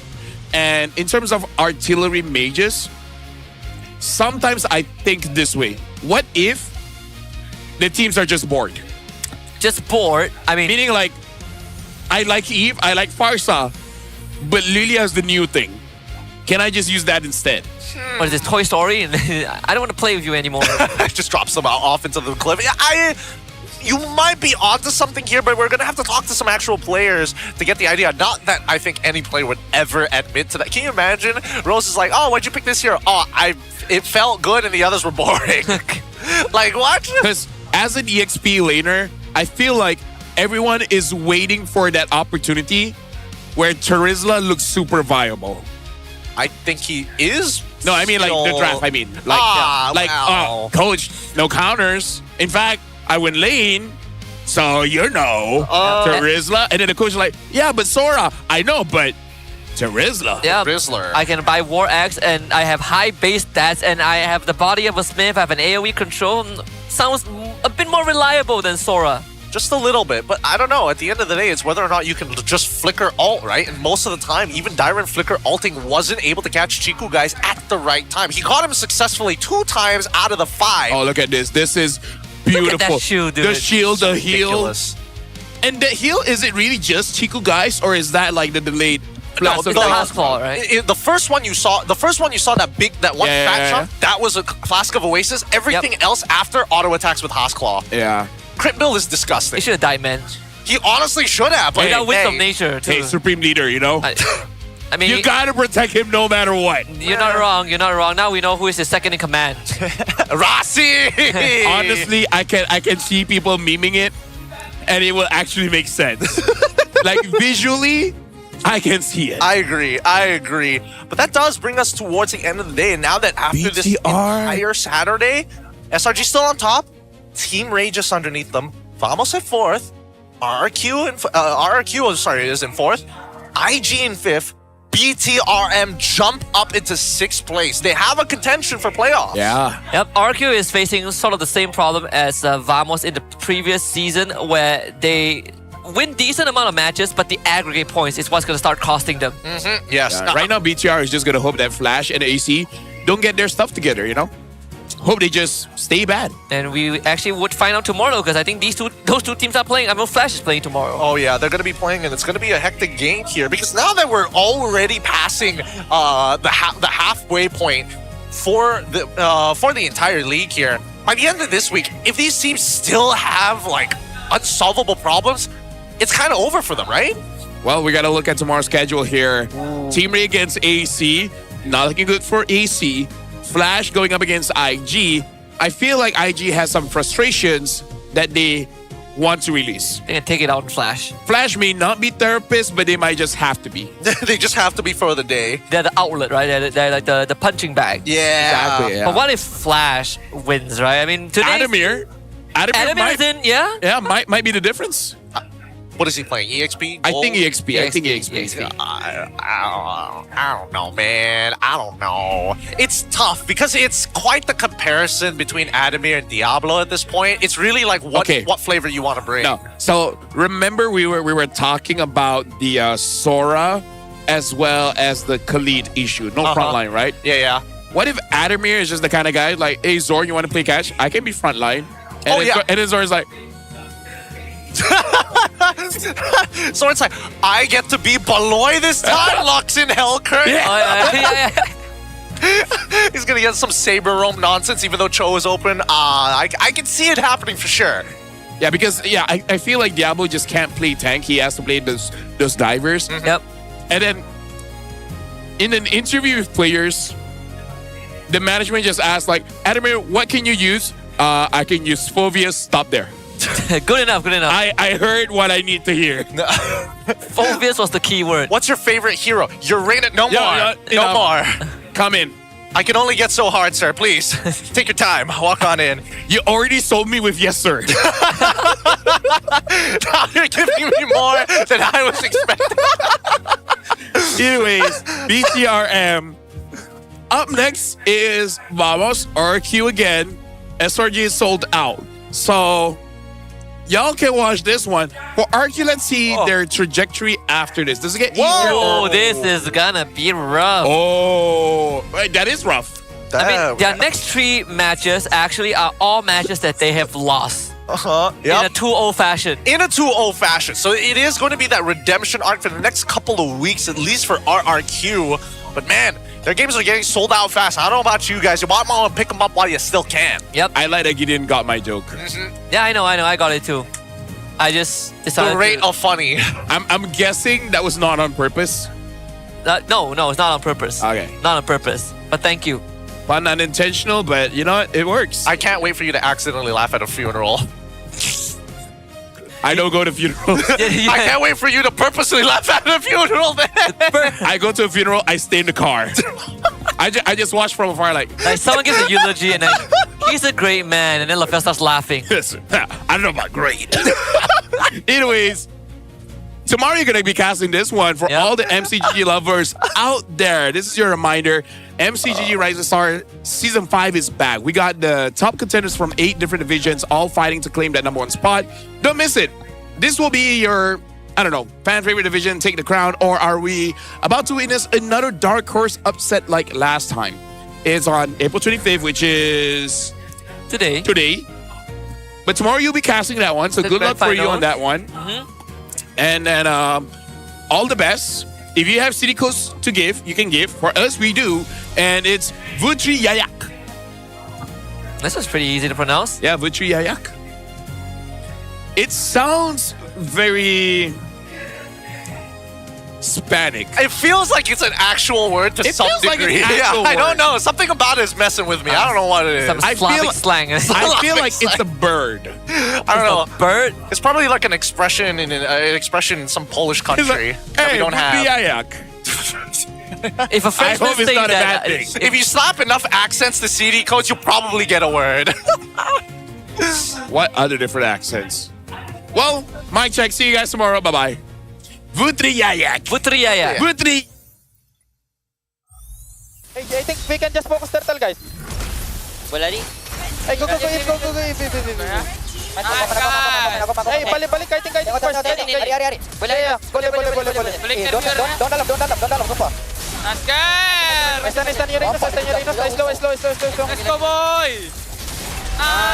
Hey, can mid. Kali mid. Coba aku datang. Cover. Boleh. Suara. Jom nih. Gas boy. Ini Juktin. Gas boy. Aku. Kejar lagi. Tak nanti. Udah. Beduk. Mid. Ini di tepi. Aku tak ada ulti dah. Oi. Depan. 18 boy. Depan dulu aja, depan. Careful Kali dah cik, kali. Ini cloud dah. No BMI. Lo masuk boleh. End guys. Nah, cik. Aku kan. Santai guys. Chill guys, belum habis Bantu aku betul. Tolong lo. Aman Okey. cik. Nis. Aku ke kiri. Kali tak main. Suara boy. Lo. Aman aja boy. Aku dah tak ada skill guys. Aman. Aku reset dulu boy. Nim best martial in the world nih boy. Korang makan. Depan. Moskov aku. Aku di. Juksin lo, tak ada apa-apa tu. Juksin lo. Aku ke Moskov guys. Ayo gua. Ganti. Nice. Aman. Gua mau. Suyo. Siu tadi skill. Oke. Roro, mas. Mati. Chill guys, belum. Sabar, belum end guys. Santai. Dah enak. Boy. Dia kayak ribut tak bakal selamat di hari ini anjing. Aku press. Rata. Tidur. Boy. Guys, bye guys. Alhamdulillah guys.